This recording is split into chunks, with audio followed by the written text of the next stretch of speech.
A great last one, just a little bit.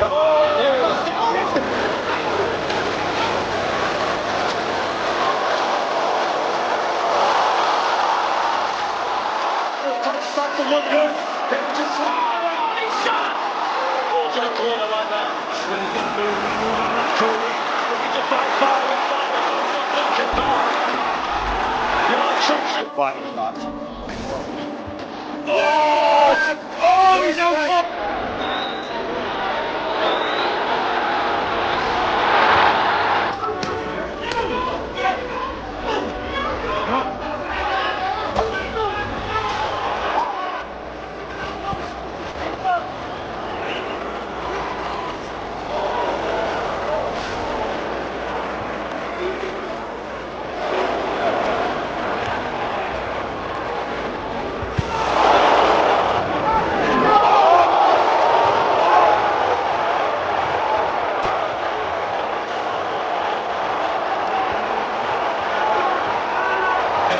I mean, this is a real tough fight for Sanders.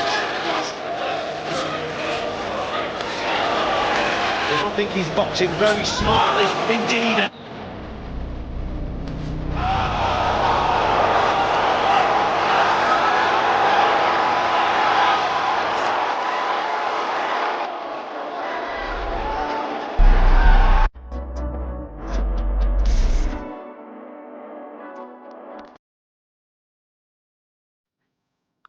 B3 Picks TV, we back again.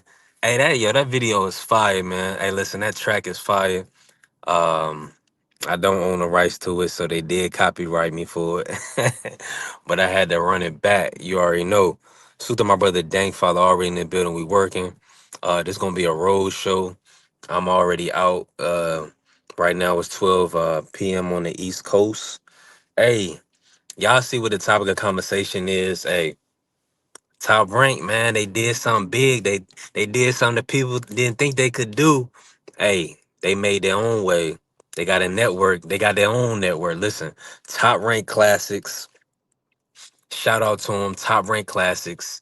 They're gonna be putting on the Michaela Mayer Mary Spencer fight on the 30th. Big fight, great fight for boxing. They also are gonna be showing a lot of old school fights. So you know you're gonna see Mayweather Jr. You're gonna see Oscar De La Hoya. Um, I mean the great Bob Arum then put it on. Salute to my good brother T Hill. You already know T Hill. Pull up. Let me drop the link. We already know it's open panel. We definitely working. Let me drop the link in the chat so people can pull up. Yeah, they thought Bob was finished. Nah. They said they thought Bob was done. Nah. Not Bob Arum, man. Y'all already know the man with the plan. Hey, he working. Hey, he got the master plan. Y'all already know. Hey, y'all, so pull up on me, man. Hey, listen, when y'all in the business, smash the like button, follow the channel, B3 Picks TV. Shout out to the Sports Talk Network, the People's Network. Hey, we gonna work today. So we'll talk top rank. I want to talk some top rank today. I want to talk the future prospects of Top Rank. They just signed the young, hungry Scooter Davis. I believe Scooter Davis, provided that he can continue to make 135, will be a champion at 135. Also, they have a current champion, um, Xander Zayas at 154. A young guy that hopefully will get an event for him on Top Rank Classics. They looking for that to be in the works. Outside of that, they have also Abdullah Mason, who's on the card. Shout out to the young Abdullah Mason. He's going to be fighting for his first world title in November. So, hey, Top Rank is looking bright for Top Rank. They got Inoue back in December. That's going to be on a Turkey card. That's going to be more than likely on the zone. You never know. That's possibly going to be pay per view. So, we got to see, man. Yeah, yeah. That's a fact. So salute to everybody in the business. Smash the like button and follow the channel, man. Hey, we growing, we building, man. I appreciate everybody that's been showing love, that's been hitting the like, that's been following the channel. We've been running up the numbers. We've been moving. So, hey, stay tuned, man. B3 Picks TV. We got a lot in store. I'm excited for the growth of the show. Hey, hey, TL Prize had to get us together yesterday. He said, brothers was being way too disrespectful. We was out of line, out of pocket. Uh, shout out to the general, shout out to Prize. Always pulling up, always showing love, man. So we gonna kick it off the right way, keep it respectful, so that way we can grow, man. And we got goals to reach, you know what I'm saying? We got to get to the mountaintop. So hey, it's gotta sound, it gotta look a certain way, you know. He said the old guys was grumpy. I was like, come on, Bryce, like how you gonna call my old heads grumpy, man? Listen, I love when Shelton Moore pull up, man. T Hill, and AC, man. I gotta, but I gotta lead by example, man. I can't be getting grumpy, man. I gotta keep myself in order. So, but when we talk life, when we talk sports, when we talk, women, sometimes passion's gonna get high. We passions will get high. Hey, I want to say, is it so, bruh? Hold on, let me see. Laid back. I got the laid back. Is it so brain? Is it so brain laid back? SOB ring laid back. SOB. Hey, what's good, man? God bless you. Appreciate you. Uh, Listen, he coming in cooking early. He said, Haney Norman. He said, who you got?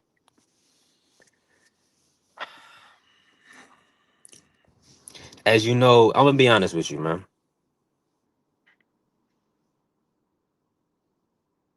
After a lot of deliberation, a lot of film study, I got Norman Jr. Yeah, I said it. You heard me. I got Norman Jr. Um, and my brother T Hill, dang, they know that I don't want to say this. But I just feel like I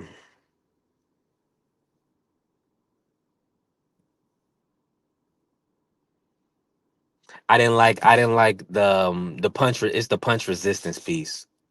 And we'll see how the fight plays out. I'm expecting a fantastic fan friendly fight. Big fight for the sport, great for the boxing community. But it's just yeah, man, the punch resistance, T Hill. That's what's concerning me. Being able to stay in the fire. Um, I believe Devin can swim without getting wet, but to what extent, with Norman Jr.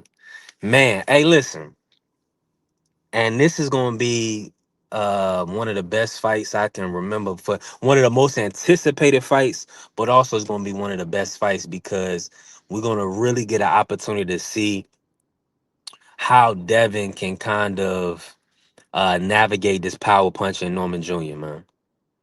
So, um, and laid back said, hey, he said, hey, I'm planning to bet on Haney with my $30. And but I just asked because you said Norman Jr., so I'm having second thoughts. Hey, I'm B3 Pick CV. I ain't gonna steer you wrong. Trust me. If I could see, it's just here's the issue. Here's the issue, right?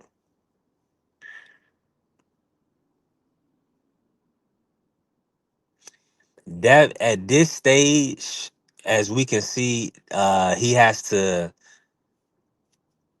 to be so elusive, right? You know what I'm saying? To avoid to get hit with certain shots. He has to be extremely elusive.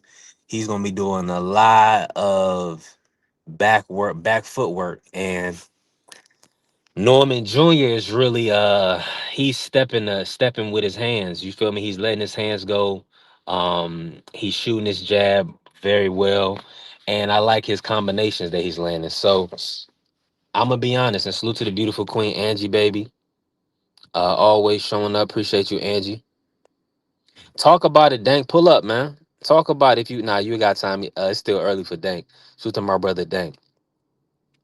Hey, talk about it.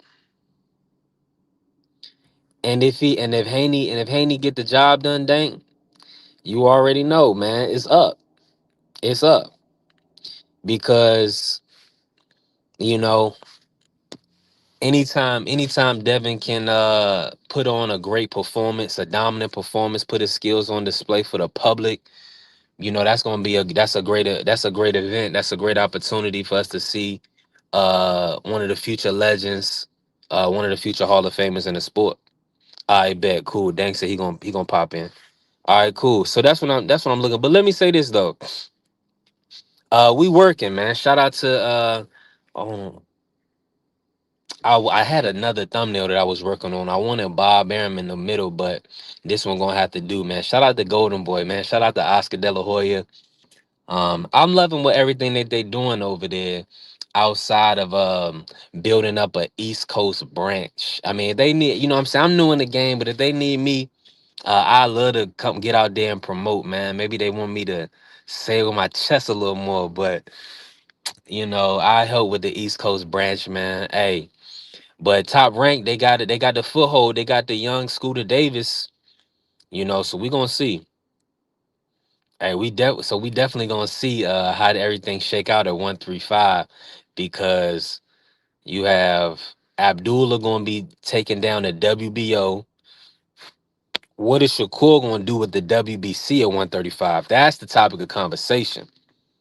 And y'all pull up when y'all pull up today.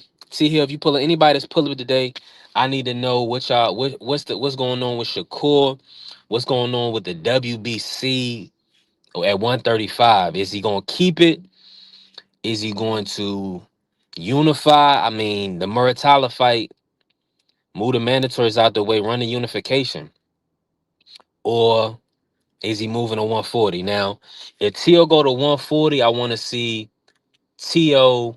versus no, excuse me, Shakur go to 140. I want Shakur versus Sabril Matias for the WBC. That's the fight. Shakur versus Matias. Man, that's a huge fight. In New York and Puerto Rico.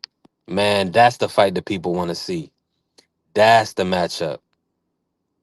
And they was talking, T Hill was talking the other day. T Hill was talking Teofimo Nahir Albright. That's the black man, that's the black fighter that Tio will be fighting, Nahir Albright. And it does make sense because I believe Nahir Albright won a version of the WBO when he beat Kelvin Davis. So T Hill was right on the money. Yeah, he's definitely right on the money. Yeah, we still don't know how bad it is with Jen Sasaki. You got to pray for Jen Sasaki, man, because anytime you get punched like that, you could have a long term damage. Yeah, Shakur's on top. Let me rinse you up. Shakur is definitely 100% on top at 135. That's without question. Hold on.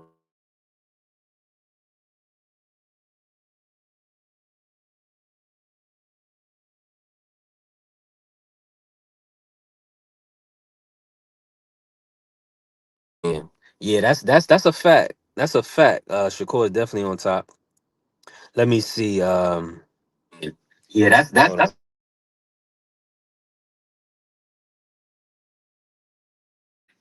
all right, my bad. And let me see this right here. Let me read Angie what Angie baby talking about. Hold on, let me see. Angie baby, since you're doing a vertical live, people can't click on links in the chat. Be sure to post the stream your link on your community wall so people can click it and join. Okay. Now, and that's funny. I don't know why. So it's like supposed to be two locations, Angie. So it's supposed to be the vertical live and it's supposed to be a landscape. It's like they call it portrait and then they call it landscape. So it's like it's supposedly two, not just a vertical. Because when I see it on my YouTube studio, it shows as two separate lives, and like two separate amount of likes, things of that nature. And then but when I'm going into it, when I'm trying to pull it up on YouTube, I can only get the vertical live, like kind of how we you be saying when a scholar do his lives. I don't like that though. So I don't know if I may switch back because you saying if you saying it's an issue for people to click the link, that's gonna be a problem. So you saying that people can't click? Hold on, let me see real quick. Hold on, real quick.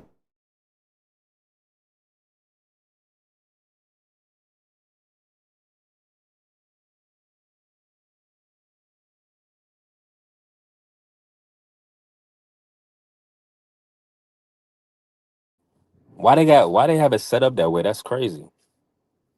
Yeah, that's not good. Hey, y'all smash the like button too. Smash the like button and follow the channel. Stop playing. So yeah, I don't even know, and that's the thing. I got to get more in depth because I don't know how you.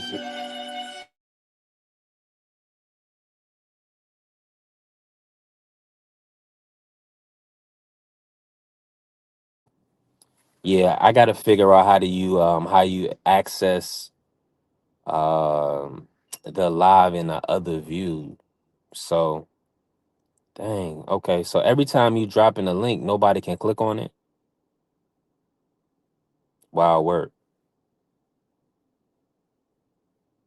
Yeah, that's not good. I don't like that.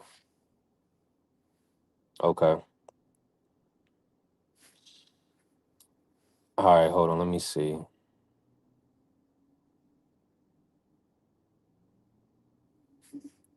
Let me see. Let me see. Let me run the drop back for the people. You right to here.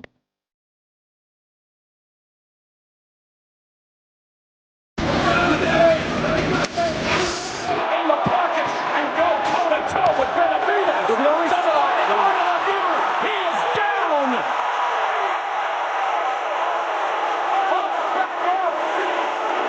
Oh, great, but bump up just a little bit. Starts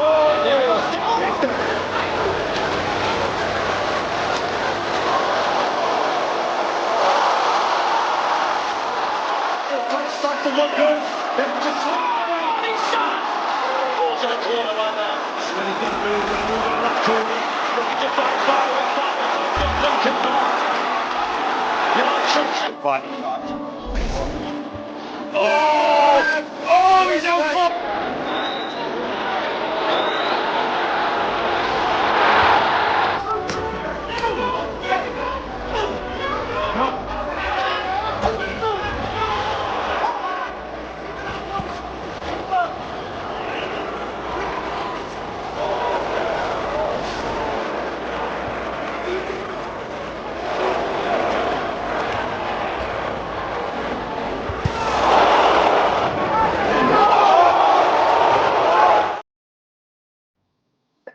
All right, I think I figured it out a little bit. So essentially what's happening, Angie, I believe, is that if you on your phone, you gonna get it in the vertical view. But if I'm assuming if you're on a TV or your computer, you're gonna get it in the landscape view.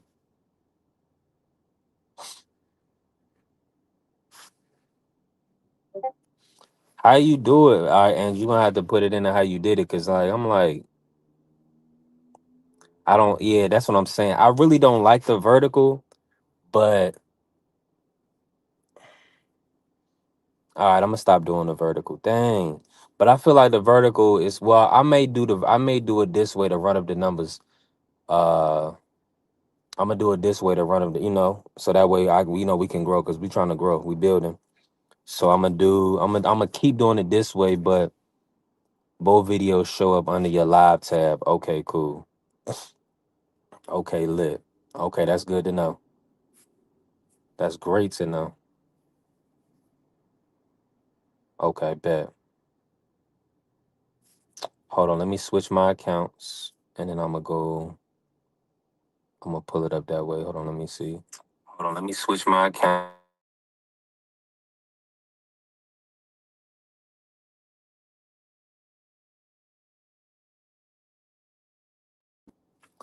Good morning, Vacay Bay salute. Good morning. Hope all is well. We just working on Angie helping me kind of, figure out this YouTube thing with the lives being vertical. I don't like the vertical lives. I'm gonna be honest with you. but I guess they are for some people. Some people like them. I'm assuming. Okay, bet. I see it now. Hold on. I'm assuming.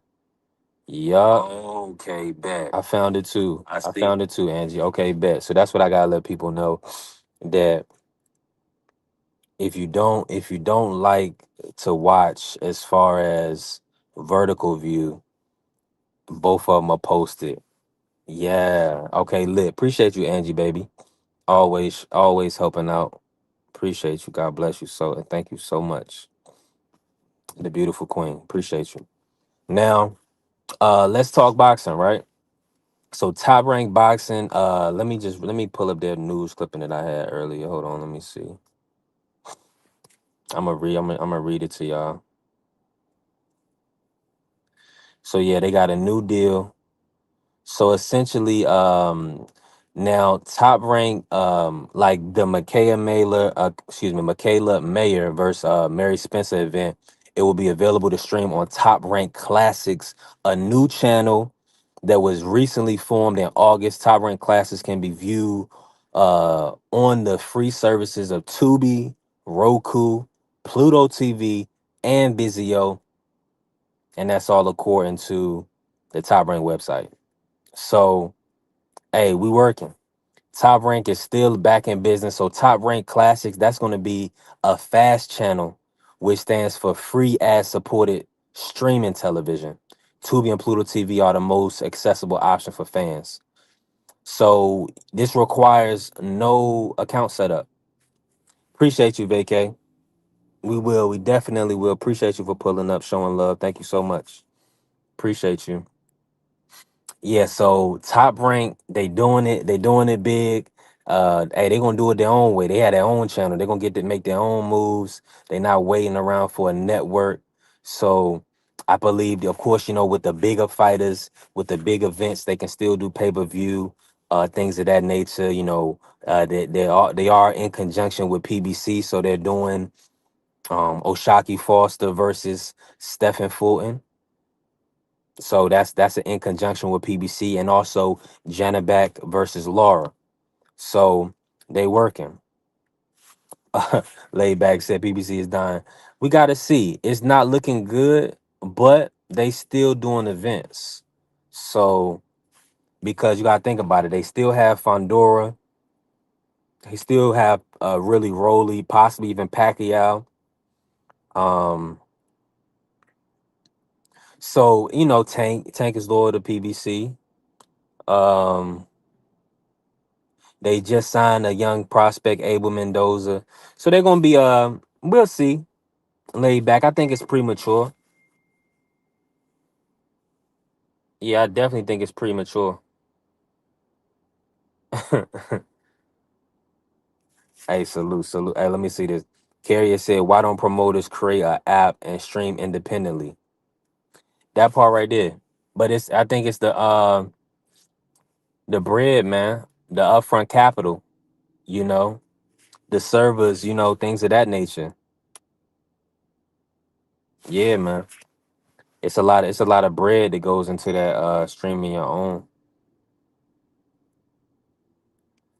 That's why those big events, they go to network, because go to Netflix, because they had a bandwidth to kind of make sure the product is A1. And think about it. You got 100 million, 180 million people trying to access an event.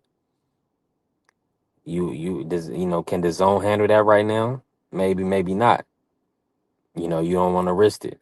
You can't do that on certain sites right now.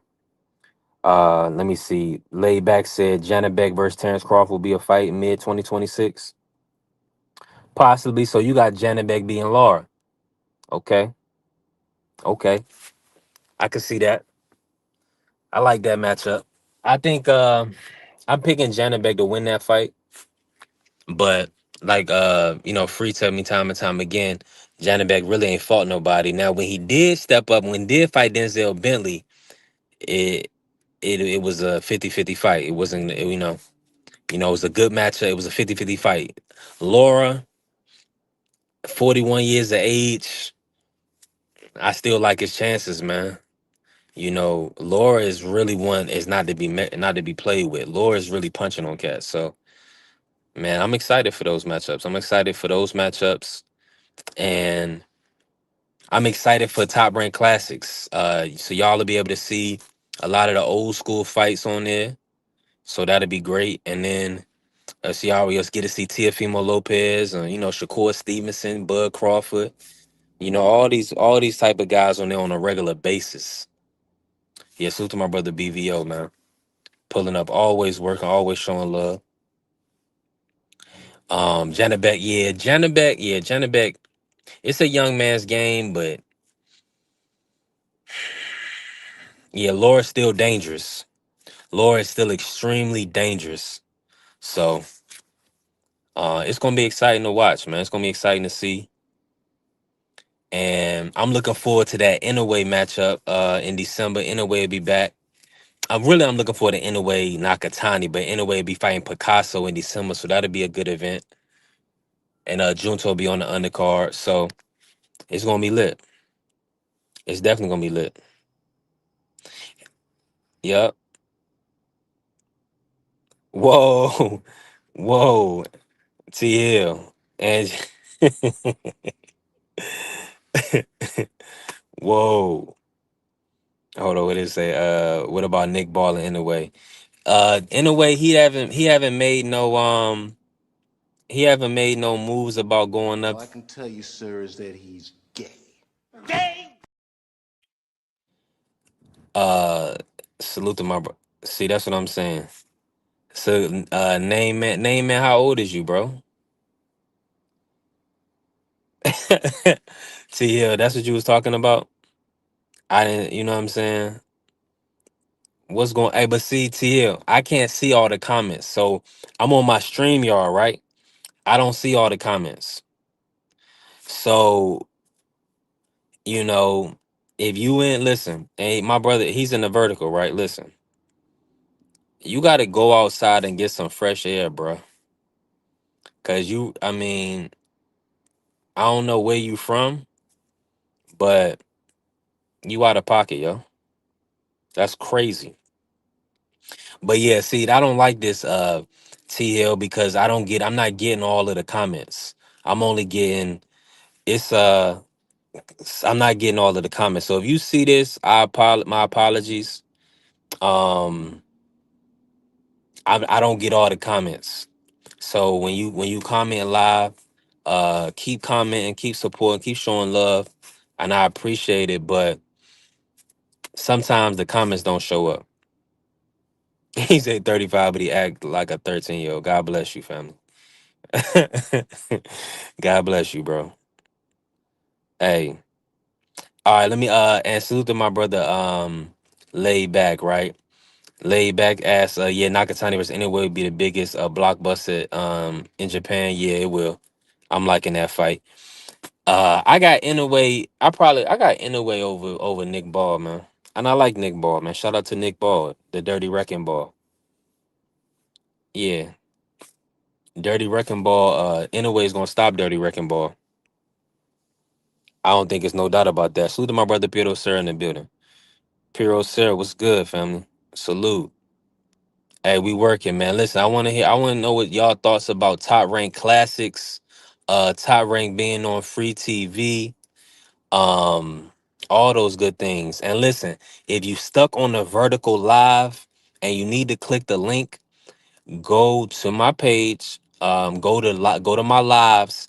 They put the vertical live and they put the landscape, normal live right there. So you can just go to the other live. It's right on the page. So all you gotta do is visit the channel and then go to it that way.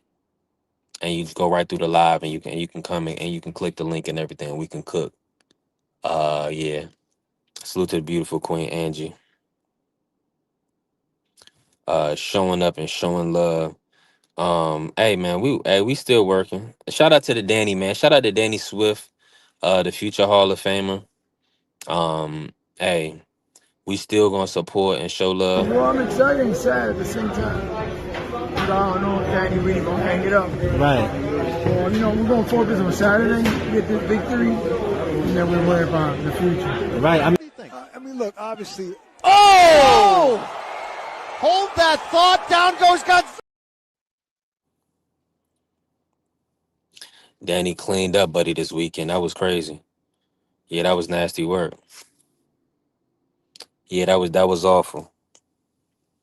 But let me say this to you, right? Let me say this. The Fabio Wardley Joe Parker fight this week is gonna be a good fight, a big fight. I'm excited for it. They were supposed to have Ezra Taylor versus Louis Edmondson on the undercard, and Louis Edmondson had to pull out. So I mean, the undercard is underwhelming, but even though it's underwhelming, we still have a great main event. And Joe Parker, he looks like he's ready to step on Wardley. He looked like he's ready to stop Wardley. And salute to the Queen Shower. I hope all is well. Blessings to you. Appreciate you for pulling up. We definitely working. Hey, we gotta turn this to a road show, man. Let me see who's pulling up. Oh, I probably won't get Marky Dan to pull up. He's Marky Dan was real mad, was real sad yesterday. Yeah, Marky Dan was real sad yesterday, man. So I hope he's doing okay today. Salute to the good brother Mike Rim in the building. What's good, Mike Rim? Man, appreciate everybody. Thank y'all for pulling up. Yeah, that fourth round knockout from Danny was crazy. Shout out to Danny. Yeah, shout out to Danny. Well, again, I think he was blindsided, Shaw, because yesterday we had to have an intervention for all the cussing, profanity, the use of term broad and bitch and things of that nature. So, you know, we trying to grow the channel. I'm definitely trying to look to become monetized and broaden my reach and get support from the people. So the bad audio, the cursing and things of that nature, some of it is okay. ESPN level, typically, that is okay. I'm in agreement with that. But um, the disrespect, we gotta, we got to make sure that we keep that to a minimum, because sometimes it can get out of bounds and it can go way left, you know and you never know who's coming through, who's listening, because I'm gonna tell you this, on our Friday show, and I realize we have a nice women's audience already, and that's beautiful. That's what I want, because women are going to support as well. And on our Friday show, we had some women commenting that it was getting out of order. I seen it. You see what I'm saying? So I gotta reel it in. I gotta make sure that we keeping it player, keeping it smooth, you know, making sure we not stepping on no toes. Appreciate you, laid back. Thank you, bro. Appreciate you. God bless you. I truly appreciate that for sure. Yeah, sharing the channel, helping it grow. I appreciate you. I just got it started. I pretty much only did a handful or so lives over the last couple of months, and we've been building. People been showing up. I've been trying to keep it consistent, but also keeping the topics kind of broad to a certain degree, but certain things that we all want to talk about. Like, people want to talk about the network deals. Um, yeah, yeah, I already know, Shaw. I'm already knowing. Yeah, it's like you gotta understand. You're gonna turn certain things, just turn people off. It's just you know I don't know, man. Hey, one thing my brother told me. He said some people, they don't care if you grow, if you win, if you succeed. You got to care. I have to take it to make it a point to make sure we above board, and we not turning off viewers. But with this topic right here, I mean, top rank, right? Top rank is gonna be on Pluto TV, Roku, Tubi, Vizio. I mean, Top Rank. I mean, they did the right move. They did the right move. I'm extremely happy. I get to watch the Michaela Mayer versus Mary Spencer. I think that's going to be a great event because I love Michaela, man. Michaela's grown on me, and she's definitely been looking extremely comfortable at the higher weight classes. So I don't know what she was taking a lot out of her to make those lower weights. So now that she's fully acclimated, when she did a 47 was phenomenal with a tough, rugged Sandy Ryan. Sandy Ryan is a great competitor, and Michaela boxed her beautifully. So it's definitely gonna be lit. Um, oh, that's awesome, laid back. Appreciate you. Yeah, if you do that, that'd be fire, man. All the love and support I can get, I truly appreciate it. Yeah, we try to kick it and talk boxing over here. I do talk some basketball. We talk sports. My brother D Free. We love football. We in the States, so we pretty much love football, basketball, boxing. Um, but and then I like track. I like watching track and tennis and golf every now when I can. A little F1 every now when I can, but mostly just basketball, football, and boxing. And so that'd be love, laid back. Shawa said, "Okay, I got you. An exclusive live for that fight. So, exclusive live for that fight. What you mean? I don't know, Shawa. Let me say this. So, let me tell you about the deal. Right, the deal is they're going to be on a fat. They created their own fast channel. So, Top Rank has their own channel. It's called Top Rank Classics. And you're going to be able to access Top Rank Classics on Roku TV, any smart TV, pretty much Vizio, Pluto TV, um, Tubi, all that stuff. So it's pretty much going to be just a channel that's going to run all day. They're going to have classics. They're going to have all, like, Floyd Mayweather fights, Oscar De La Hoya fights, Devin Haney fights. We're going to Tiafimo, Norman Jr. All these guys are going to be showing up on Top Rank Classics, and then they're also going to have live events right on their channel. Shout out to Top Rank, man. Hey, they doing it big. Free channel, right on Roku, right on Tubi. Hey, hey, it don't get better than that. It definitely doesn't get better than that. So, yeah. So right now, yeah, we set. Top Rank made a good move for the immediate future. Now, right now, I think they said. Let me see. I think they said about 5 events based on the Top Rank website. Let me pull it back up really quick. Okay, Top Rank Boxing's post ESPN era will officially begin with Michaela Mayer, Mary Spencer. The headline, a 5 fight card. Yep, it's gonna be 5 fights. Nice. Okay, good. So yeah, so that's what it is. Um, let me just make sure it's not talking about any other fights.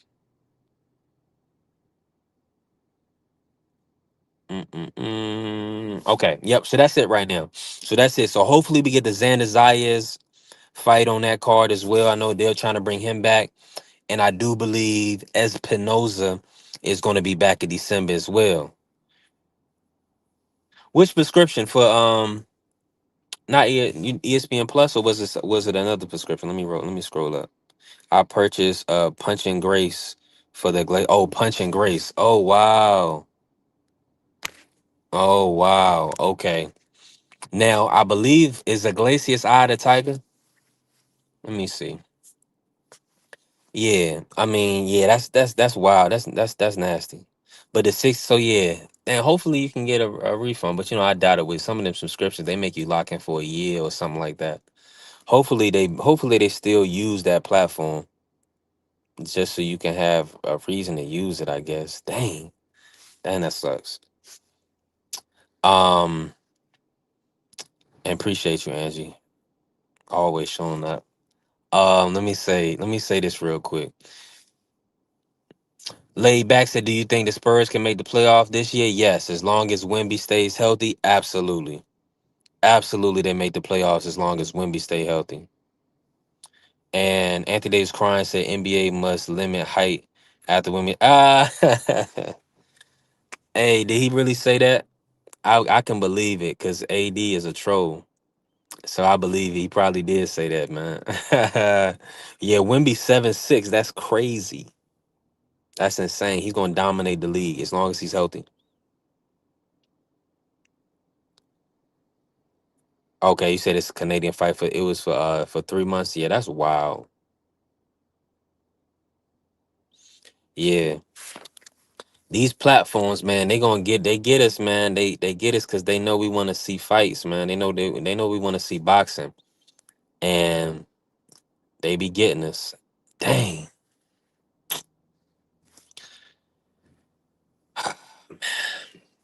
Yeah, that come with the territory. That comes with the territory, man. All right, let me put in this number. I gotta play a number real quick. Hold on.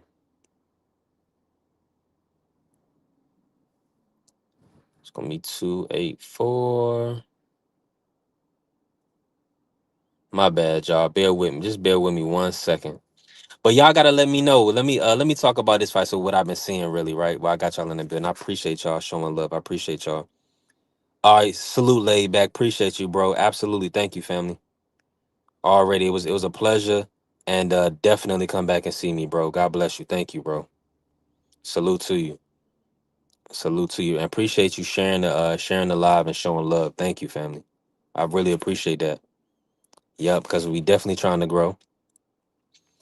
Um, is it Evangelista Angel Hernandez? God bless you. Appreciate you. Angel, salute. Yeah, Victor Wimby. Yeah, Victor Wimby is ridiculous, Angie baby. I'm about to read all your chats real quick, Angel. God bless you. Salute to you. Let me see. It say these the boxers of the fighters of today. They couldn't tie the shoelace of the fighters in the 80s, 70s, 60s. Wow, you don't think so? Okay, we're gonna cook on this. The boxers today are all jokes. I don't like boxing. Boxing is a mafia and it's all sold out of sport. Dang, Terrence Crawford, none of these guys would last in those days. Oh, not even Terrence Crawford. Wow. Just a B Canelo, that don't mean nothing. Whoa. Angel. Hold on. Do I got it? Do I got a Crawford drop for you? Do I have I got a Crawford drop for you, but let me Greatest just of drop. all time, man. You got to give it to him. You got to give it to him. You got to give it to his coaches, not just me, Saul Red, Bernie, Chet, nutritionists. Everybody played a part. Canelo said he's way better than Mayweather. What do you think to that? Who, Terrence? Yeah. Oh, of course, of course. Hey, salute to hey, listen, I was just having a good time, man. Hey, Angel, I'm just having a good time. But I'm with you, man. It's A definitely a different different era. era. Salute to my Salute to brother. my brother Ja. I'm having hold on, I got a background. Hold on, let me see. Hold on, Ja. Let me see if it's me. But salute to my brother Ja. I'm gonna bring you in, Ja. Yeah, yeah, well which part, Angie? Hold on, which part you talking about, Angie?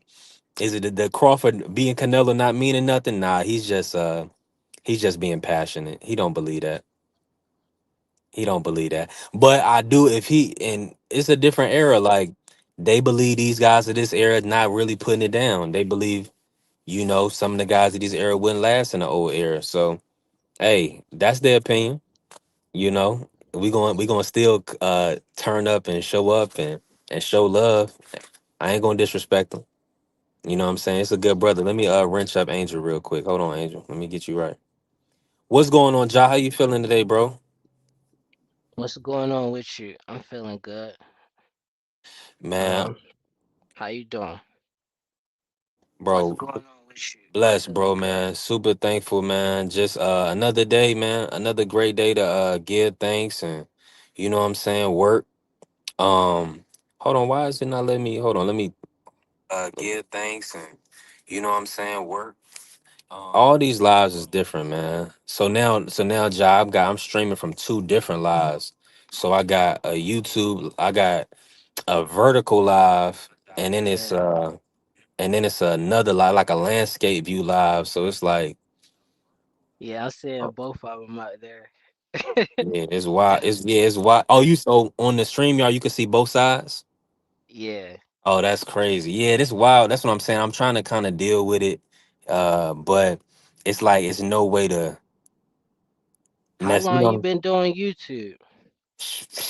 a couple months, a month of Sundays, bro. Shoot, a Wow. couple. Yeah, just a couple You months, doing man. good though. I appreciate you. I appreciate you. I've been working, man. Listen, I've been watching for so long. I've been watching for a few years now. So, I kind of picked up a lot of things, and I just wanted to go into business for myself, and and kind of make a platform so we can kind of have discussions and discourse, and it'd be all love. You feel me? At the end of the day, you Yeah, know what I'm that, that saying? that's why I actually came up here, cause like I was looking at the live earlier, then I was on the phone. But when I came back, I came back like earlier, and you was saying responding to somebody talking about like, why don't the promoters basically do an independent streaming service? And I was also watching like video. It was something about like black people and kind of like rising up or something. And then Hmm. I was thinking about like what people be saying, like when it come to boxing, if you a boxer, say you made like you a top boxer and you made like 10 million, why you can't throw 1 million to like putting your own fights on like by yourself and just creating a new lane for like boxers to be seen and stuff like that. And then like even on YouTube, like you doing good, but I feel like it only take just trying to do it to do good, like because you're gonna fail and stuff like that. But it's like even on YouTube, it like the people that I feel like I'm confident in y'all ability on YouTube, like to be professional. Even Yeah. like banding together on YouTube, you could have a streaming service off of that. Like like a Hmm. way to stream, like, and it don't even have to be a big promoter. It could be somebody small, like a small business or whatever. Like you said you want to go into business Hmm. for yourself, but like it don't really take nothing but a whole bunch of people banding together to create a big business.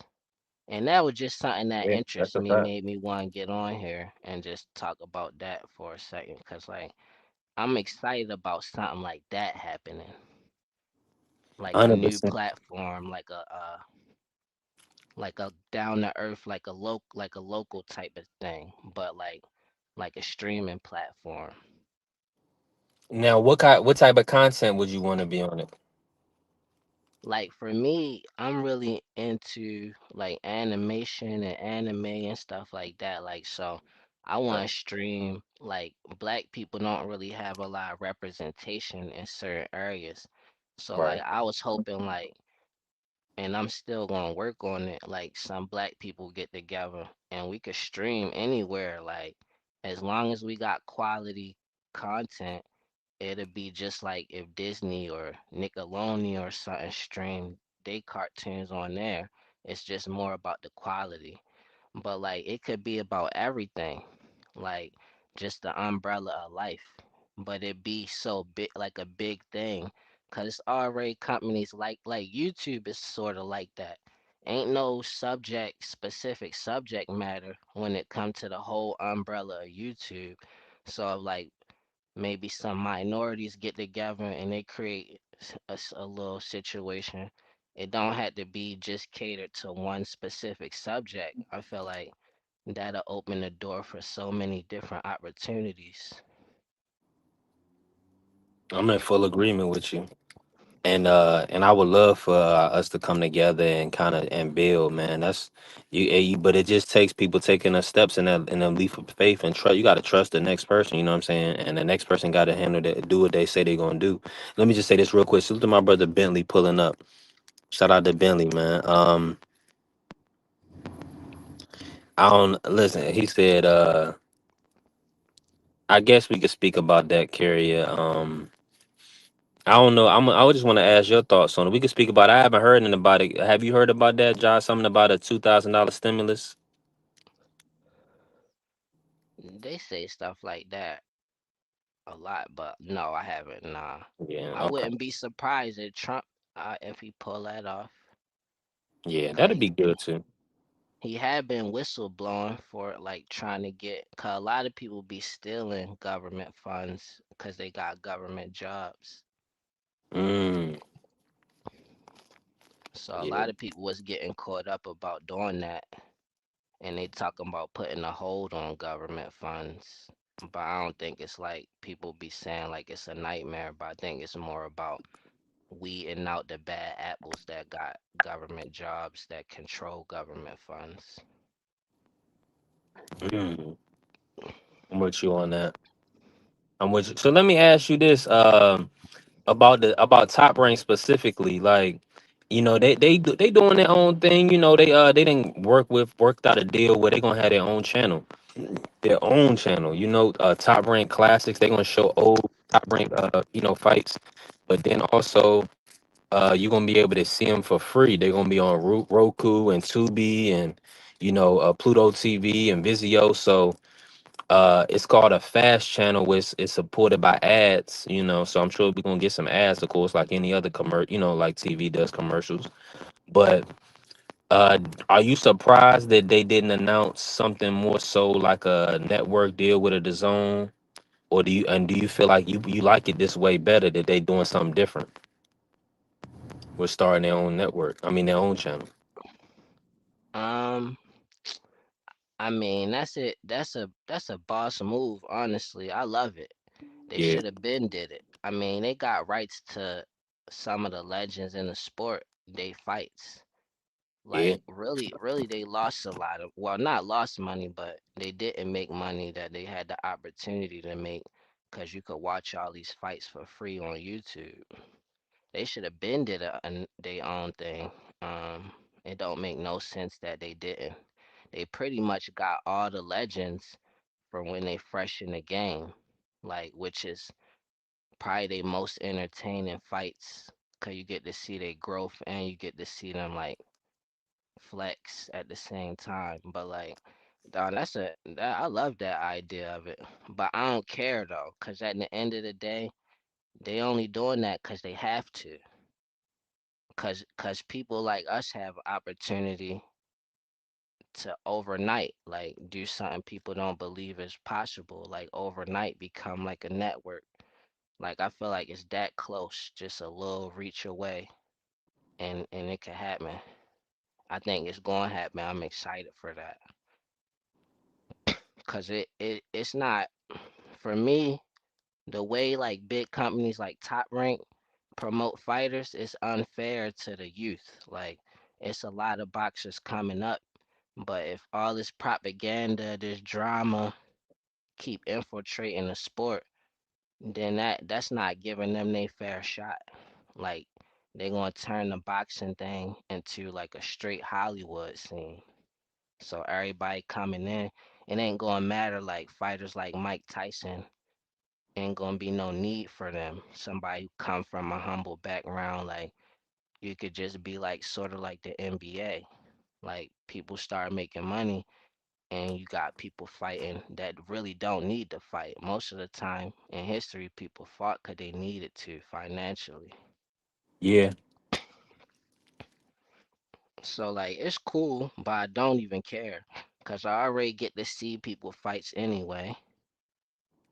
And then Hmm. it's like I want to see somebody else come up, like one of these fighters.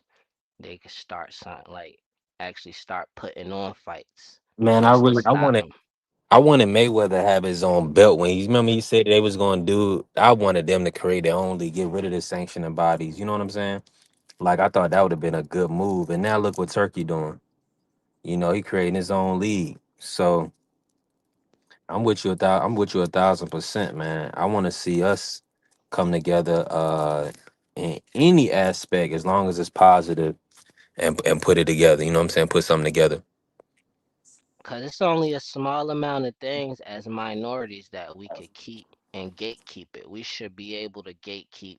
Like somebody was saying, like, oh, we should gatekeep blackness. And I'm like, first, I'm like, nah, That sound crazy. Then I thought about it. I'm like, you know what? That sound good. Like, cause why would we let somebody else take something that's about us and then go anywhere with it like they representing us? So like, I Floyd kind of big to like kind of too big to me. Like, I want to see somebody on a smaller level do it, like Tank, Shakur, Devin type of level, one of them, or even somebody like Bud, cause they not really known to make as much money as Floyd. So it's like they could put on their own fights. We got YouTubers that put on fights and it be kind of ghetto. They get their peoples, they come together, they fighting. Like, why somebody who making millions of dollars or hundreds of thousands of dollars can't put on a better quality event than a YouTuber just still living with their mom? Like, that don't make sense to me. Like, Hmm? With you a why? thousand percent. Uh, Nah, keep cooking, bro. I'm with you 1,000%. but like that's all I was really saying. Like, I want to do that. Um, I want to do it with YouTube personally, but I want to like stream it on all like stream stuff on all the platforms that people get on. That you don't have to pay for a subscription basically. Um, You and mean then like TikTok and Twitch and yeah, cause like Mhm. what'll happen is like it'll become the underground. So like say I made I stream boxing on YouTube and it was just me and my close people doing it, but we wasn't rich or nothing, we just was good. Then it'll get popular because we are the people that control the popularity by our support. So we closer to them than other people are. So we won't have to put that work in to hire somebody like us. But like then you go and once you do that, you become popular. Then a big network want to buy you out, and you let them. Like, go ahead, take that, cause I got another one right here that could replace that. Cause you gotta have an underground, or it's no point of having a mainstream. And ain't nothing wrong with that underground money to me. Like that's better, cause that's like paying your taxes and still like not paying your taxes at the same time. You don't gotta get all the extra that come with you all in the spotlight with it. And then people feel better with the information you get them. They feel more quality because it's rare. Like everybody don't know about it. Like everybody don't know about this fighter. I've been knowing about this fighter because I'm connected to this platform and these people know, like they bringing up just certain stuff like that. I just think that it's a big opportunity when it come to being black in the market, like economy. That's the biggest opportunity for black people. Cause other people make money off Mhm. of it their whole life, but like nobody know it better than us. Like if you told me a story about something you've been through in your life, I can't go and ask your cousin to get a better version or better view of the story because you the person who went through it. So like as black people, we could really make our opportunity bigger than other races off of our own culture and likeness. And that's all I'm really thinking about right now. Like I'm excited for that. Like I could feel it. I'm with you. I think are you right on the money? It's gonna happen in in due time, in God's time. You know how it go. And salute to my brother D Free pulling up, man. What's going on, Free? How you feeling today? I'm chilling. What's good? Man, listen, so yeah, so you already know I wanted to of course I'm on the road with it right now. And I gotta ask you this, Free. It just came out that Top Rank, they pretty much gonna do their own thing. You know, they started a Top Rank Classics channel. It's gonna be available on Roku and Tubi and Pluto TV and Vizio and all that good stuff. What's your thoughts on the free channel? What's your thoughts on that move from Top Rank? It kind of came out of the blue, in my opinion, but I'm actually kind of excited about it.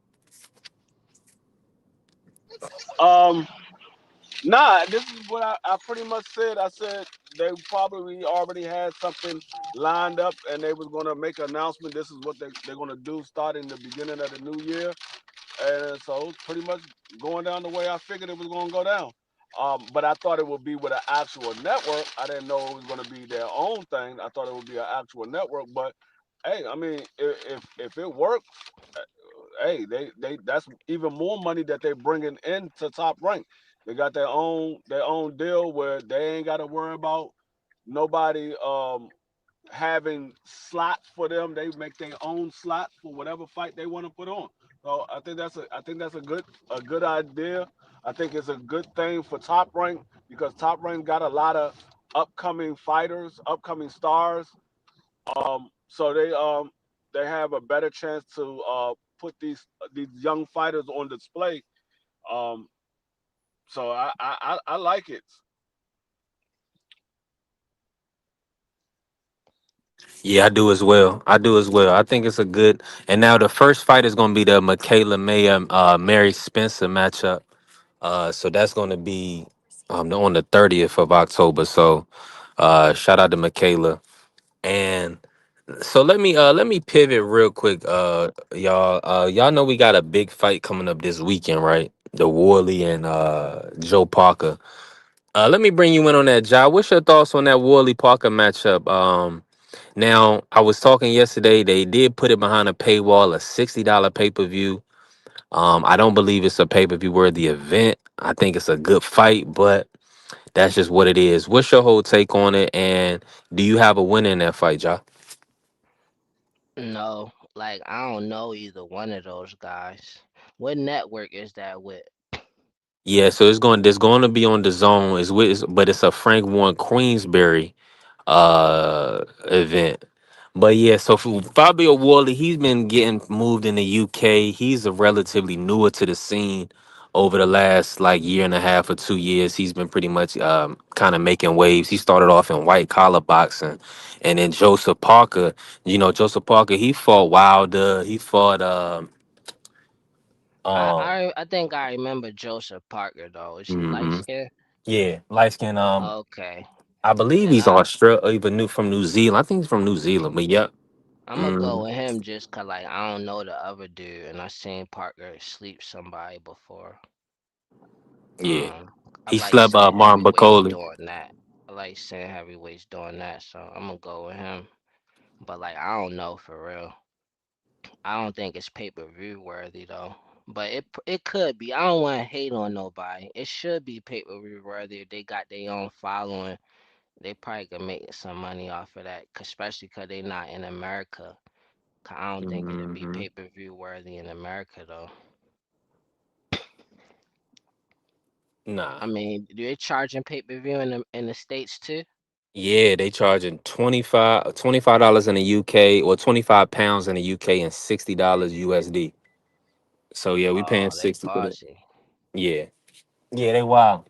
But now, and then unfortunately, like, Turkey was saying that he wasn't going to be doing pay-per-view events on his ring cards, but now the Devin versus Norman Jr. and Benavidez card, that's gonna be pay-per-view as well. That's gonna be behind a $60 paywall pay-per-view.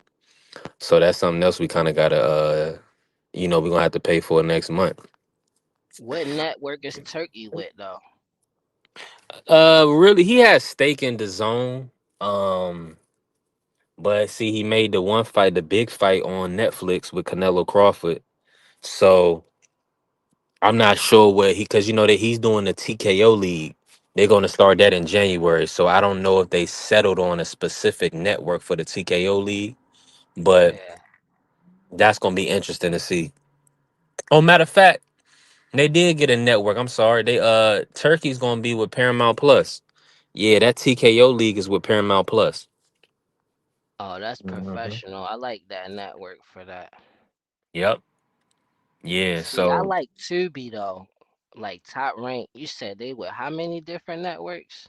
Yeah, you're gonna be able to get that their fast channel, which is Top Rank Yeah. Classic. You're gonna be able to get it on Tubi, Roku, Pluto TV, any smart TV, pretty much. Vizio, All any right. smart TV. Yeah, you're gonna be able to get it.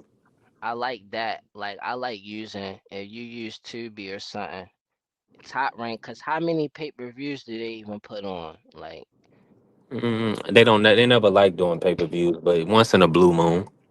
But nah, right. they don't really. They're So not really they pay per ain't view. even doing pay-per-views. They could get right on Tubi and then they could stream more fights than they do.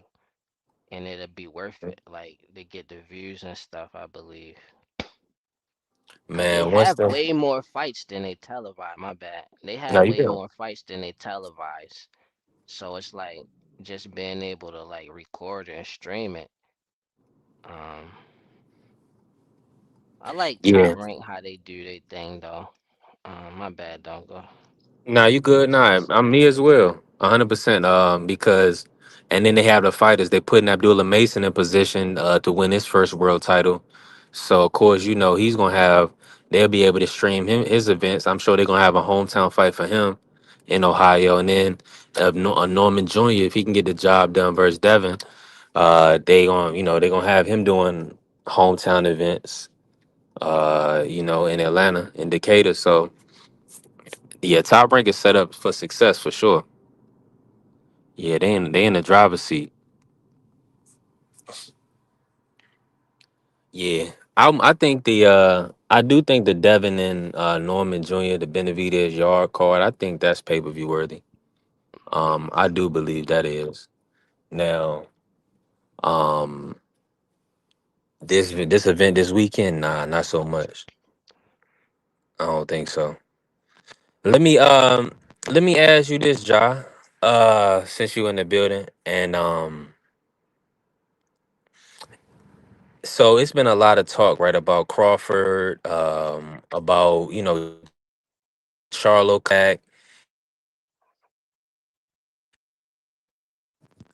You Yeah, breaking up you can. now? I got a call. You can hear me now. Yeah. Okay. And salute to my brother Remo. Go ahead and pull up, Remo. You already know.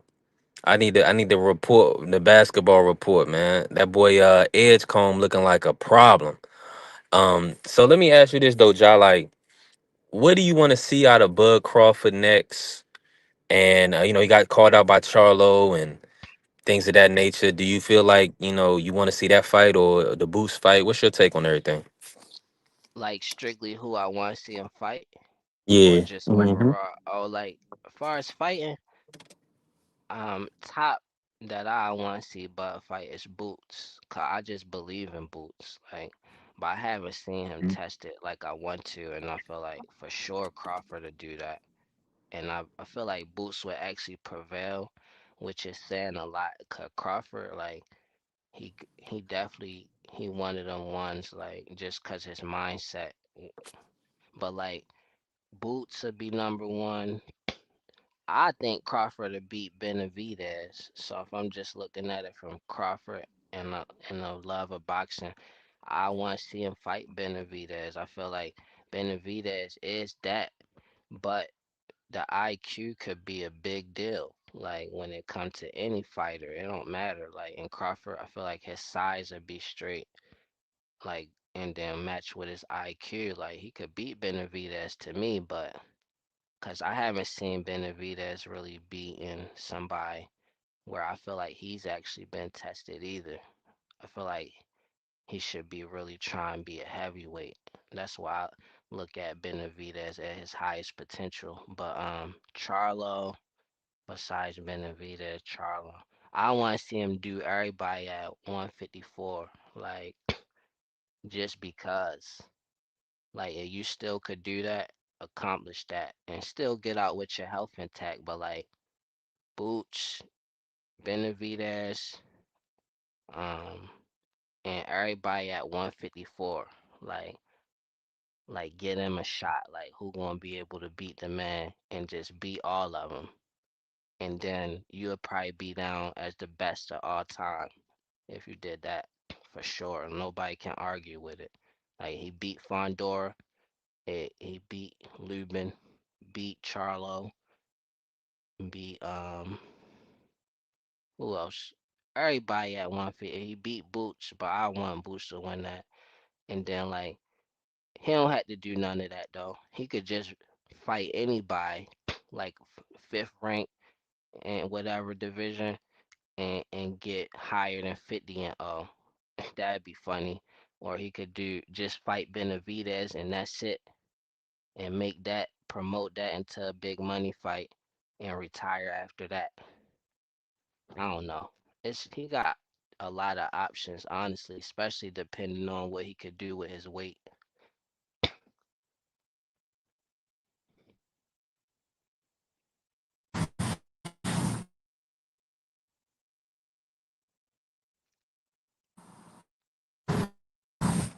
My bad, Ja. I heard you, bro. I keep getting calls, but 100% Suta Diaper Dandy in the building. And I'm in agreement with you. I'm a say, well, except for beating Benavidez, that's wild. If he could beat David, that'd be crazy. Like Uh why he can't what though? what you Like see in David to me that you think, or you just feel like Bud is just I think he that good that he could overcome that size disadvantage. I believe Bud is that good. He could overcome that size. And then I seen Benavidez get clipped and stuff. Like, all right, so when they was talking Mad heavy about Chad, Canelo, salute. Ja, you can hear me? yeah, I can hear you now. I ain't hear you just a second ago though. But like with Canelo and Benavidez was about to fight, I'm like Canelo could still win that fight. Everybody counting him out. But like Bud just beat Canelo, and what I seen a immature Morel do to Benavidez, I feel like somebody with Bud IQ could do a lot more than that.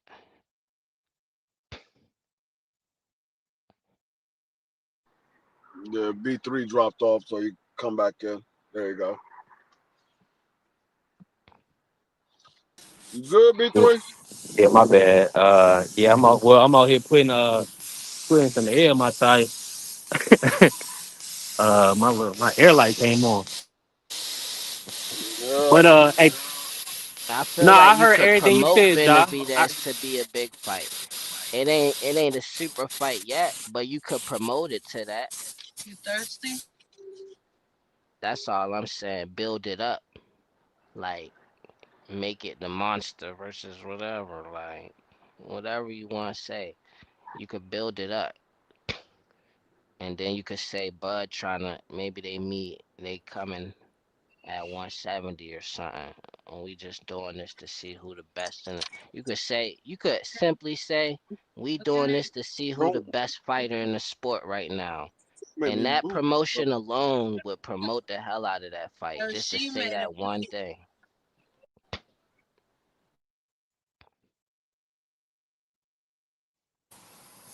Nah, I'm with you now. But you said you got Crawford beating Benavidez, right? I said he can. Like Okay. that I if you say what I want Crawford to do next, if I'm being selfish, I want him to fight Boots. If I'm being selfish cuz I like Boots, but like if I'm thinking about liking Crawford, I'm like go ahead and just fight Benavidez. Go ahead and beat yo.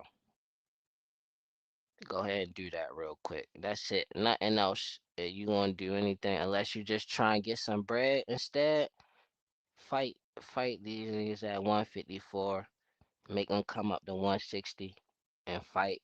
How many he need to be 51? Fight that many and then get up out of here. That's what I want to see him do. Like those three things. Either fight Boots. Either way, he'll fight Boots if he fight the people at 154 and make them come to 160, or like fight Benavidez.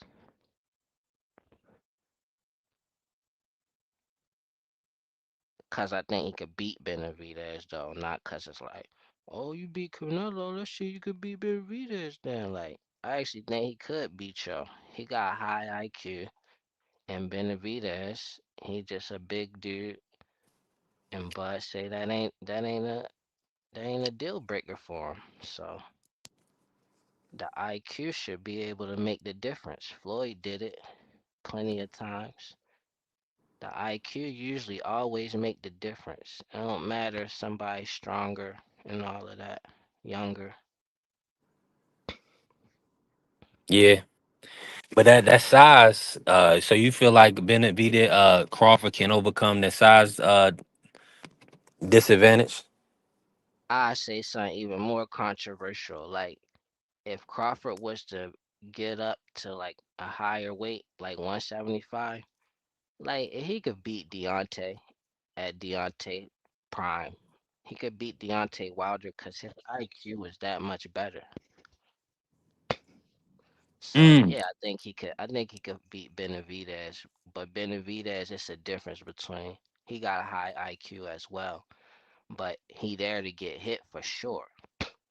And the stuff that he do to other people, like controlling their guard and stuff like that, and overwhelming them, like Bud ain't with none of that. That's why I think Bud could beat Benavidez. He gotta believe it though. Yeah. Yeah, that's real. The same way he came around to the idea of beating Canelo. What's going on, Mad Chad? How you feeling, bro? And it gotta Hey, be the hey, hey! moment. It's almost Friday. Almost Friday. How we doing, B3? How we doing? How we doing, D3? How we We doing, doing everybody? good, How you doing? man. We doing Doing all well, right. man. I What's can't up? imagine. I Good. can't imagine Bud going to 175. And doing anything up there against like a Bivol, a Benavidez, a Beterbiev. Just that. That's just hey, he beat Canelo. There was a lot of tread not on that Canelo tire. I ain't taking nothing away, but 175 is a whole different animal. I think 160 is more legitimate, more realistic if he's going to make another run at undisputed, and really get that fourth undisputed. I think it's right there at 160 for the taking. But 175, and you got to figure, Benavidez, Benavidez is favored to win the fight for sure. But Yard can crack. Yard's been in there with some, elite fighters, and he ain't in there to back foot bitch. And he's in there to let the leather fly. So that's gonna be fireworks, that fight. But yeah, Benavidez Crawford, I can't imagine it. My God, if Bud was to beat Benavidez at 175, you almost just would you almost have to say, okay, now he's on the Mount Rushmore with the greatest that has ever done it. But I think it's almost Yeah. unrealistic. I mean, if you think it's unrealistic, then you gotta be able to see that it's realistic at the same time. Cause like you could imagine Canelo fighting Benavidez, This which he version of just Canelo would lost. absolutely leave on a stretcher. He'd get his head beat he'd get beat up bad because Oh, so Canelo you has can't imagine that either. Canelo no fighting Benavidez no before he fought Canelo Bud. probably fight Eubanks if Eubanks beats Ben, or maybe Jake Paul next. But I can't see Canelo. He could still tie his shoes. He's got $1 billion, beautiful wife, all kinds of horses, all kinds of kids, fast cars, fancy houses. It's all risk reward for Canelo at this point, and it's been that way for a minute. And he just stepped into the ring with an elite pound for pound top in the world fighter in Bud Crawford, and Bud showed the world that skills pay the bills, and all that Berlanga, Mongia, Ryder. I'm not that level racehorse. You're talking a Secretariat type Triple Crown winner here, and uh, but just going up to 175, that would just be astonishing. That'd be mind blowing. Yeah, yeah, Tyrell, that's salute. wild. What's going on, B3? My God, the NBA with the great game with Victor Wembanyama. Last night some great games, and everything on the NBA is the cheating. They arrested Chauncey Billups. They arrested Terry Rozier. The FBI came in gambling. Illegal poker games, mafia connections. Like I'm saying, you wouldn't be shocked. Tonight with Otani. Is it? World Series starts tomorrow, I believe. But Otani, he takes the mound. Oh no, the FBI's out there on the mound. They're arresting Otani for gambling because if you remember, not too long ago, there was talk about him with gambling, but his translator took the heat. But it's everywhere. As I talked about it earlier, just with the cheating. You talk about gambling and talk about horse racing trainers cheat. Bob Baffert, one of the greatest horse trainers in the world, he's been caught cheating over 50 times.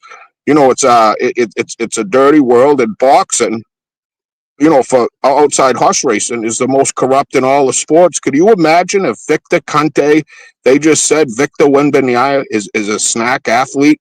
Or LeBron's coming back and he's a snack athlete now. Do you know the heat that, it would take if Patrick Mahomes now is a snack athlete? The only way Victor Conte can work it, he's worked it so well now. He's part of the drug agencies and all this, but we're dealing with these Ukrainians, these Russians that are, Chernobyl. They're making nuclear radioactivity for their athletes. And, it's a dirty world, but the gambling's out of control.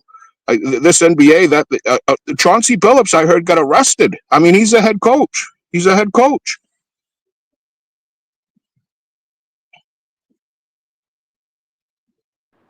Yep, that's a fact. Fucking head coach. That's just crazy. Nothing like this is happening. I think this is just the tip of the iceberg. They investigated Rozier for point shaving, but the NBA cleared him. He was under investigation for a couple years, Terry Rozier. He's made over $100 million playing ball. Shout out to Terry. He was a Celtic, so as well as Billups. They said both the cases are unrelated, but both of them were arrested today. And with Chauncey Billups, they said it had something to do with poker games. And I remember Gilbert Arenas just got into some. And what it is, when you start making money in the tax people, because they're all hustlers, they're all doing the illegal shit too, but they're getting paid. You have to pay them. And a lot of that is cash is king, those poker games. It's all tax free. And, when they're big money like that, that's when they start getting involved. But I don't know. But this is groundbreaking news to think an NBA coach was arrested. Along with Terry Rozier, we know the gambling, the point shaving, the DraftKings, the FanDuels, the Bodot, every is driven down our throat. Professional teams promote this shit, and it's an addiction. It's an addiction. It's like going somewhere and they're just pushing something bad down your throat. I mean, young kids, I don't know how they can deal with it, having these gambling apps on their phone and being an athlete. I mean, they all gamble. They get on the planes, they're all gambling. They're millionaires. They're young kids. What else can they do? They gamble. It's in there. They want to compete, no matter what it is, a pool game, a ping pong, fucking darts. They want to compete. They say Bud Crawford, he'll fucking win at anything. He'll try to beat you at tic-tac-toe. He don't care. He's going to try to win. And that's how these world-class athletes are.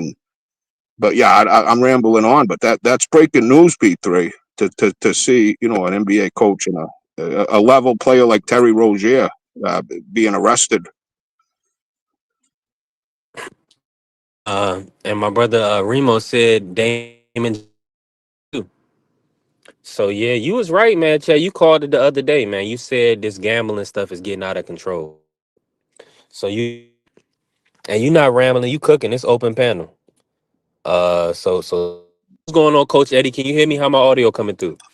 Yeah, it's coming through pretty good, man. I want to back up, man, and to the gentleman who said Bud beats everybody now all of a sudden, man. The Canelo fan did the same thing when he knocked out Kovalev, man. Bud is a good fighter. I'm not gonna take it to the stupid, man. I think a lot of time, I'm not calling this gentleman out here stupid. There's some of these fans. I'm making a broad statement here. You got fans. And then every boxer has a delusional fan base. Whether it's a Tank, Haney, Brian Norman, Canelo Alvarez, Shakur, it's a delusional side of each fan base. Canelo had this similar thing happen when he knocked out Sergey Kovalev. All of a sudden, he could beat Usyk. I don't know if you guys remember that, but that's what his fans were saying. He could beat Usyk. Now, all of a sudden, Bud Crawford could beat a prime Deontay Wilder. Man, a prime Deontay Wilder would freaking hospitalize Bud Crawford. The same one that fought Bermane Stiverne, popping that jab, 6'7", and lining you up with the right hand. Bud is going to the hospital. I mean, that's not even. Bud himself would say, "I'm not going nowhere near this guy." I mean, we can't be like. I mean, I ain't said people can do it. They have their own opinion, man. But at some point in time, like Bud went in there. If you look at the fight, he went in there and he beat Canelo Alvarez with an amateur style of boxing. He outpointed him and he outclassed him. If you know USA boxing and the amateur style boxing, that's exactly what he did. But Coach Eddie, and he outdug him in the 11th and 12th round where you have to dig. There was some digging going on. You know, this wasn't a 3-round amateur fight. This was two world-class athletes. And with those championship rounds, Bud showed me dog. But Bud showed me dog in those 11th and 12th. There was dog there. I'm saying the style of boxing, outpointing somebody, that starts from the amateurs. You learn that in the amateurs.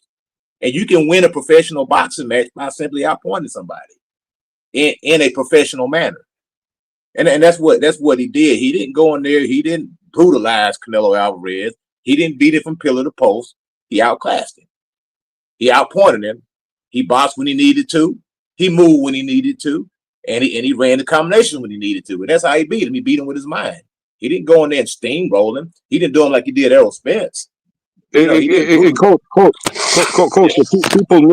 people knew when they left the arena. If this was, the 15-round era, Canelo wasn't making it 15. But Bud was coming on strong those last couple rounds. I disagree with that, brother.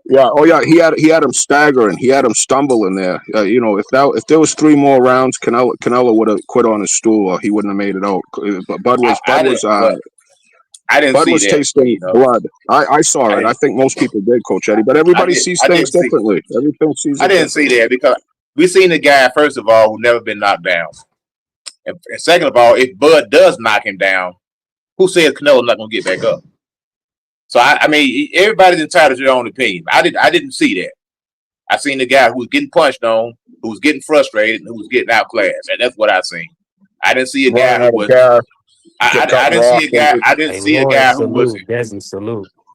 I didn't see a guy who was like with Usyk. If those AJ fights, I think in the first fight he would have got AJ out in a 15-round era. I think there's so much more to be told because I know the 11th. Usyk can actually punch. Usyk's a puncher though. If you really want to get down to it. But prior to being a puncher though, he wasn't really known as much of a puncher or a cracker. Up until the heavyweights. When he fought these other fighters, Usyk's a big guy. 225, 230 pounds. He's a big guy. No doubt. But I'm just saying these fighters like Bud and Usyk, they haven't really had a chance to. We haven't had a chance to see him in that 13th, 14th, and then the 15th round. Put it like this. Bud is not. He's not going to campaign at 168. Put it like that. He's not campaigning. 175. He ain't fighting no Benavidez at 175. That is not even thinking it. No way, Jose. He's not even going to campaign at 168. So what? It was a one-off. That's all it was. It was a one-off. He might retire. He might do a Canelo Alvarez rematch, but he's not going to campaign at 168. I agree. Hey, listen, I'm in agreement with y'all. But he said they got 2 or 3 fights. Let me ask y'all this: what about Charlo? Is that an option for y'all, or do y'all feel like Bud is not going to entertain that matchup? I mean, it's a viable option to me. I mean, at the end of the day, it's only like 3 guys. First of all, Bud has to. Without Turkey, first of all, the Canelo Bud fight never happens. I think we talked about this the other day. Canelo is, Turkey is paying these guys way more money than they should be getting paid. I'm just keeping it 100. But, it is what it is. He made the money. God bless him. This the next who else is going to garner outside of Turkey a Bud getting a $50 or $60 million payday to fight somebody? A Jake Paul possibility if there's Jake the Freak Paul wants to do it, and I know, money talks, bullshit walks, and that's probably the only person outside of Turkey that could produce that type of payday for Bud. So at the end of the day, let's take Turkey out of the equation. Canelo was getting $40 and $50 million without Turkey. Without Turkey, Bud is not going to get $50 million to fight anybody. So if he's looking to get $50 or $60 million to fight somebody, it's going to have to be somebody that basically the Turkey wants to see. You know what I'm saying? Because he's the one that's paying for the fight. So if Turkey say, "Look, I'm willing to pay X amount of dollars for this person," that's who you're going to have to fight. Otherwise, you can go with whoever. Go somewhere else. You know what I'm saying? But I think Turkey's the one who should be making. Yeah, Turkey's going to be the one making the matchup. If he's paying for it, he's going to have to because Eddie said that he put it out there. You know, Eddie be talking, but he said that Charlo wants at least 10 million to fight Boots, and Bud wants 50 million to fight Boots. So, and salute to the young brother Marky Dan. As you see, Marky, we working, bro. Pull up, join the conversation. Yo, I Join mean, the join the, not even my bad. Not even Bud. But look how much money Daniel Dubois got. Daniel Dubois, you can't even fathom Daniel Dubois getting paid $70 million to box. But he, quote unquote, he did. That's what the reports are saying. He got a $70 million payday. Usyk got $130 million payday reported. Yeah, we never get Usyk Fury. We never get those fights without Turkey. That was a game doesn't changer. happen. Crazy Remember how amount long of he money. So, waited for the undisputed at light heavyweight? exactly. And Yeah, those we guys, wouldn't they have got didn't that. get nowhere near that. They got like $12, $15 million. They didn't get no 40, 50, $78 million to fight each other. So it's like at the end of the day, it's like, yeah, Bud wants $50 million, but who's gonna pay for it? Now, if Turkey's gonna pay for it, then Turkey's gonna pick your opponent. That's right. Yeah. It is what it is. I mean, if Bud wants $50 million, Turkey say, okay, fight Hamza Sherrod. That's what I want to see you fight. That's my guy. I hope whoever you got Chauncey Billups is looking at some of these judges. I hope these judges are looking over their shoulder the next time they're filling out their corrupt cards. Because I'll tell you, you talk about cheating. Some of these cards are mind blowing. Some of these stoppages are mind blowing. Like I say, there's nothing dirtier. And like I say, Turkey's playing like a game, a card game. He's got so much money, he can really make these fights if he wants it. Because no one else is going to be able to present these millions of dollars like Turkey. Coach Eddie's right on. It's like, that's it. That's your option. It's Turkey. But it's like boxing is so buttoned up that for whatever reason, nobody has brought any investigation. I mean, well, I'm not gonna say there hasn't been any investigations, but that's of course you had the Daniel Kinahan situation. It's different, but I'm talking about just as far as the judging in the sport, like you mentioned, in Matt. Right. Like why has Right nobody in front of cracked us down on cheating. this? It's Right. disgusting. There was a think card. about with There was an Eddie Hearn card, real quick. Eddie Hearn card, right? The fight was getting ready to go on. They pulled the card. They pulled the fight, right? And I'm like, why did they pull the fight? I'm looking because of an illegal gambling patent. So much money went on something that they had to gamble. Like Eddie Hearn came out and made a quick statement about it. But there's so many of those that they don't pick up on with AI and this, whatever, all this. Let me see whose But fight it there's was. so much. I think it was a But there's Bellotti so fight or much something. I was cheating gonna going bet on on. it. And we got this one judge. His name's Timmy Cheatham. His name's Cheatham. It's like, and he's like one of the biggest buffoons I ever see. Like, you see some of these cards, I get it. It's all in the perception. They're sitting at different views. It's all, I get it. There's discrepancy. But when you see some of them, when you pull up the 3 cards and you look at them, and then you just go back and watch it, you're talking about some Three Stooges type fucking in HD. It's like, what were they seeing? Like, how could you have gave that round to that guy? It's like you could have anybody, no knowledge of boxing or anything, like score the fight and say who won that, who won. Like anybody would say that person, and this person that's sitting ringside, getting all the comps, limo to the fucking thing, living drinking martinis, eating filet mignon, is cheating at the highest fucking level because it's a club and they don't want nobody in. These judges are the same judges all the way around because it's a little clique and it is at the highest. But there will be an eventual B3. Believe me, there's something coming our way because this is the tip of the iceberg with the NBA. The MLB's already been caught doing it. The NHL, soccer, cricket. It's been going on since the beginning of time. Now that we're just putting all these gambling apps where now there's just so much money and just the human nature of gambling. Everybody likes to gamble. I mean, and there's it's out of control, but at the highest pinnacle of it all is this boxing. Now, like we're saying with the money, with the Turkey money, throwing all this around, Uncle Sam's looking at this. Like, how is all this cash? He reportedly, like when there's a Turkey card in US of A, Uncle Sam's taxing the fucking shit out of that Turkey cocksucker, right? And they're going, wait, he just paid him $70 million. Why did the Uncle Sam only get this? Huh? We're busting his ass. What are they doing wrong? Because I think that's even how Victor Conte got caught at the beginning. They knew he was a cheat, but he started money laundering. He started fucking doing the silver briefcases full of cash, and they're like, "Fuck you, bro. We want a piece of your shit." And but yeah, out of control. It's out of control. And in B3 boxing, something's gonna happen because we've all seen it. It's all par for course with us boxing fans. It's just par for course. Yeah, another robbery. All right, on to the next one. Nothing we could do about it. But yeah, it's crazy shit. Crazy shit. No, I'm with you. And you remember the Michael Fox situation with the Mendoza judge for the Maestre fight? Like Brutal Michael one. That Fox was got brutal.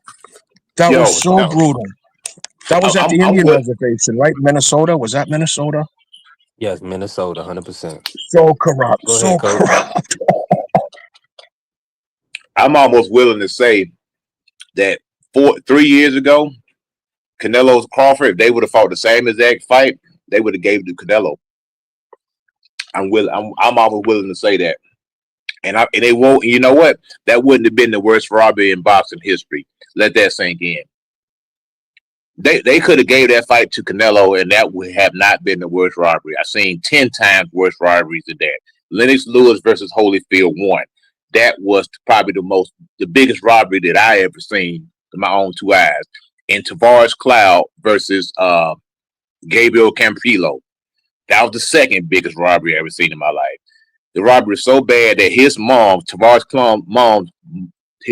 Cloud's mom, fainted in the ring when they read the scorecard that Tavares had won the fight.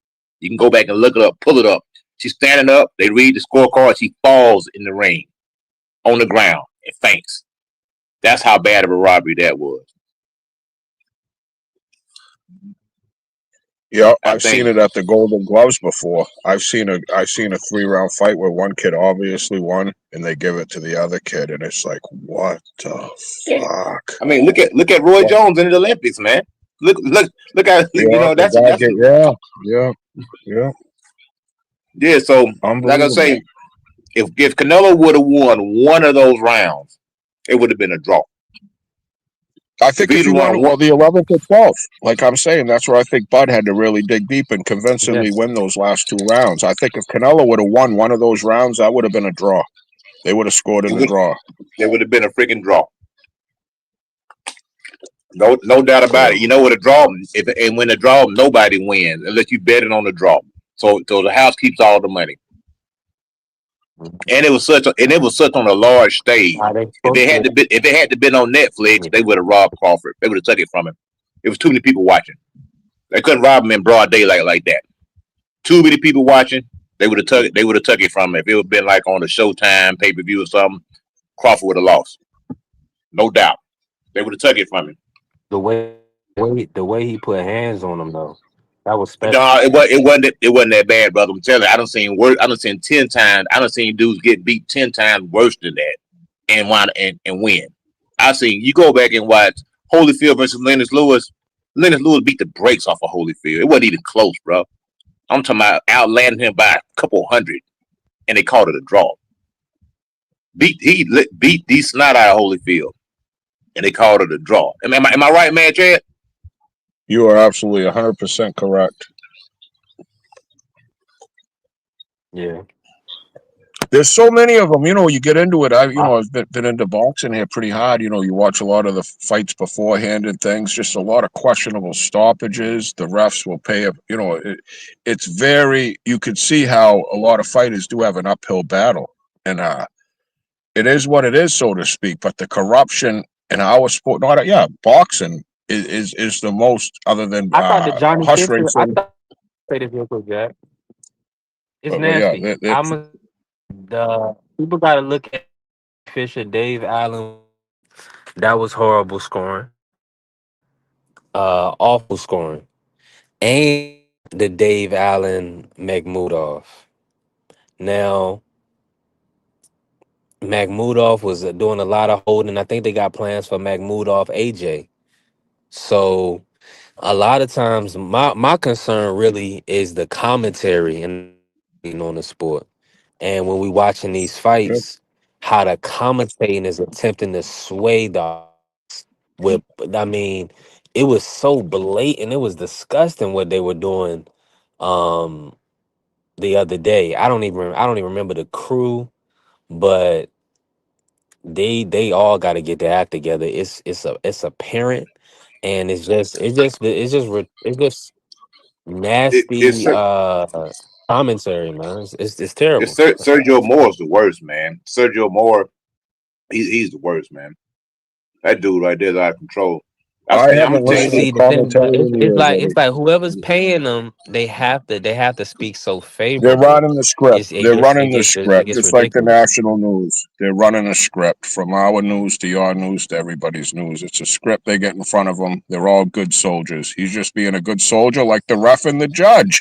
It ain't the judge we should be But mad why at. do? But They what all have a about? pre-game But let me plan. ask you this, They all Chad. sit down. Nah, this is the thing, Chad. Speak on this.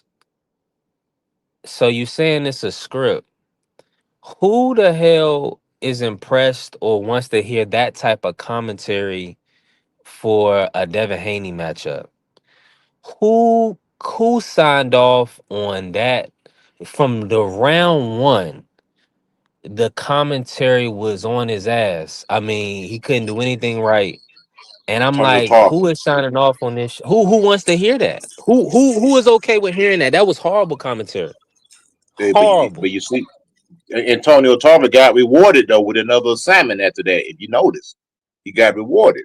Now, in that same fight, I think the very next day, you go back, and I don't care. I don't argue this, and I'll debate with anybody.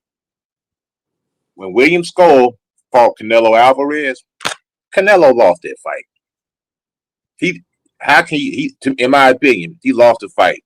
They threw the same amount of punches. I'm sorry, they landed the same amount of punches, and William Skull threw 125 more punches. But Sergio was telling me that William Skull was running. And I'm sitting there looking at William Skull standing there in the middle of the ring with his feet nailed to the ground, daring Canelo to come in, and Canelo would not come in. Meanwhile, Moore is telling me that this guy's running when he's clearly standing still in front of Canelo, and Canelo sitting there looking at the guy.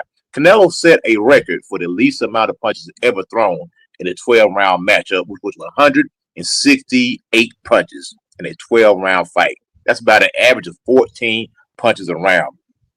Canelo Alvarez won a round throwing 4 punches and landing 0. Let me repeat that.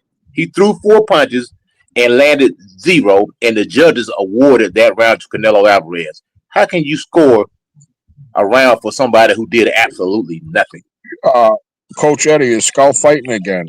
I don't know. Like, everybody has a different point of view, but that was a despicable. He should have got disqualified for not engaging the fight. What I saw was a guy just running around, not willing to engage. Yeah, Canelo wasn't a good fight, but the guy was a world-class athlete running. If there was ever a fight where I saw an opponent run, that was the fight, Coach Eddie. And like I say, we all see things differently. But I'll tell you right now, Skull ain't fighting nobody again, because that dude, I think, just made $80 million running a marathon. But that's what I saw. That's what I saw. And Canelo won the fight. You couldn't have given that fight to Skull. No way, Jose. That would have been a robbery. That would have been a robbery if they gave that to Skull. Because he should be disqualified. I'm going to challenge for you. running. Coach, he ran. He ran. No, he did not. I'm going to challenge you. I can't watch that fight again. I fell asleep watching it. I couldn't even watch it again. I just watched what I watched. I found the kettle was boiling. The water was hot. The kettle was boiling. The water was hot. There's no challenge to that. All right, we can move on from that because I don't want to argue a topic that I I'm can not never going to change. argue with you. I'm gonna make this point. I'm gonna make this point really quick. I went back and watched the fight. I went back and watched the fight a couple times. Skull held the center of the ring for a very long time. You gotta have better things to do. You gotta find better things to do than watch that fight 2-3 times, bro. There's gotta be other things to do with your life. Hey, dog. Can I say something, man? I'm just saying, if we seen guys cut off the ring, or quote unquote guys who were running, there was zero effort from Canelo Alvarez. He didn't do anything. Triple G would not have allowed William Skull to quote unquote run around the ring, even though he didn't do that. He would have cut the ring off and he would have stopped him, just like Willie Monroe, where he was running around the ring, trying to get away from Triple G. Triple G hawked him down, walked him down, cut the ring off, and he stopped him. We seen Triple G do that his whole entire career, was capture guys, corner guys, and stopped him. Canelo didn't do anything. How can I award a guy who set a record for the least amount of punches thrown and had zero effort, didn't even try to go get him? Jermell Charlo ran more than we ran the most ever I can remember. Jermell Charlo. Jay Wills. You're not listening. You want to talk. You want to be right. You're not listening. No, I'm listening. I'm listening. You're just reiterating that Triple G. Now we're talking about Triple G. I mean, come on. We're talking about that Skull run. Skull ran. He ran. You said he didn't. I said he did. That's that, Coach Eddie. I don't want to talk about it. It's a stupid topic to me. Well, that's your opinion. Jermell Charlo, quote unquote, ran more than William Skull, but Canelo Alvarez was Come on. No, he didn't. No, he didn't run. Charlo was fighting negative, but he didn't run like Skull. Anyways, like I say, I got to go because this is just hurting my feelings. Skull ran. So everybody and their mother said Jermell Charlo ran that fight. Hey, hold on. Hold on. Everybody said that. My bad. Hold on. Let me just say this real quick, man.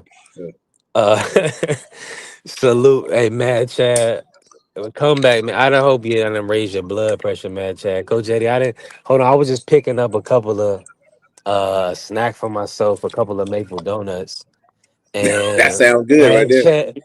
And Mad Chad just ran off. Hold on. What was y'all? What was the? Let me finish the conversation. It was about Canelo Alvarez not doing nothing in the William Skull fight, and I'm thinking, and I said William Skull won. I gotta rewatch the fight, Mad Chad, because I feel like the referee, they, 4 of the I think the judges gave him 4 rounds, right? They gave one judge had it 5.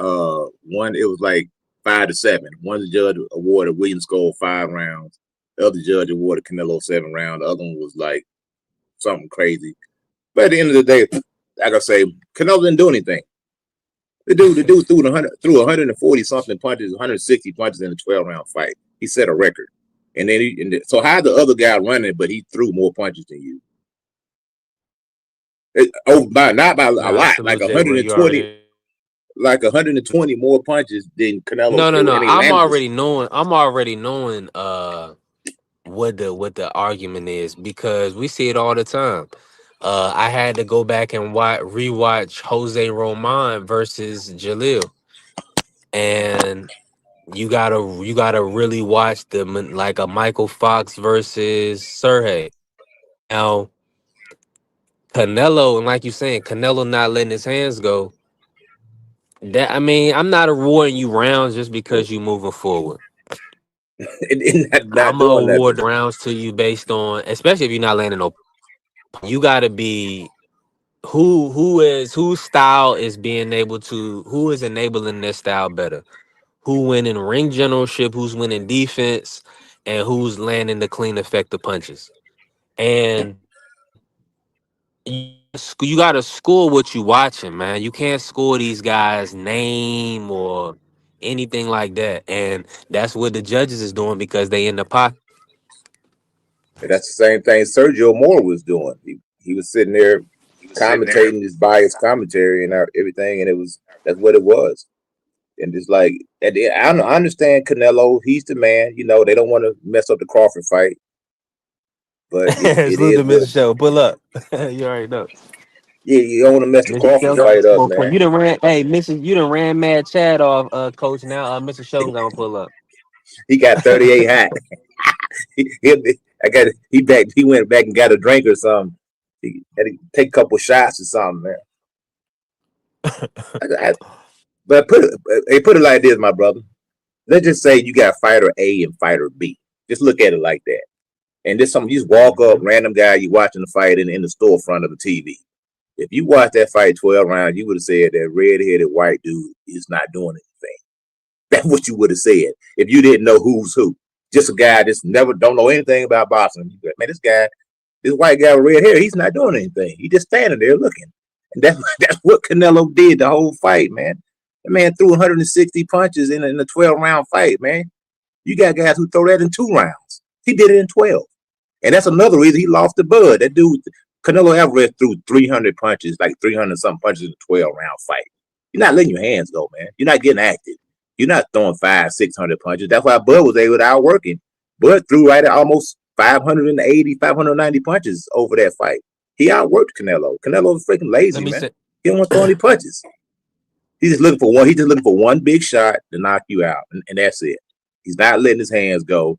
That's why he's getting beat up. He's got so much money now, he don't care anymore. He's like, my brother whatever. Blue, man. Pull up when you can, Blue. And Mr. Show Moore, he gonna be back. You know, he be dealing with audio service issues. Yeah. So he'll be So back. is the Crawford and Canelo fight? Is there a rematch, or are they thinking about doing it? Have you heard anything about it? They're gonna do it in May. Yeah. Oh, they already said it.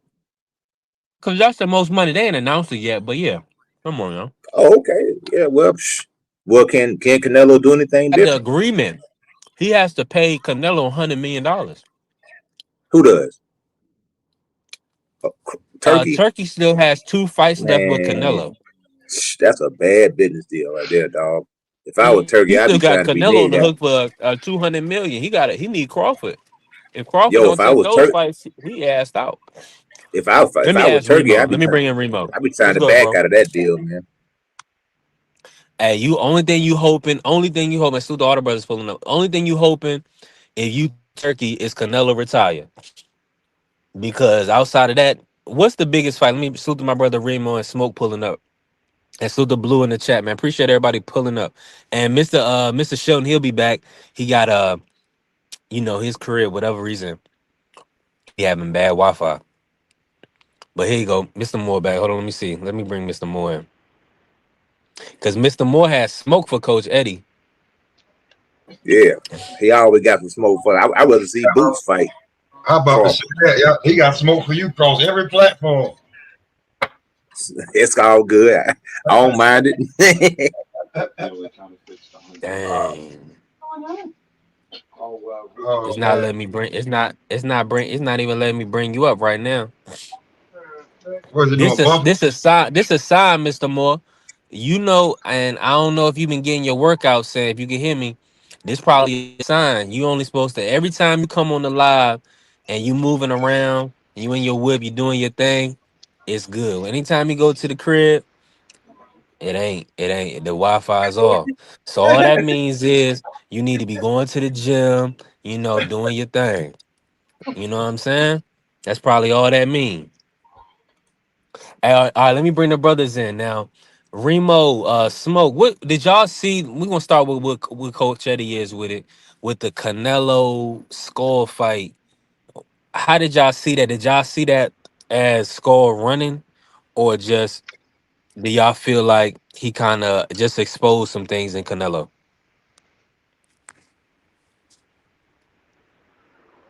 Want me to start? Yeah, cook Remo. Go ahead, Remo. Go ahead, bro.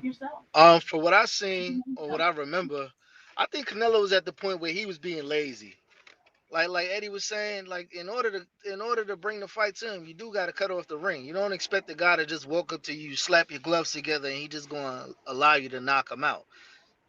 But Canelo is older, and he's at the point where I think he's done. I think he's just about done. The mobility ain't there. Even if he did want to cut off the ring, the mobility ain't the same for him. And them winging punches, unless somebody there to get hit, if they move, they can get out the way. It's a lazy approach by him. Nobody gonna sit there and let him do that. And then he have a problem with that shit. Both. Be really exciting to see more people. Both. He exposed some things. One, but two, if you gonna win, buddy, you gonna have to engage. And I was watching that fight like Canelo gonna win that fight purely on ring aggression, being the aggressor. You ran when he wanted to engage. Like they say, you don't have to. It's the sweet science, but bro, you better know who you in the ring with, who judging you and everything, because running from Canelo ain't gonna get you no damn. I mean, it ain't gonna get you no belt, bro. Like Floyd had to engage. I think Lara would have won if he didn't engage. If he would engage a little bit more, I think he was coasting. Skull, if you would have engaged and not been so terrified, like when you ran out there like you was the 2.0 of Jermell Charlo, you just wasn't going to get hit. You might have could have done something, but nobody wants to see you fight. That's another thing too. Nobody wants to see you fight. You about to fall into the Sandell Martin type shit. The Jermaine Ortiz, like last time we saw you fight somebody, you ran. With Tio? Yeah, bro. Like I don't think he ran with Tio. Engaged, bro. He got it. He had to engage a little more. I think he won the fight, but he didn't. I did too. I think he let off them last couple rounds, but that's what catch you in them championship rounds. Where you see Bud didn't let up them championship rounds. He went to fucking work. Usyk didn't let them championship rounds. He went to work every time. You can't give up them championship rounds. Them championship rounds is, since we all know sports. Championship rounds is like the fucking money ball winning the 3-point contest. Them shits count for 2. I don't think Skull was in there to win though. I don't think he was in there to ever try to get the victory. I think he was in there. He got a lob from Turkey. Come get some of this bread and let's get us to the next fight. That's why he was in there. He just didn't want to take no damage while being in there. Now check this out. We talked about boxing matches being rigged and corruption in boxing, right? This is what William Skull said. Now he may be lying, whatever, but it's what he said. He said Turkey came to his locker room and asked him how he's feeling. He said, "I'm ready to knock out Canelo Alvarez." Turkey said, "Don't." No, this is what William Skull said. I'm not saying it what William said. He may be lying, but it may be telling the truth. He said Turkey told him, "Do not mistreat Canelo because we have big plans after this fight." In quotation marks. That's what he said. Well, you gotta like now that we actually watching the Turk, he's full of shit. Who? Which one? The Turk. He's full of shit. Like a lot of people are like he's saving boxing. He's kind of full of shit, bro. He ain't no different. What you got to say to this? Hold on, Smoke. What you got to say to this, Coach Eddie? Did Willie Pep win around without landing a punch? Yeah, that's legendary. Now that's cool though, but like I say, what Turkey did was some old gangster mob type of stuff. Going to a fighter's locker room and tell him to sandbag. Because I'm gonna tell you something. Just go back and watch the fight. Turn the sound all up. Anytime Canelo was afraid to get close to William Skull, because when he did run in and try to do something, William Skull pieced him up with 3-4 punches and slid off on it. Yeah. And Skull is a big guy, man. He's way bigger than Bud. I mean, Skull is a lot bigger than Canelo Alvarez. And Canelo was like, yo, this guy's got enough heat to keep me honest. That's why he didn't pursue him. See, a lot of times we just go off name recognition. Oh, we don't know this guy. He ain't nothing. I tell you what, if you don't believe punchers, tell an 8-year-old child to put a boxing glove on and tell him to punch in your eye. Let him know how it feels. It's going to hurt. Now, you talk about a grown man punching on you. Coach Eddie, I will say this. The fight before when William Skull got he won the IBF belt from Shiskin. Yeah, Shiskin. That he did not look good in that fight. Oh no, I thought he lost the fight. It was a back and forth seesaw. I thought he lost that fight. So that's why we was like, first of all, who is this guy? And because to be truly honest with you, we thought like we was making jokes like, yo, we ain't never seen William Skull before in our life. He might be AI. You know, we was making jokes, you know what I'm saying? But we was like, but then when we seen him, we was like, okay. And then when we saw, I was like, when I watched that fight, I was like, come on, man. But then I was like, maybe Bud could use some of this shit. But you gotta engage, bro, if you're gonna win them fights. But I can't believe the Turk did that because they not act like the Turk didn't walk up to Shiraz and say, hey, you losing. Step on the gas against the Diamonds. We all saw that. So the Turk said it wasn't him that said, "Oh, I'm not making no more pay-per-views for DAZN." Right. So it wasn't me, but nigga, you said it out your mouth. So come on, bro. Right. So let's say that really happened in the locker room. Let's say that really happened in the locker room. Now, did that explain, or maybe the way William Skull was fighting? If somebody told him, not saying that he would have won if he would have fought any different, but could that be some credence to that Turkey told him, hey, don't mistreat Canelo because we got plans? Man, you over there in Saudi Arabia, and some powerful guy tell you don't mess up our plans. Man, I ain't finna mess them plans up. I'm gonna go missing, brother. You know what I'm saying? Shit. I want to Man, know. I want to know how I much is thought the that mall bag was that he out of walked into boxing. the. Go Who ahead, Let told me you get that. that bullshit? Who told you that bullshit? Them niggas, bro, them niggas ain't going nowhere. They just learn how to get quiet again. Real talk. Bruh, if that's the case, he walked in that locker room with a black duffel bag and he just dropped it off in front of that locker. Cause for him to do that under the table, I could see it happening. Shit, how many of us wouldn't do that? So, Mike. Yes. I would. I ain't gonna tell you no lie. Yeah. You know what I'm saying? Let's keep it real. That Gonna take the motherfucker money. dropping off. That If motherfucker we giving not, me more than my purse and cash, and I get my purse. and Oh nobody man, don't know, and nobody don't know about that bread. That's take home money. No IRS. I might get knocked out. Hey, I might get knocked out. I'm telling you. Think about it. That cat that Shakur fought, right? The plumber guy. Josh Josh Padley. Yeah. Padley. He was an He said, electrician. He was an man, electrician. I appreciate you saving this car for me. Here goes something else, and then he gave him another fight after that, didn't he? Yeah. Yeah, he's still on. He's still on. Yeah, I'm saying Matter of fact, he signed with Eddie Hearns. He got a contract deal with Eddie Hearns after that. He just had a fight too. He won. See, there you go. He went from laying down people roofs to getting a little bag on the end for saving a card, and he good now. Yeah, he got signed and everything. Got an extra $500,000. Quit his job. I wouldn't have quit. I'd have just bought the company. But look how it go. Somebody got a little TV or something in the background. One hand wash the other. Sometimes it's beneficial because if you're not that top name and you're not one of them guys that they go, because it's not even that you pull off the upset.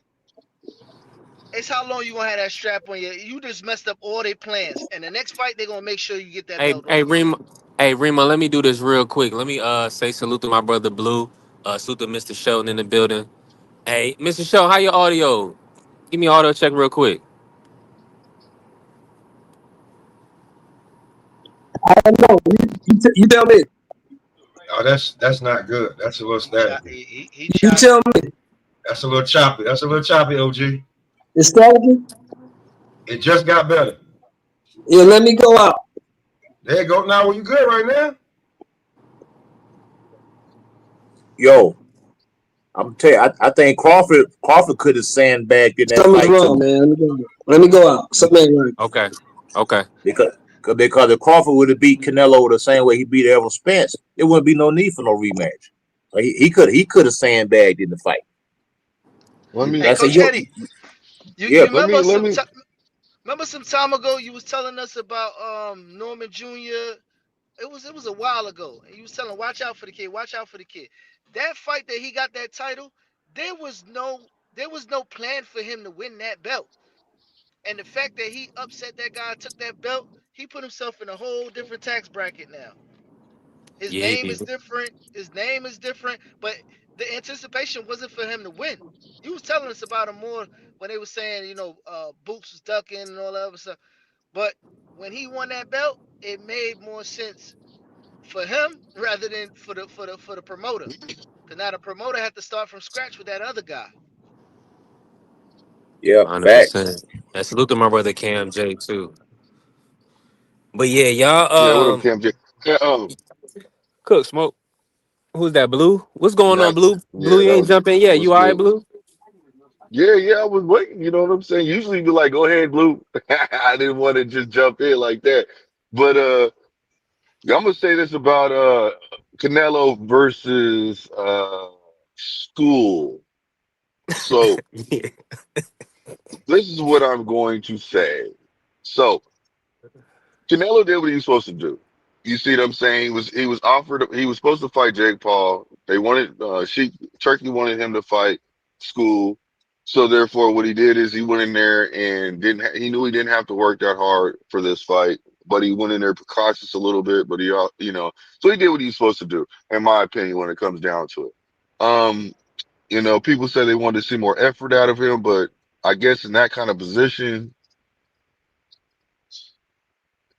he kind of floated it, and maybe he did do his best, because he wasn't expecting School being as big as he is to move with that lateral movement. And in my opinion, he wasn't running; he just had a lateral movement going on. Um, a lot of people want to say he was running, but I won't say he was running. Maybe he was moving excessively. I'll give it. I can That's say he's moving a little bit. That's fucking running, bro. Well, I mean, I don't know. That's really not. I mean, because you gotta.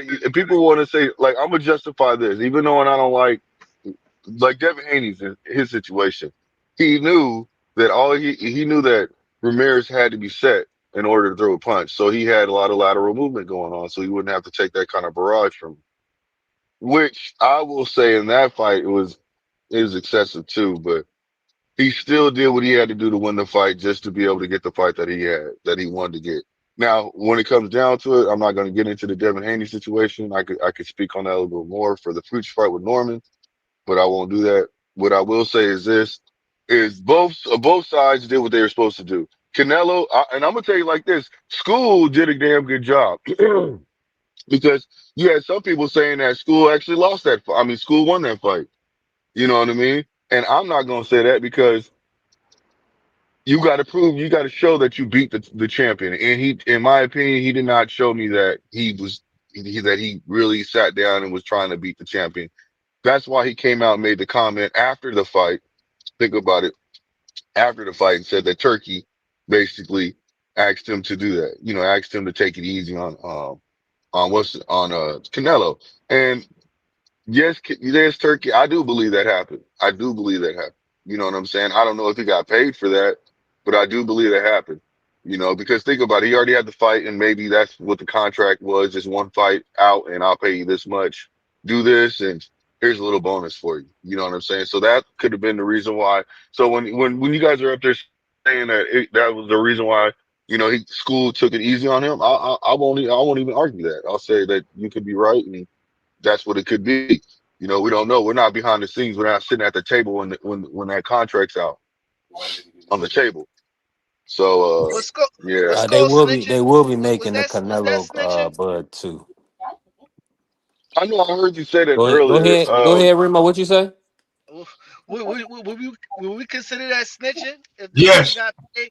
The man got paid and still told. What type of shit is Yes. that? Yeah, Yes. Right. if it's a But he backroom got deal, yeah, that's yeah, snitching. but yeah, it is. It is. But the thing about it is, I think he got upset with Turkey, if I'm correct. Something Turkey, like somehow something was going on after, and he was responding to Turkey or something like that because Turkey said something, and that's the No, reason why he said he said he exposed that. Yeah, because everybody was dragging him. Everybody was dragging him. Oh, you ran. Like, nah, man, this dude told me to chill, man. You know what I'm saying? You can't do that. You can't do that. You can't do Because that. all right, think You about money. it. If I got bread under the table, right? If I got bread under the table to chill out, I got paid for that, right? Now Okay, the so hold performance on. itself. Do we know he got bread under the table though? No, I'm just saying if. I'm just saying the two Okay, variables. got you. You know what I'm saying? So if I got bread to chill out, I got the money. I took the money. So now Yeah, if I shut the didn't fuck get up. bread, and I came out with that performance, nobody still want to see me. And now that if I did get bread and I'm speaking, I'm definitely blackballed. It's over. Word. Yeah, I don't think you should have But said now, that did he either. say? Hold on. We adding bread, or did he say he got bread?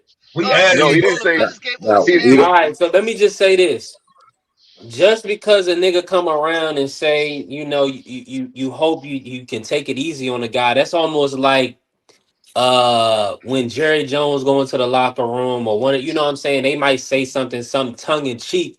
They might not mean for you to take it to heart, but it's like you saying, like what Coach Eddie is saying. If there's fear behind it, and if you moving around Saudi and it kind of or it's threats, then that's different. But niggas can So say what's the whatever difference they want to between say. Yeah, you're right. You're right. what's the difference between saying that and I carried him a couple rounds, so the numbers could get where they need to be. Same shit. Yeah, you're right. You're right. It could have been a lot of money on the certain.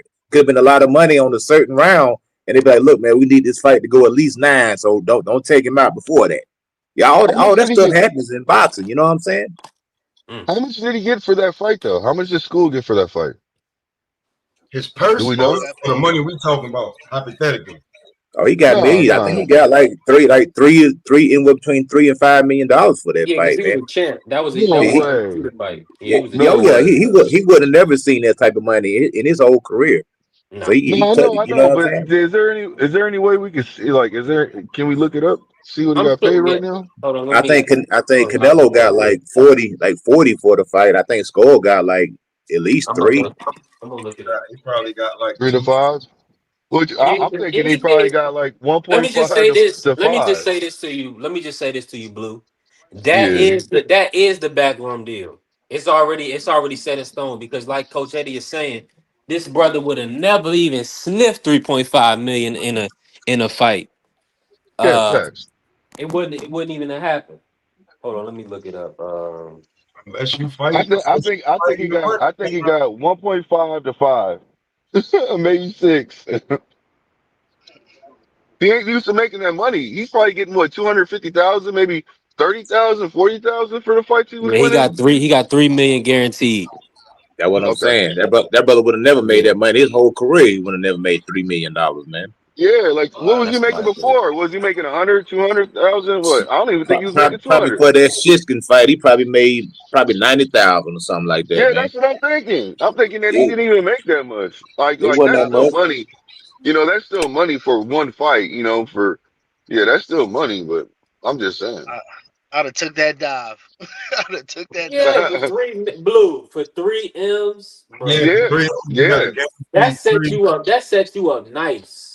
Especially when you like and you a boxer and you already from Cuba, nigga. You already know how to manage that. He could buy a mansion. He can help out the community. He can do a lot of Yeah, stuff. because you ain't gonna get no fights, man. Look at Boo Boo, man. Boo Boo got blackball, man. That dude can't even get a fight to save his life, man. It's like once the industry turn against you, like you gonna get blackball. You better get a fight, man. Yep, I agree. Yeah, Boo Boo took. Look at Speedy. Speedy lost one Oh fight. shit! Can we talk about Speedy? Can we talk about Speedy Rashida getting paid 10 grand and turning down $250,000? Can we talk about that? Yeah, that joke a fool right there, man. He could have made like 700-800,000 fighting Boots, man. He turned it down. He turned down. First, he turned No, down. it wasn't 700-800. It was 500. He was offered. Fuck the It was. They offered him a lower amount. They offered him 300, I think, and then they switched to 500. He turned down the 500. Then they basically a couple of people. Somebody spoke to him and told him take that money, and then Brian Norman Sr. spoke to him and told him to take the money.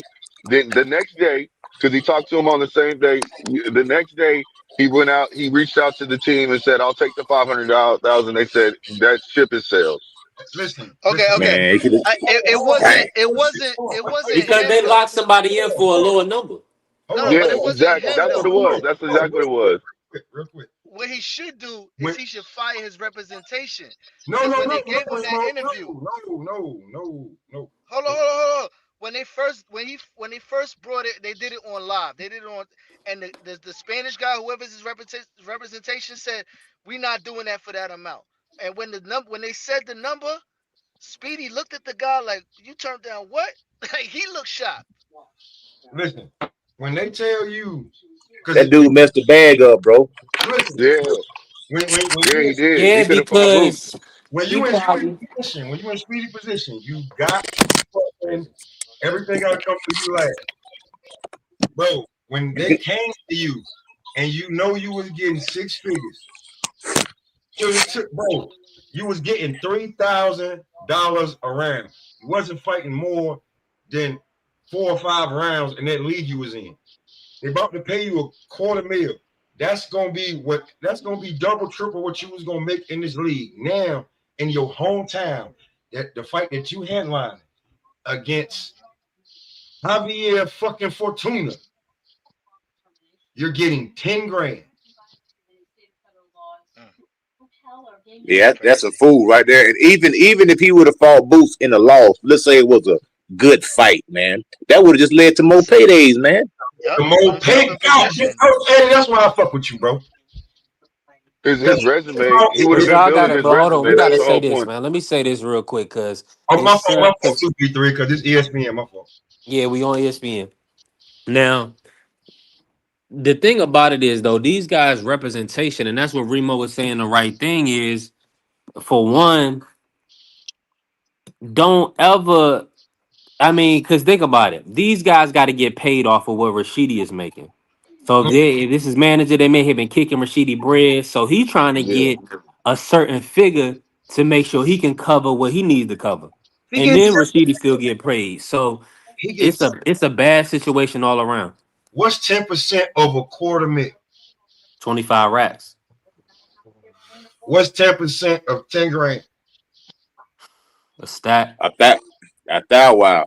That's They it. both stupid. And it Yeah. went up to 500,000. The offer got as high as Yeah, so 500,000. As soon as they said that, I'm jumping on it.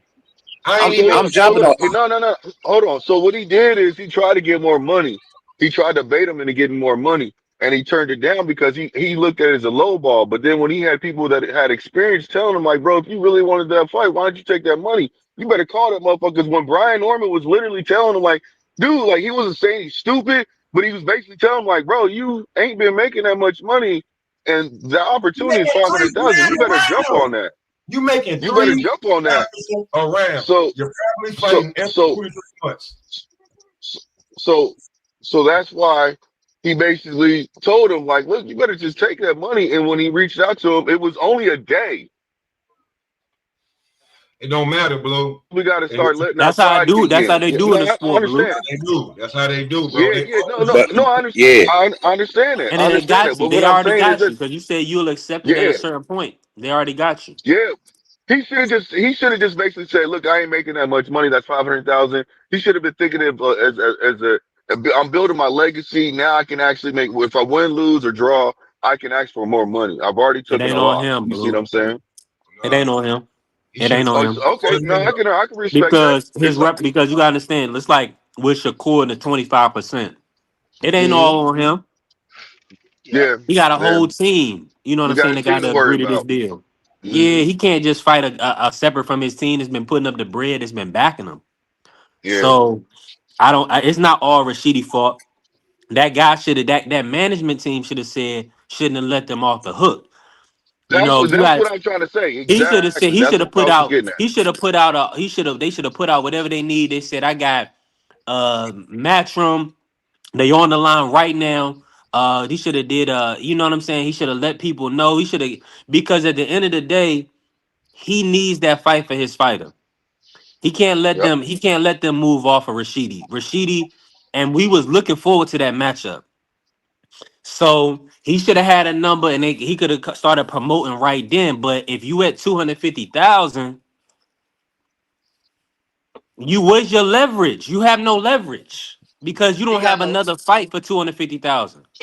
Yo, but they Forget he don't have they came another. back and He don't have doubled it, and another he network turned it backing down. him either. Yeah, he did. He did use his leverage because he got a boost. He got it bumped up to Hold 500K. on. So he turned down the 500,000 for Rashidi as well.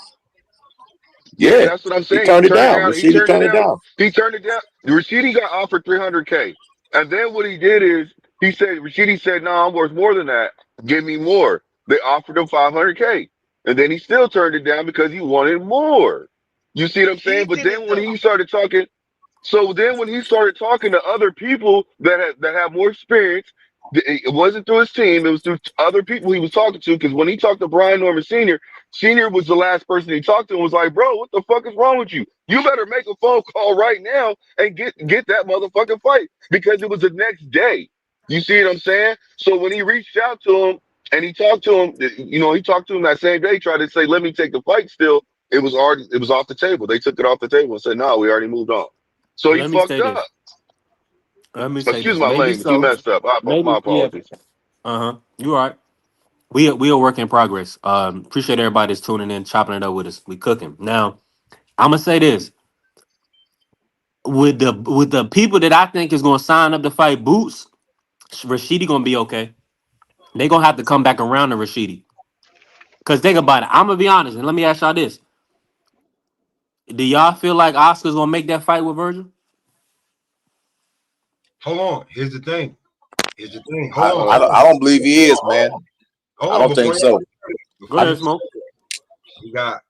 He still got one more fight with a certain fighter, and he got offered something too. He turned it down. He got one more fight with Charles Conwell on that card, and we know how he liked to put Charles Conwell out there before he put Virgil out there. Just saying.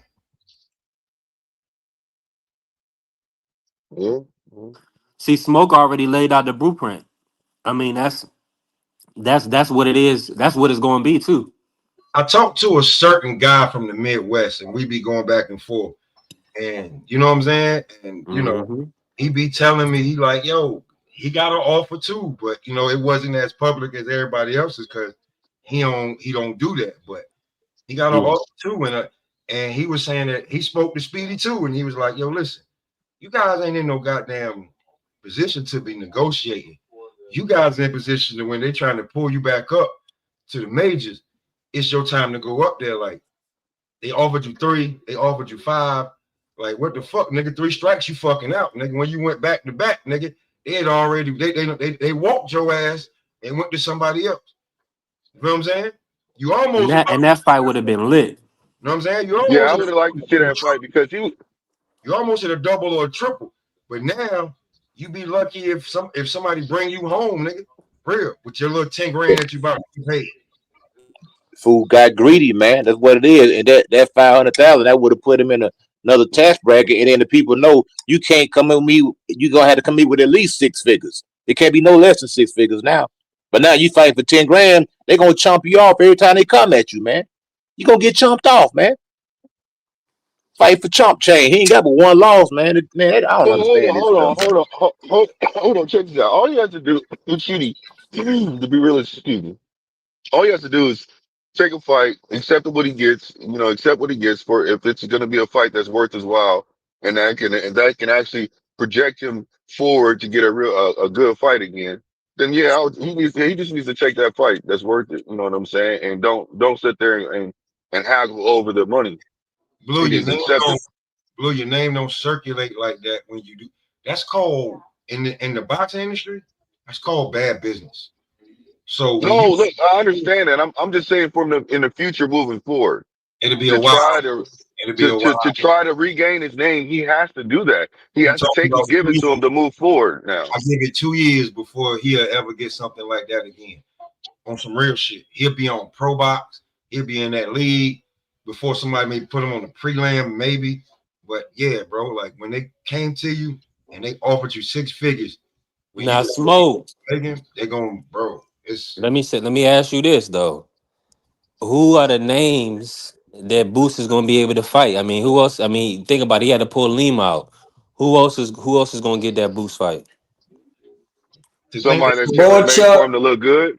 Somebody that's tailor made for him to look good. Okay, boy, Chuck, I see that. What's the boy name?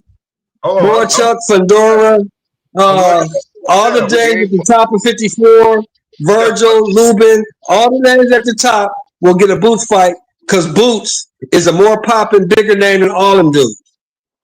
That's just a fact. I mean, I like it, but he's more popular and he's more popping than everybody else at 54. Now, how many of those guys you just named, Mr. Moore, is going to win over 500,000? Hold on, though. But like, you got all of them. All of them. Every fucking last one of them. So that's why, yeah. I'm not being an asshole or nothing, but okay. I see it. He's not in the WBC right now, but outside of WBC, Boots is locked in with every other sanctioning body, and he's the intern champ for the Abbas nigga who beat Telez, and that wasn't even supposed to go that way. So you don't think that the WBA will be like, yeah, it'll look way better if Boots is the champ, other than the motherfucker that we had set up to lose to win the goddamn belt. Now, stylistically, do y'all feel like Rashidi, that would be a better fight than some of these other guys, or do y'all feel like y'all kind of passed it? Like y'all not really concerned about Rashidi at 154? No, I wouldn't mind seeing the fight. Hold on, I would like to see that fight between Rashidi and Ennis. I'm telling you that right now because I think that would be. I would like to be. I think Rashidi could give him a fit because I think he'd be able to move it. You know, he's slick. He's a slick fighter. You know, he was winning that fight. He just got tired. He got exhausted. You know, against Villa. He got caught. That's what the fuck happened. He got caught. He was winning that fight. I mean, you could say he got caught, but when you Yeah, really so the question is, he got the tired. question is, here's the question. The question is, does Rashidi Ellis have the gas tank to deal with the boots? Because we know Rashidi Ellis got gas tank issues. That's a fact. Yeah. That's what I'm saying. Nah, he does. He lost his gas. Give me Man. that gas tank. It ain't about the skill. It's about the gas tank. I think Boots. I think Boots will put him. Yeah, Boots will probably. Yeah. So it's like to come back around to it, bro. Like to be truthfully honest with you, we can name 6 to 7 to 8 people that Boots can fight, and we did this yesterday or the other day. We can do like that. Boots can fight at 54 that don't involve motherfucking Rashidi Ellis. Easy as that. Erickson Lubin been talking shit like he's setting up a fight after he lose or win to try to fight Boots. Why not see Boots dog walk his ass too? What the fuck we talking about? You got all 4 champions. You got Callum Walsh. We got Callum Walsh. You got Adams. You got Tellez. We got Lubin. You breaking up. That's not me though. And you gotta remember this. B3. You gotta remember this, B3. You gotta remember that you got Eddie Hearn out here talking about he's the phenom, he's next up, he's the only person that can beat him is Crawford, blah, blah, blah, blah, blah. When Eddie Hearn is talking all that shit, now all his opponents' price tags go up.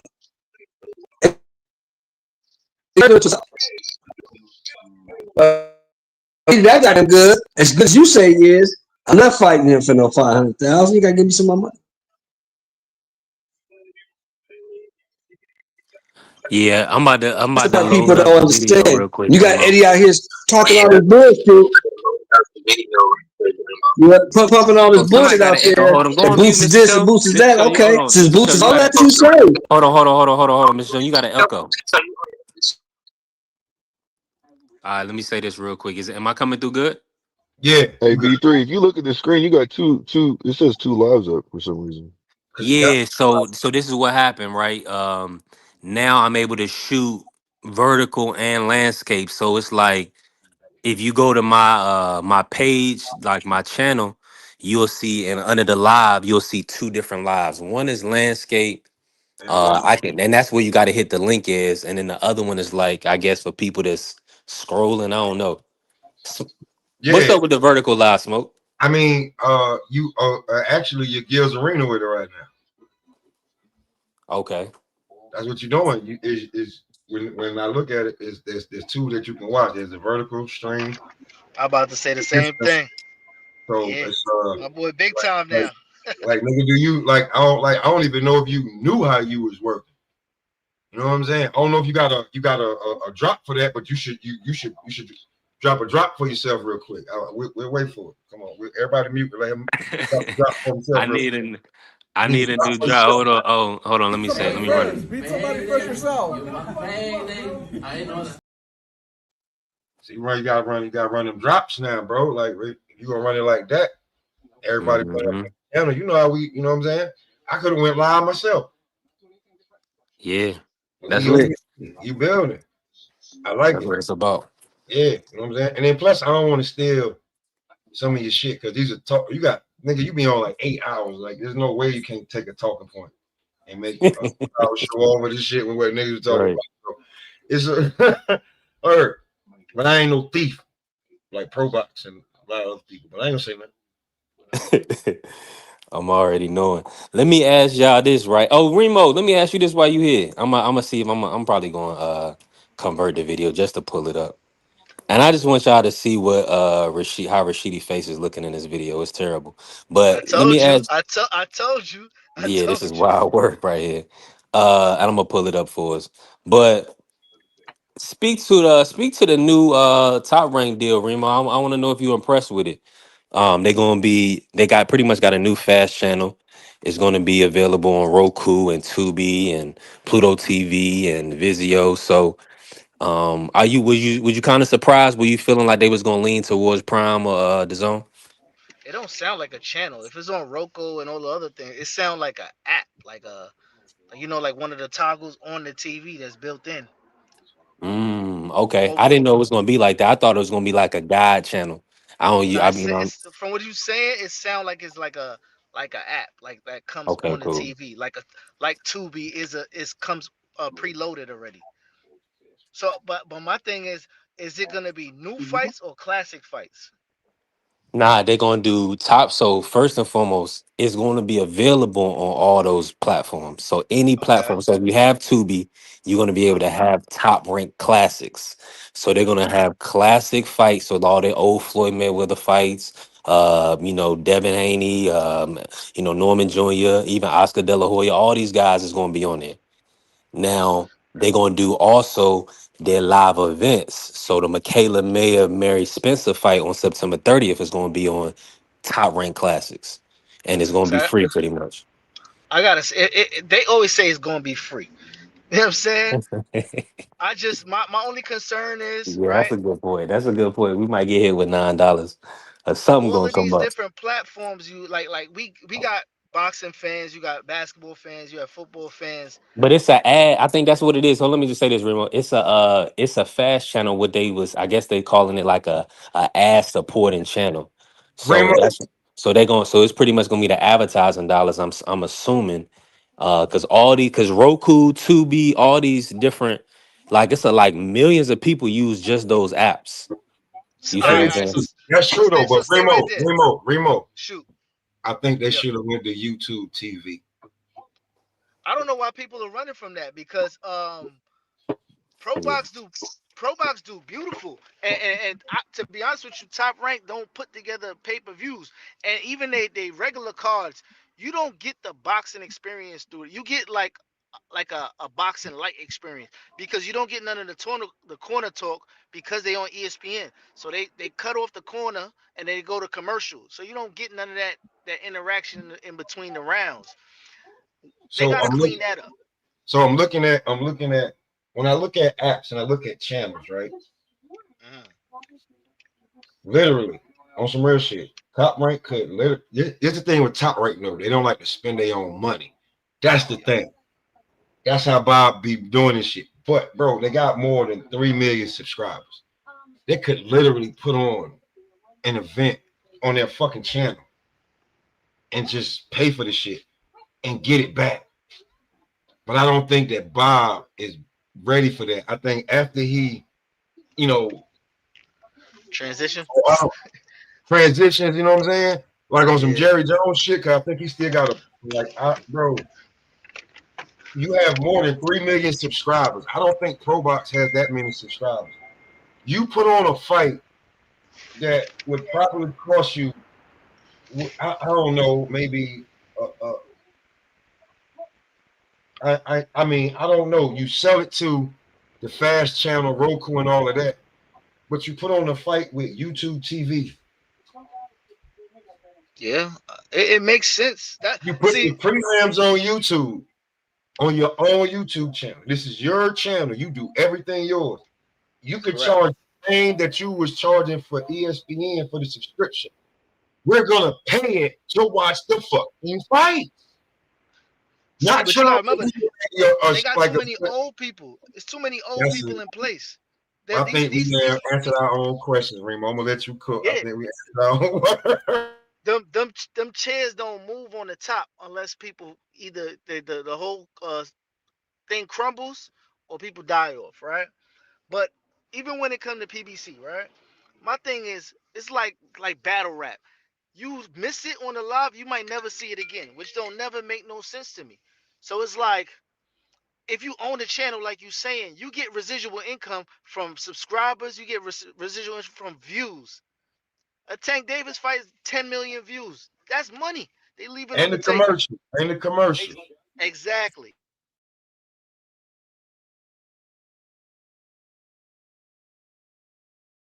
I don't understand this shit neither, man. You get the commercial money, the view money. You're gonna get sponsorship. It's your channel. But I don't think. I guess they're not ready to jump out there and get it. Top Rank like to play with other people's money and still get paid. You know, it is what it is. Be what it be. Let me say this real quick. So to my brother Piero, I do like Brandon Adams. He's one of my favorite I fighters said right his now in name. the whole sport. That's his name. Okay, good. Yeah, I feel like Brandon Adams versus Boost is a good fight. What you think about that fight, Smoke? I said his name. Like, I said his name. Like, he's a guy. But here's the thing. Like, I said his name for fucking Charlo. You see what I'm saying? Here's the rematch. thing. Yeah. Are we gonna give Boots credit for that? Because we're already saying Boots should be fighting a damn champion.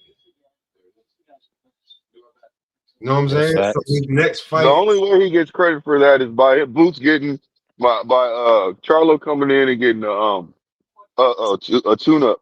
If Charlo goes in there and fights him right now, I was saying Brandon Adams for either Charlo or Boots. But do we give Boots credit for because we talking about Boots should be fighting a champion? Present day, yeah. But I think the hardcore people do, but the haters always gonna hate Smoke. So Boots has to fight a champion. Or he has to get Virgil. If he don't fight a champion, he got to get the winner between Virgil and Lubin. Yeah, I agree. I got this for Remo real quick. More appropriate number to fight a Jerome Boots Ennis in Philadelphia. You find him in his hometown, so it's gonna cost a little bit more for that. You know what I mean? And plus, he ain't holding no belt or anything, so it's not like you have to go to his hometown to fight him. So, he does sell the tickets though. He does sell tickets. That's the thing. Yeah, so he does sell tickets. So it's like, they get in a good fight, man. They get in a good fight. Yeah, we're gonna offer 250, and then they double it or whatever they want to call it. Well, let's slow.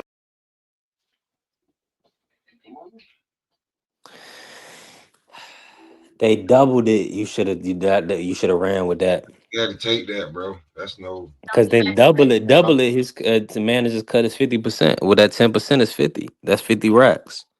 So, but that's what I'm saying, man. You never know who a guy is in bed with and who they may owe money to. You know what I'm saying? I don't care. Maybe you try to damn work some side deals. Yeah. In that, right. You know what I'm saying? To throw them niggas something to get off your ass for a little bit. Like, right.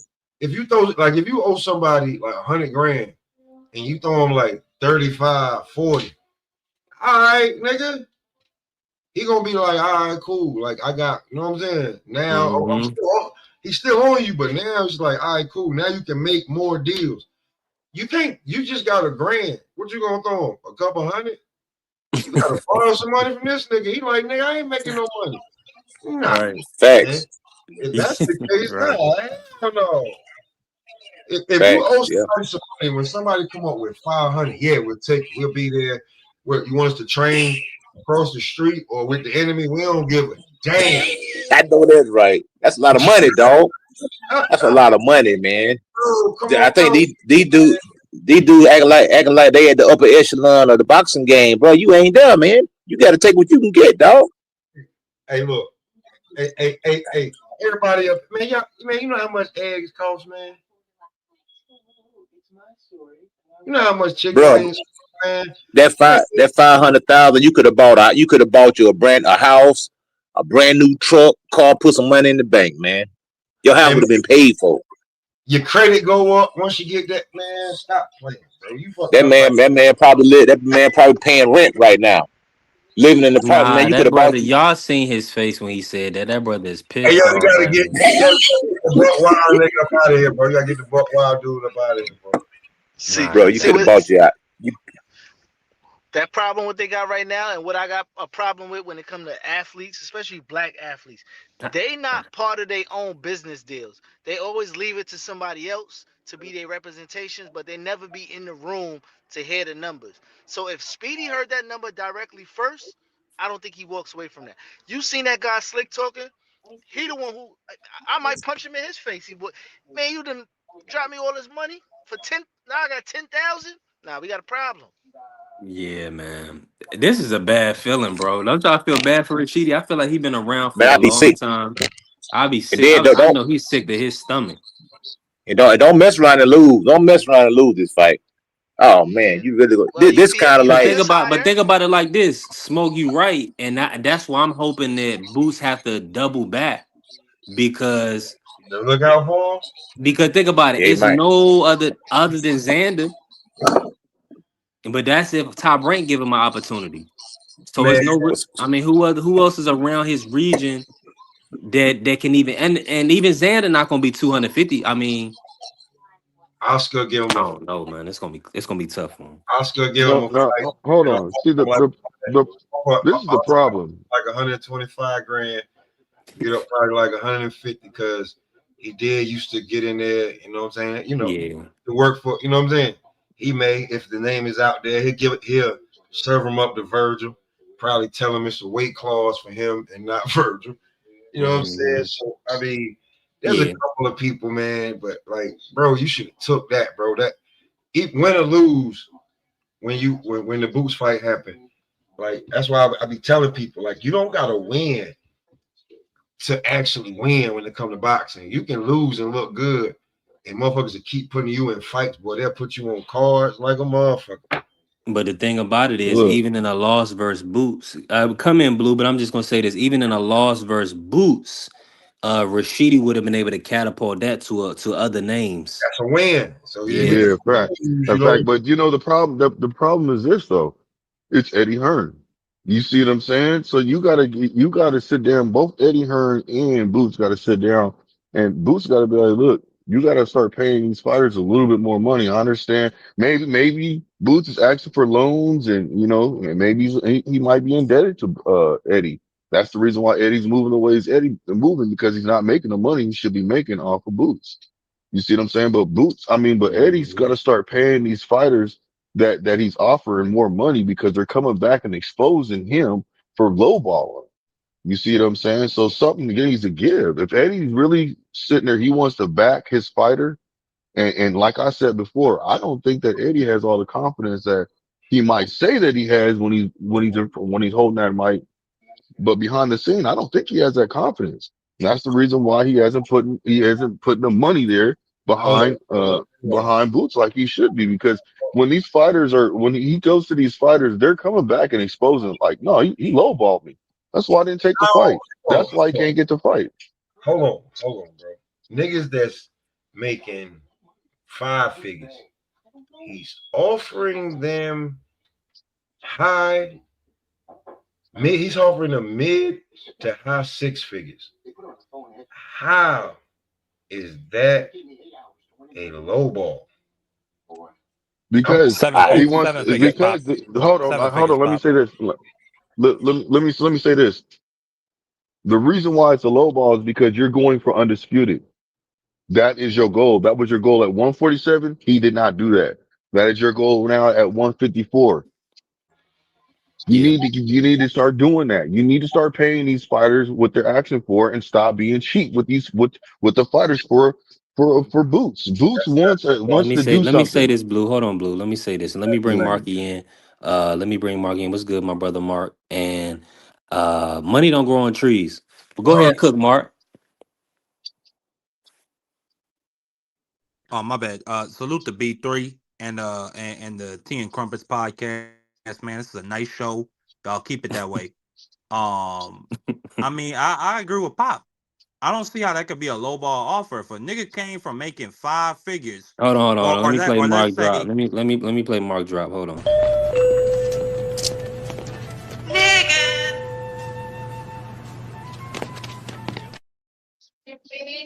All right, my bad. If a man came from making 5 figures or the low end of 6 figures, and I offer you 7 figures, something you've never been offered, something you've never made, how is that a lowball offer? Exactly. The only thing is they just I don't know what his name or I don't know what he thought, bro. I mean I'm laughing, but it's sad. Mark, really, for him to miss out on that type on 500,000, it's ridiculous, bro. Even they Now, treating let me Boots say like this. Let me say this real quick, and let me say this before y'all cook. Norman Jr. situation is different from Rashidi Ellis. Norman Jr. is a young champion. He didn't have to sell his belt for 1.7 million. That's completely different than Rashidi, who I believe maybe 30, 31, never been a champion, getting a big opportunity to fight Boots, 500,000. Big difference. Who could crush in the building? Can I play devil's advocate though? Yeah. Just for conversation purposes, right? So now the way boxing is, right?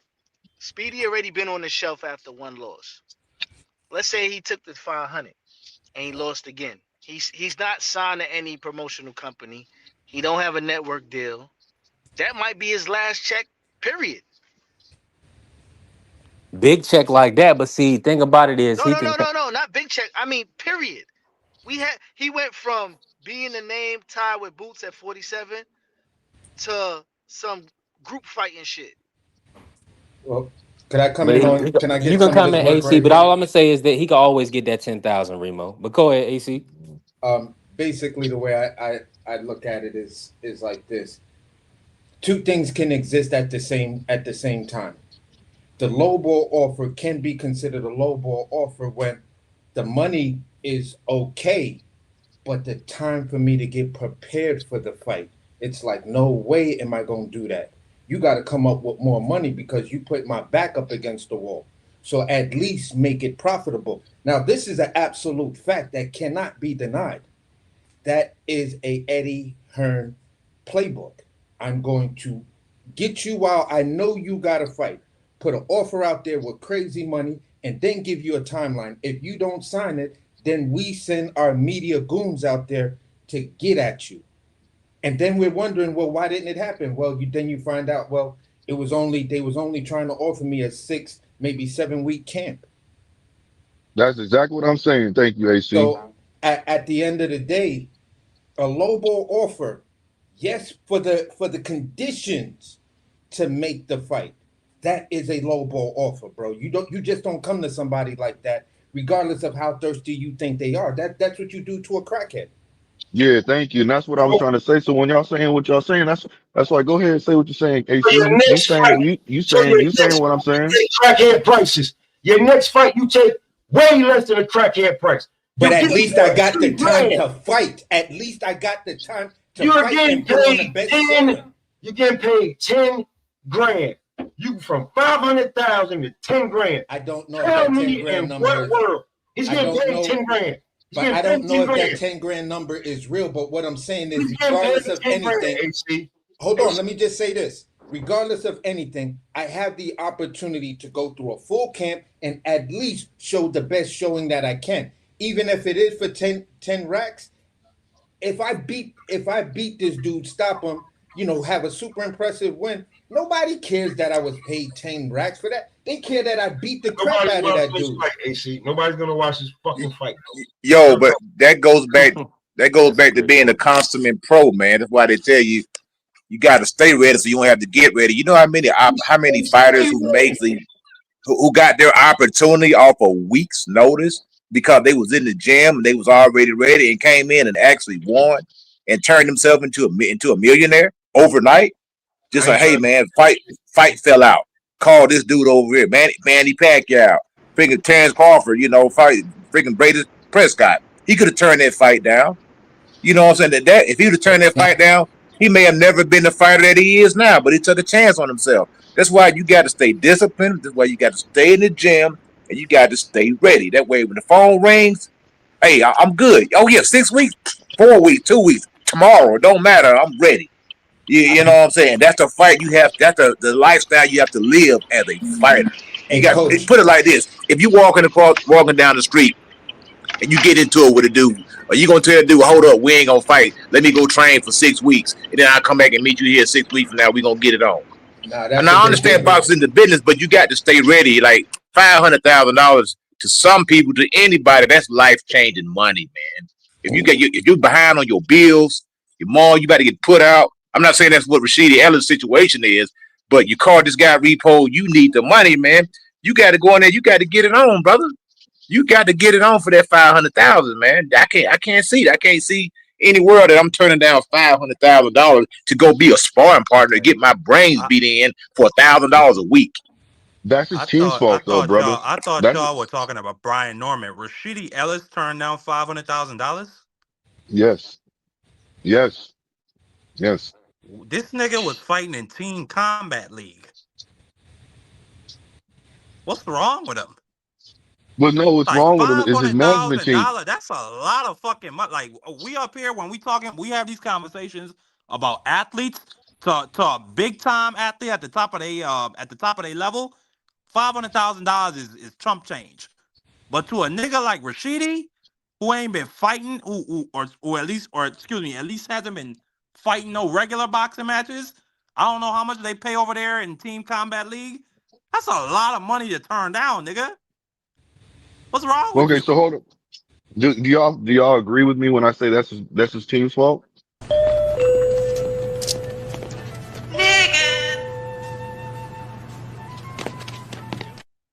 I don't know if Marky, you're black. We're gonna have to kick your black ass off ESPN. Bro, that's his fault. Bro. Marky, control. Hey, Mark, hold on. Marky, control yourself or get off the show. Yeah, everything. It's not that big of a deal, brother. Yeah, go back to work, nigga. Listen, You don't know how to have podcast. Get off the show. Bye. You cannot turn down that type of bread when, bro, you already know the state and the level that you in. Because y'all acting like I'm just talking shit about Rashidi Ellis. I'm not. Rashidi Ellis, this is the second time, bro. You supposed to be homeboy, and then you was definitely getting boots because y'all was talking smack to each other like y'all supposed to be fighting. But it was your second go round. And you like, how many chances do you think you supposed to get? Let's be real. You were a sparring partner for Canelo while sitting on Golden Boy. They had you on Golden Boy and just gave you a bone every now and then. PBC gave you a shot. You lost. Now you was fighting the Combat League at $3,000 a round. They come up with $250,000. Turn that down. You come up with half. You and your team are stupid. Ain't no way. Ain't no way. Yo, they only giving you 9 weeks to get ready. I don't care. You're fired, matter of fact. What's the matter of fact? Don't worry about it. I'm in the contact with them myself. I don't even need to be giving you this. Are you tripping? When the way his career been going, the way it been going.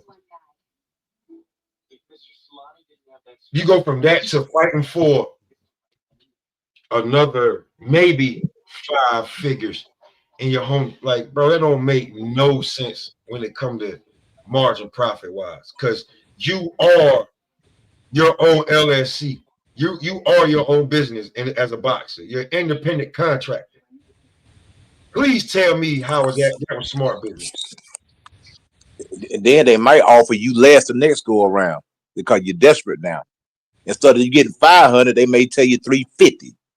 But isn't the 500 offer desperate when you're not giving me any real time to prepare and things like that? And just to say I don't, as a boxing fan, and say we don't care about it. We're not the person we're not the person that's going to suffer the brain damage. Let me give you. You guys just sat here and said that if he loses again, X, Y, and Z. So why would I put myself in a lose-lose situation? Let me give you a flip side though. You know who always put themselves in a lose-lose situation? Tomato cans. Tomato cans are always in a lose-lose situation. They're going in, they're overly matched every time they step in the ring. They're going to get punched on, and they go in there and they do it. Dr. Rashidi Ellis is supposed to be a world-class fighter, a professional. If 9 weeks is enough time to train to get ready for a fight, how long do you need, brother? With pressure, you need 6 months. You need 24 weeks. 9 weeks is plenty of time to get ready for a fight. Okay, I think it was just you're a missing a part. negotiation. I mean, coach, I know you're a coach and everything, but when you make big events like that, there's always lead ups, and the lead ups are the things that you get all of that stuff out the way. You get all of those logistics and all of that stuff out the way. If everything is compacted into 7 to 9 weeks, and I'm just going to give you your talking point of saying 9 weeks. If that's the case, then you got pressers, you got interviews, you got other obligations to help build the fight. You got the weigh-ins, you got other interviews, you got all of these things that you do not actually have 9 weeks. And if it's 8 weeks, you do not actually have that. 7 weeks, you do not actually have that. So when it all boils down to it, if I am a professional and I'm worried about my brand as a brand builder, that is the first thing that's on my plate, if not my own health. So as a brand builder, I have to ensure that everything I do at this particular point, now that my brand is shaky, is going to rebuild my brand. And if I got to take 10 steps back to move 20 steps forward, guess what? The right business person does that because it's a reset. And then you come back even stronger. That's just the way it goes, bro. He's gonna be on the shelf sitting next to Demetrius Andrade. That's where he's gonna be at. He could easily go to MVP. He could easily go to MVP. I don't have to deal with these guys. Look at MVP, got the best views out there. Nobody's being calling for him, not Turkey, bro. not Bob, not They not calling for him, AC. They not calling for him. AK, salute, and Queen. I can Salute. call them. AC, there's no way. It's a two-way. A phone AC, works two ways, AC, Pops. AC, You call me or AC. I call you. AC, you're not gonna listen. First of all, the in shape shit, I'm not trying to fucking hear because he's fighting three grand around damn near once a month, twice a month. So I'm not trying to hear that he ain't in shape shit. 1, 2, bro, he's not fighting every day the way that goddamn he's making that type of bread. No, he's not. They offered you Smoke, I'm gonna have to hit you with the drop. Smoke, come on, Smoke.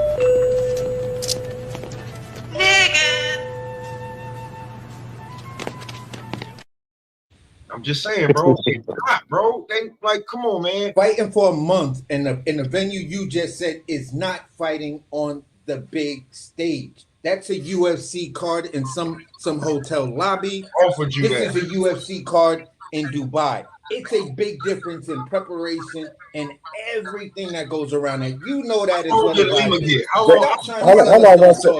I want to say something. It's not like that. Boots Ennis and Speedy Rashidi would have went on a press tour. They would have went to New York. They would have went to Las Vegas. They wouldn't have did no 4-city press tour. They would have did one press conference for that fight. And did a few interviews with some YouTubers and went straight to the gym, man. That's the type of fight that is right there. It ain't no freaking Mayweather. We gonna be globe trotting and going all around the country doing press tours. Who was his dance partner you just said, Coach? Deron Ennis?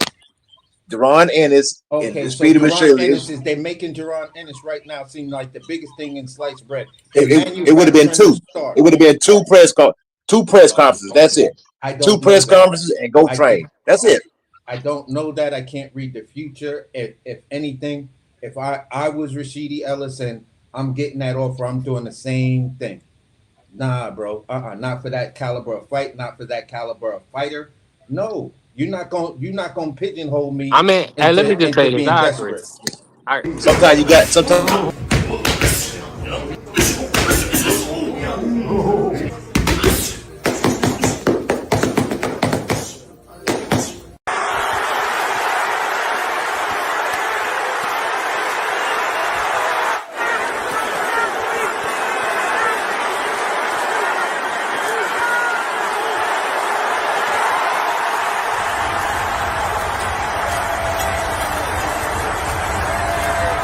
Like this. Thank you, man. Appreciate it. Thank you. Okay. You try. You fucking better. Yeah. Fuck them all, we're going to destroy them. Yes, yes. And then. I know there's a few cameras. Say what we're going to do. We're going to unify at 54, at least. Right? Hopefully undisputed. Then we're going to go at 60. Yeah. And then we deal with the other fella. Yeah, let's go If get he's him. still hanging around, We're gonna get we'll him deal up. with him as well. They in the way. You know what I'm saying? We'll deal with him as well.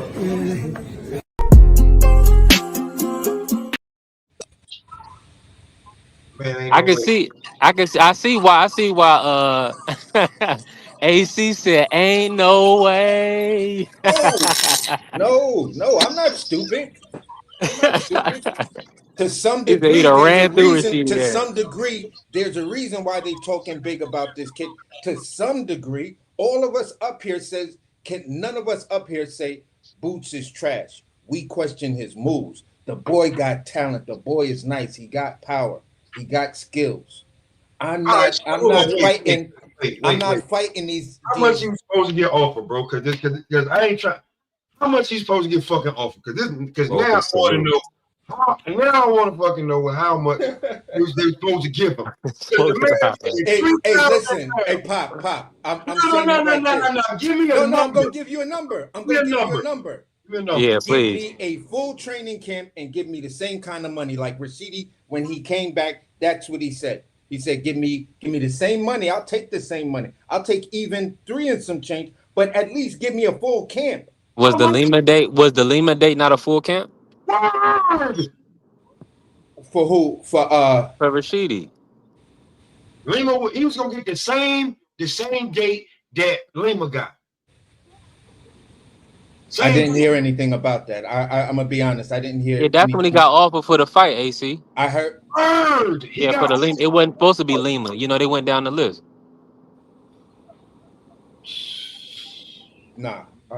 It went from like Josh Kelly to Rashidi to then it was like hints of maybe Conwell or Boychuk, and then it ended up being Lima. They all turned down 6 figures.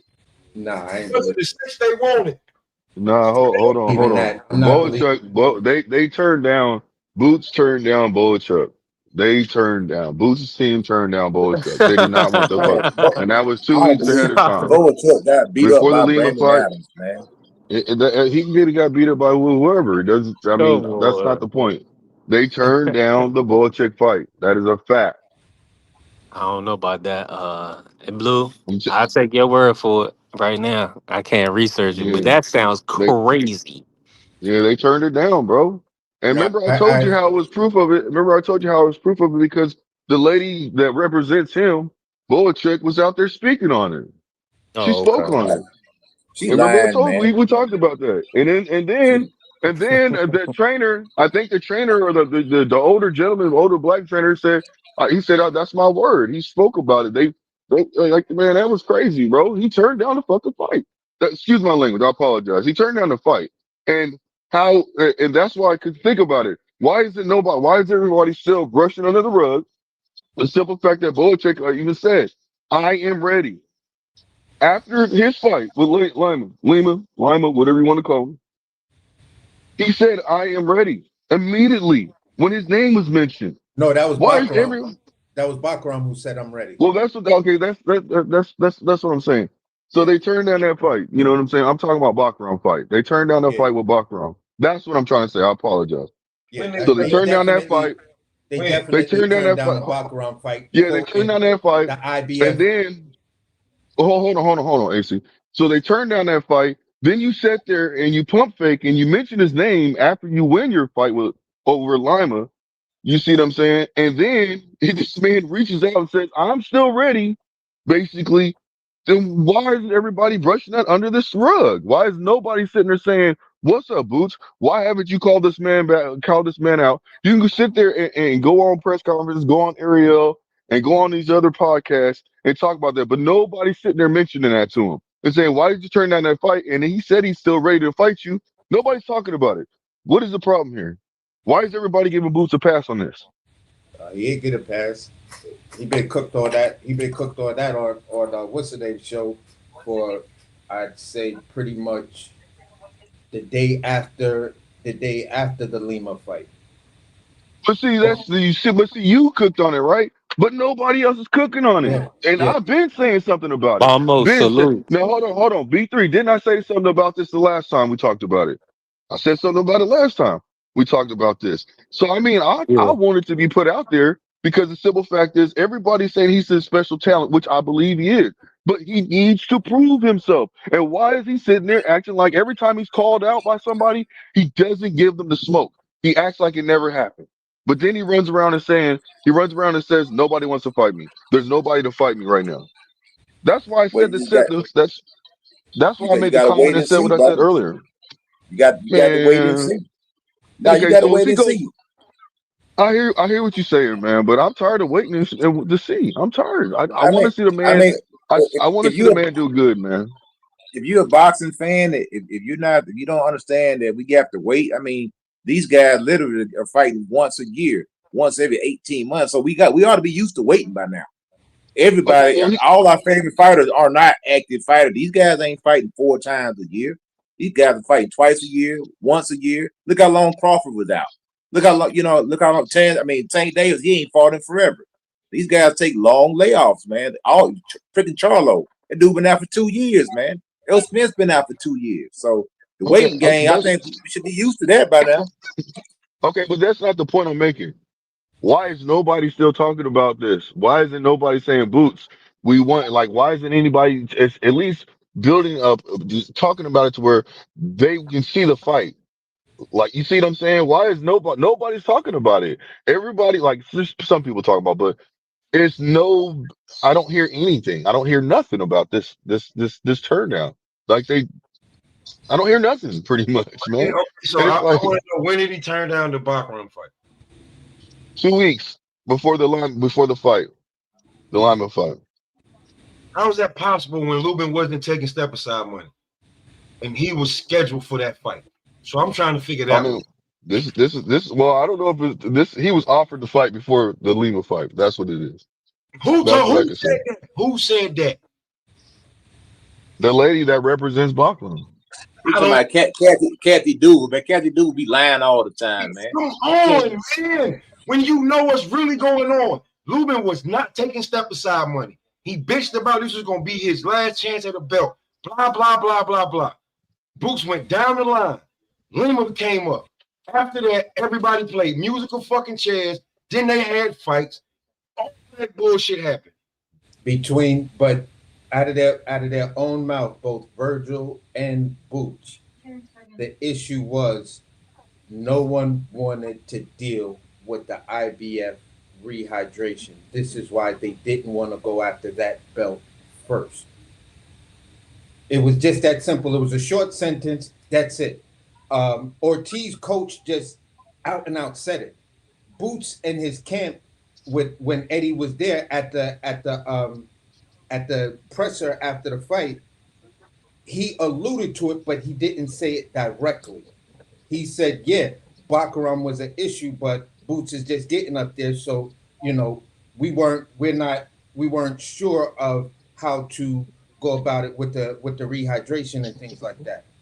That's why we're looking to do X, Y, and Z and then revisit that fight. According to them, Bachram is definitely on their list, supposedly, according to Eddie Hearn, which doubled and tripled down on it. But he's not on their list anytime soon because they don't want to deal with the rehydration, not with his first belt.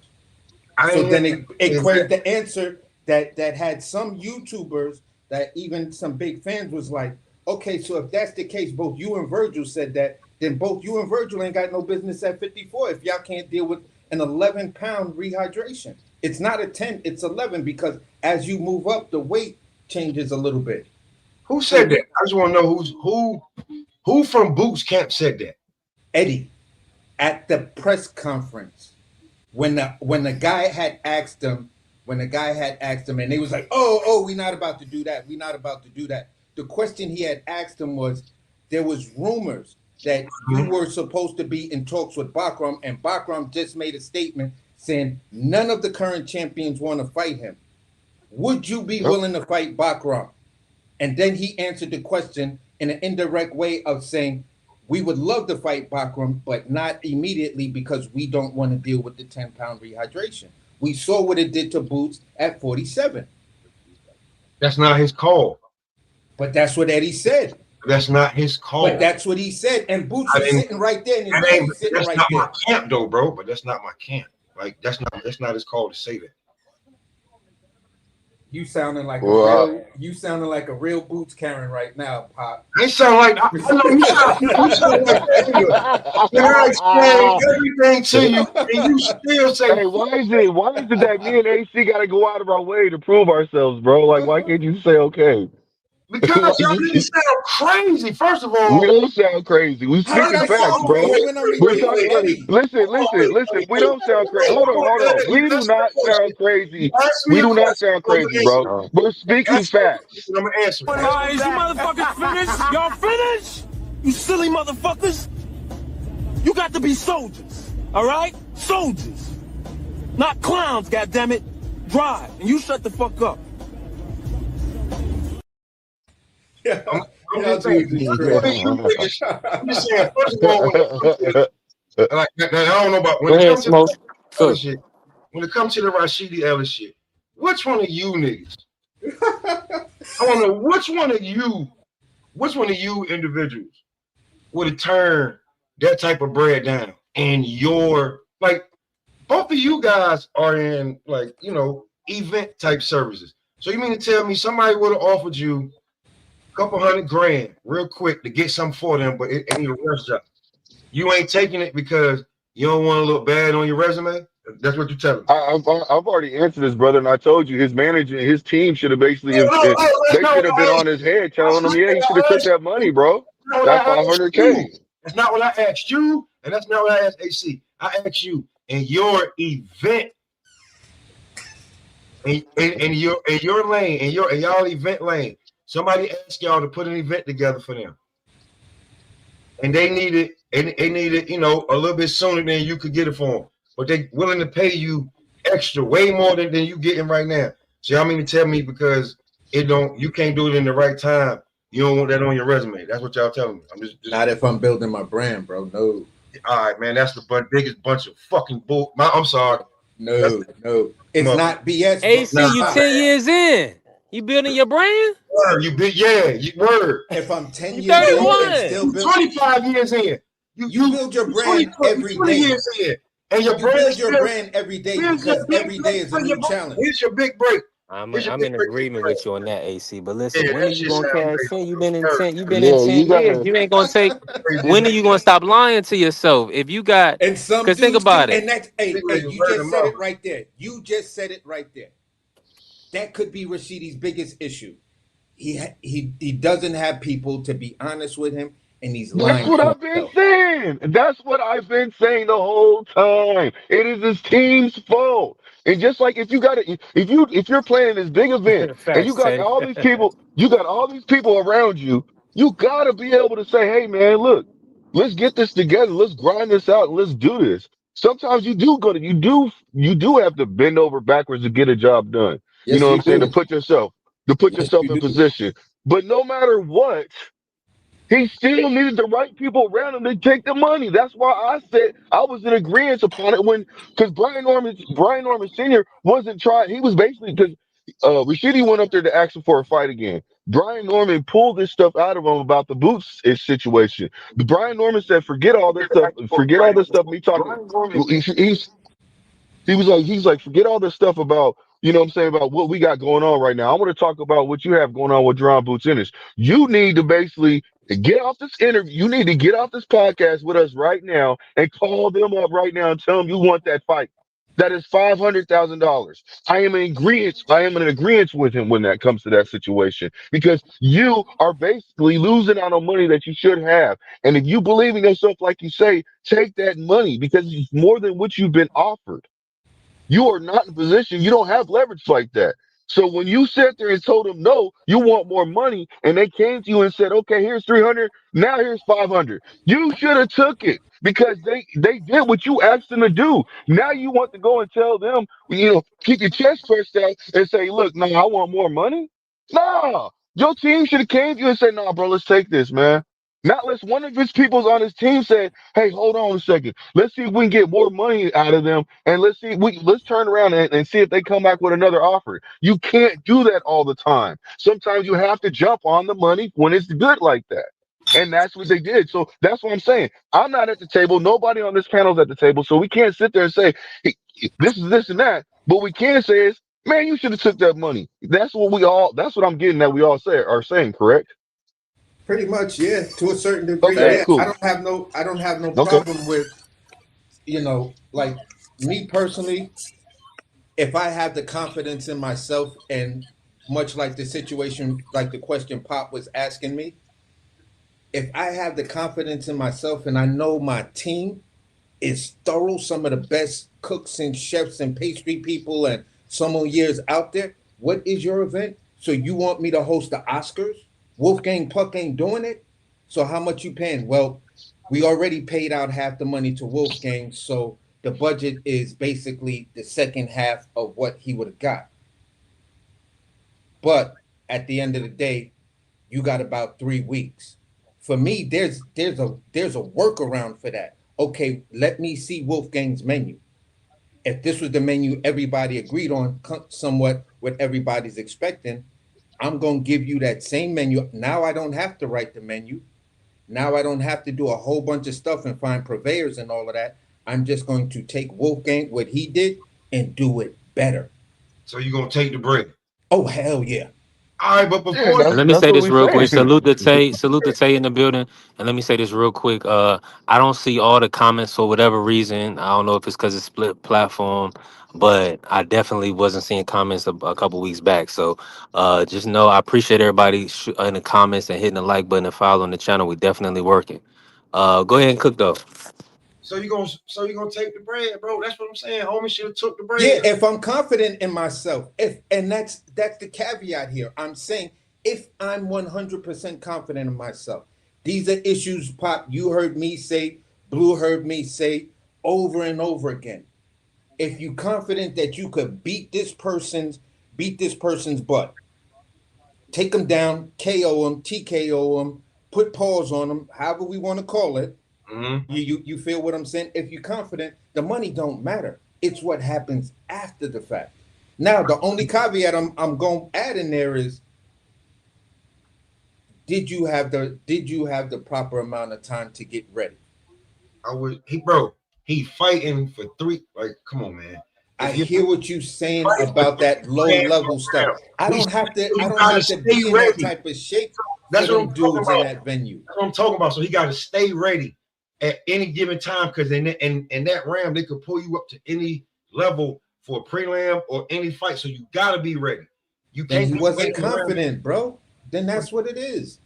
So you can tell me everything, but it just clearly shows at the end of the day, Rashidi Ellis at this point in his career, looking at himself versus Jerron Boots Ennis, and Jerron Boots Ennis at this point in his career, he does not have the confidence that, he can still beat him the way he was talking when they were side by side. He don't have that same confidence. Okay, cool. So right on that level, I don't understand how that's Blue fault. I mean not Blue, but I don't understand how that's Boots' fault. Or Eddie them fault, because they didn't, what, he's supposed to offer him $1 million? What I'm saying is this: Eddie Hearn, as of late, has been following a specific playbook that has not put Boots in favorable light by some of the moves that you're doing. It has not put this man in favorable light. So at the end of the day, you either need to sit down and talk to Eddie and like, yo, we need to be on the same page. We're not going to announce, I don't want to do any more of this where, we're talking about people in a fight like he just did with Virgil in his last interview. Like, yeah, we signed our side, but we're just waiting to see what's going on with Virgil, bro. Well, he tired. Hold on, wait. He tired of niggas that this kind of sound like you. He tired of y'all. So he could be tired of us, but if you tired of us, then talk to Eddie, because Eddie is the reason why we talking about you like this. Eddie tired of y'all. Yeah. Like nobody. If you tired of us talking to him like that, then talk to Eddie, because Eddie is the reason why we talking about you like that. Because you signed with Eddie, you re-signed with Eddie. No, hold on, AC. It's Boots' fault. It's real. Hold on. It's really Boots' fault though, because think about it. He ain't stepping up to the plate and telling Eddie like, "Look, man, we got to sit down and talk. We got to switch it up Man, a little bit." man, y'all missing the whole point. The brothers, they putting money on out there on the table. These guys is not even getting paid this money. They not even getting offered this money for no other fighters. So these dudes are turning down their biggest offer present day. That's what y'all gotta look at. So after that, I mean, Eddie has done his job. Y'all want Eddie to pull money out his ass or lose money on every fight. It ain't gonna happen. No, it's not that. It's okay. If No, I'm we not gonna saying talk that. about stuff like this, and we talking about the position of Boots when Boots got up to 54, then you gotta actually bring in some of the chicanery and antics of Erickson Lubin, because you played a lot of games. You didn't want to come off things. You were basically putting red cones and yellow lines in the middle of the street to block a fight and to block this guy doing it. Now we find out that the IBF has this specific rule: if there is no 1 or 2, if the third guy wants to step up, the percentages that he gets becomes less and less. Only the 1 and 2 are actually able to have the 30 to 35% purse split. But after that, you're down to like, you get 15%. Then it gets lower and lower the deeper they have to go down. So at the end of the day, that puts Bakaram in a weird place to where he can't get a fight. So, okay, hey, Boots, we may give you a mulligan on this one. But I'm still going to say you are still the A side of that entire division. So now you say you're going down the list because you're looking for a tune-up. You asked for 2 tune-ups. So I just want to know, when do you tune up a champion? Because as I know this currently, there are Usyk is the IBO champion. When he got up to heavyweight, he did one of those dudes that he fought early on was the IBO champion. You want to know why? You want to know why Boots would say something like needing a couple of tune-ups? Why? Because Eddie Hearn is showing him the back end and the book of business. Bruh, do y'all realize that they literally had to pay Stanionis like $2 million? A guy that didn't have any market value outside of holding the WBA belt. You see what I'm saying? So that's the thing. So now you want Eddie to go right back in and say, okay, pay Bachram $2 million or $3 million now. But you didn't Y'all do see what that. I'm saying? You didn't do that to make the Brian Norman fight. So Yeah, that makes you exactly. look So bad. No. Hold on. B3, that makes you look Hold on. bad. Are you gonna believe? Hold on. Didn't Norman Senior come on and say they couldn't have made the Boots fight or something or the Brian Norman fight? The Brian Norman Boots fight. he Norman said Senior after a came out and certain said amount that of time. because of the He said IBF, right? after a certain amount of time. Yeah, without a certain amount of time. Once the IBF rules say, Hold on. So y'all are under the assumption that I read the rules yesterday. Brian Norman, what are you saying? That he should have gave more money to Brian Norman for what reason exactly?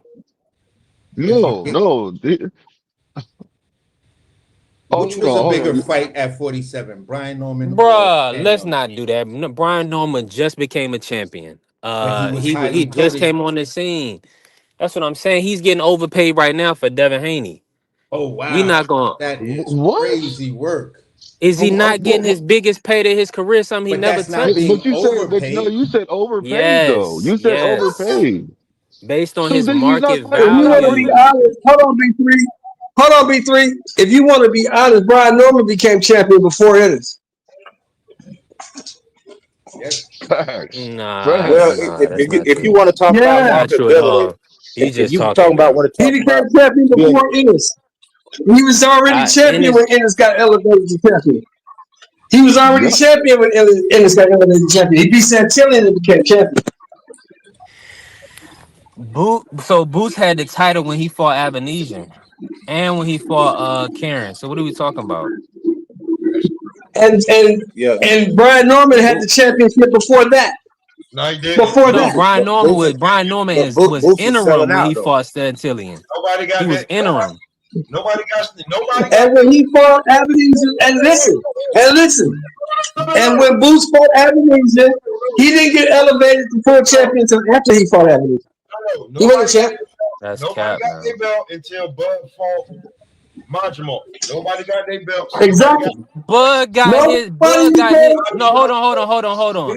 Y'all was crying and complaining when Bud got stripped. You don't remember that? Boots already had his belt. When. Hey, Mr. Moore, you close to showing Johnson, man. You got where you going, Mr. Moore? What? I said you saw halfway showing Johnson on live. Hey, come on now, right Mr. Moore. I'm mopping my floor. Nobody want to hear that bullshit you talking about. I'm mopping my floor. Okay, we ain't know with this. We didn't know we was going with it. No, what I'm saying is, hold on, Small. This is what I'm saying. This nigga Ennis don't need to make no excuses for himself because he got you niggas to make it for him. You make every excuse in the book for this nigga. This nigga needs to fight somebody. Period. Yeah, point blank. In the story. That's all you need to do. He didn't do this because of this, and fuck all that. Fight somebody.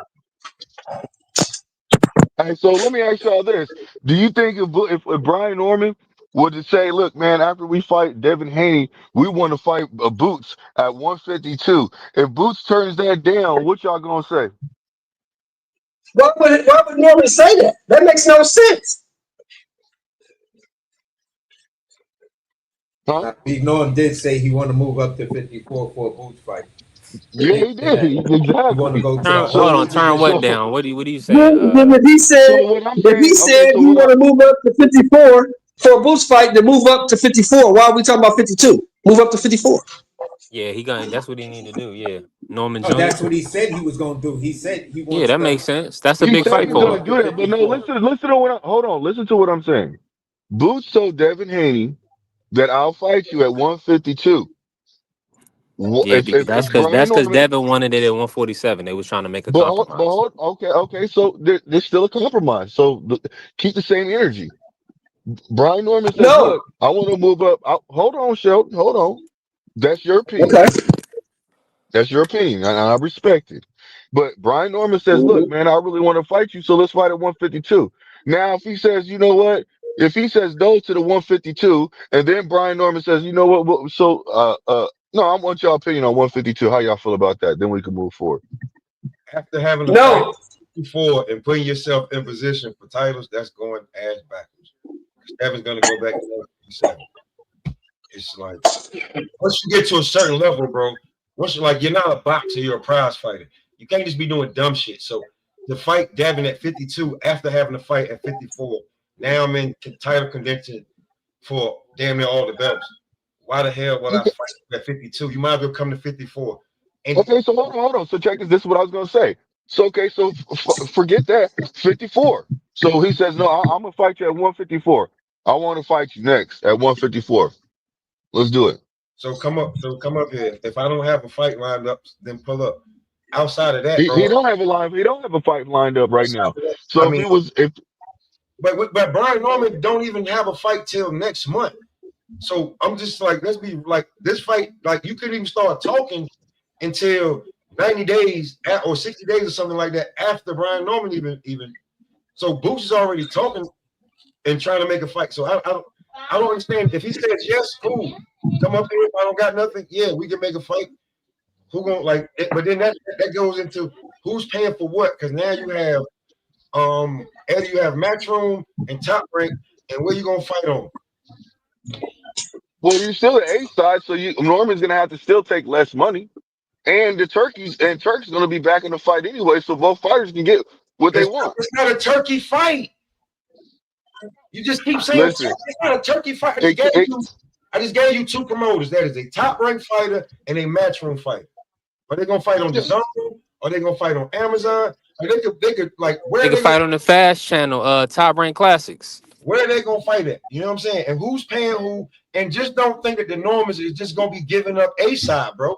I get that you saying, oh, you still the A side. They know they're giving up A. Hold on. They know they're giving up A side no matter what because they said they're going to move up to fight. They want to fight with Boots, so you have to give up A side. This is common sense to them. They will not go up there. That would be the stupidest. That would be the stupidest stuff in the world for Let them me to say go this, up. Blue.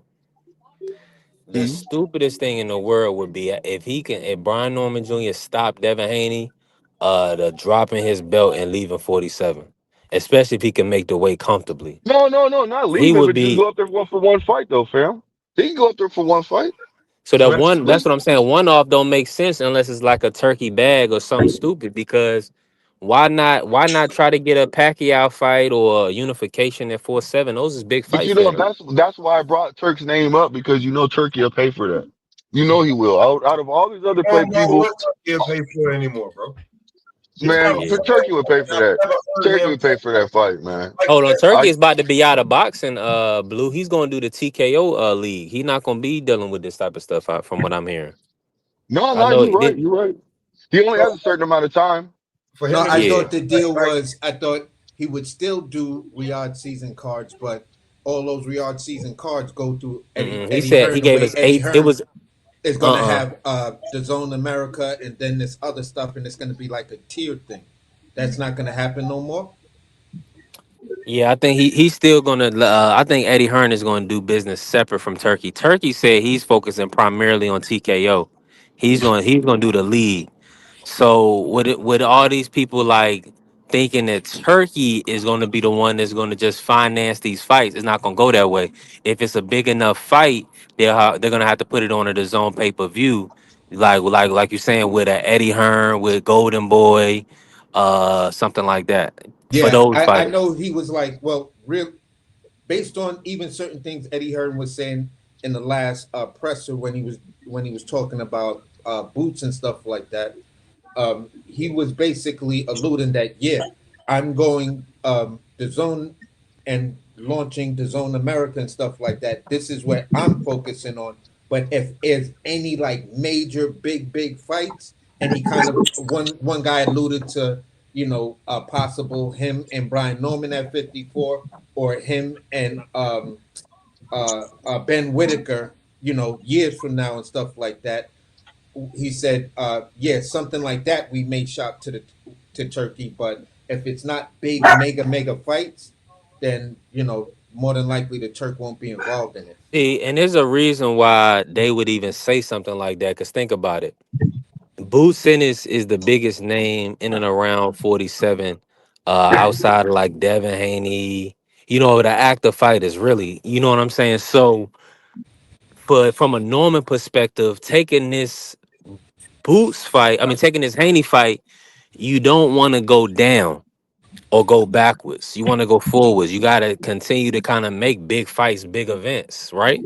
If you still want that payday, because who's to say you're going to be able to make $7 million doing an Atlanta event at the State Farm?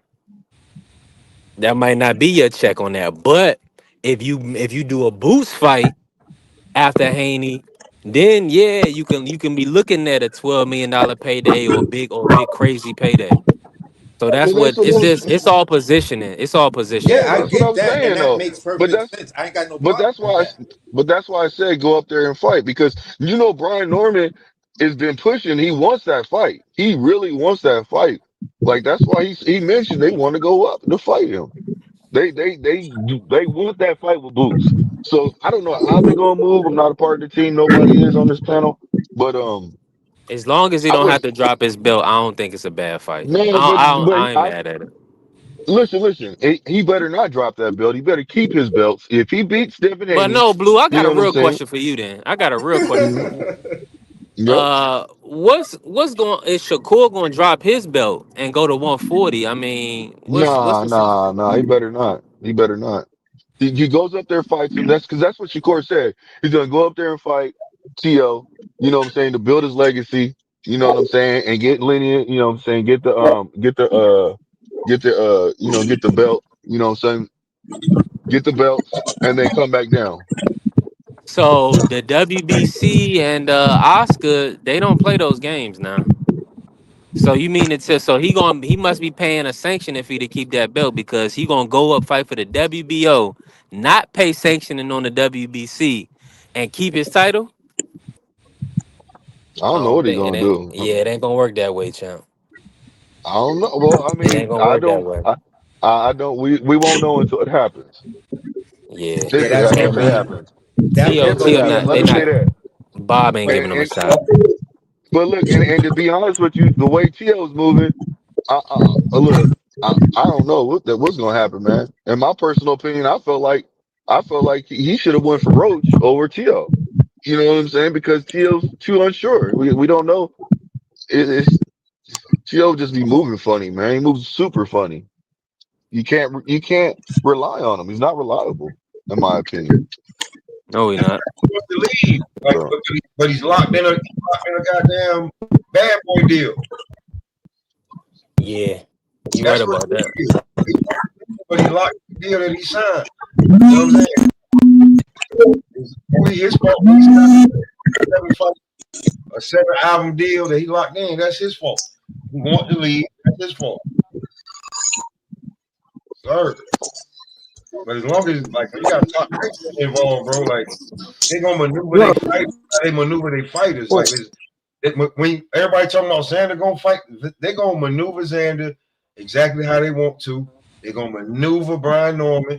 They go like they was maneuvering Shakur. They was maneuver like they know how they want to build their damn fighters, bro. And it's not gonna be like what the fighter think. No, the last fighter that did that shit.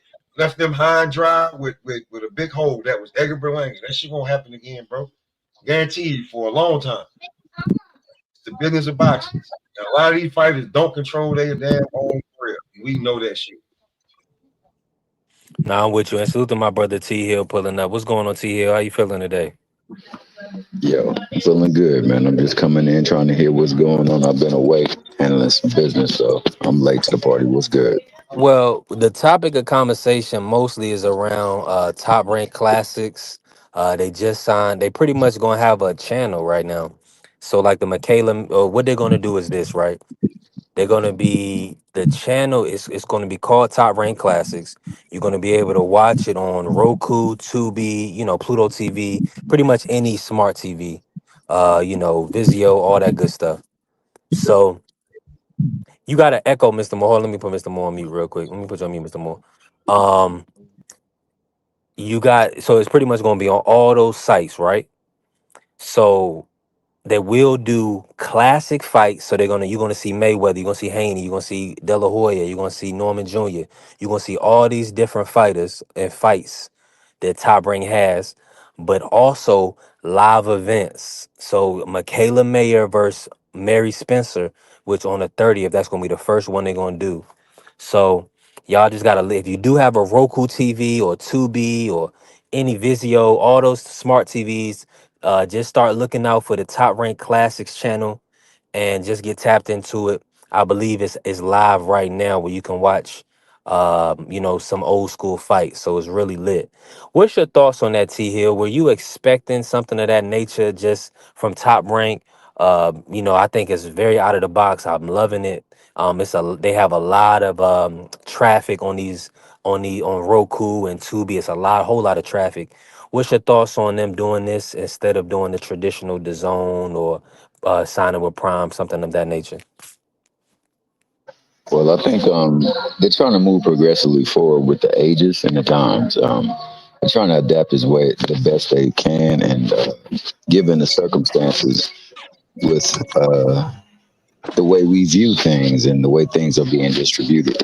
That being the case, like I say, man, I mean, not to take a shot, but it's mighty funny how for over the years, many people have been attacking Al Heyman and the PBC for going into pitfalls and things of that nature, but yet we see someone who's been very, very much a considerable and a significant figure in the game, having to find a way to make sure that their product is being viewed and being promoted in such a way that allow for them to not only survive but to thrive. So shout out to Bob and his team for finding whatever way it's going to be able to promote their company and also push the product. I don't have a problem with it. You know, there was some great fights that happened on ESPN, so that's a way to market some of the the luster that was the brand, and then also see some fights that you probably would have liked to see, but also on top of that, piggyback and push future fights. That being the case, man, you know, the ultimate thing that app and that deal can't do is broker between promotional companies, and that's where they have to come together. So this is the mission that I believe, and hearing from somebody else today that I know is tapped in, that's ultimately going to be the push that they have to make. And that way, you know, if they can find a compromise and they can find a sweet spot, everybody can benefit from working together. So that's ultimately the game in the end. So shout out to them. Happy for them. If this is the move forward, then that seems to be the move that everybody is going. And it ties in hand in hand with putting things on YouTube where most people do view things. So salute to them.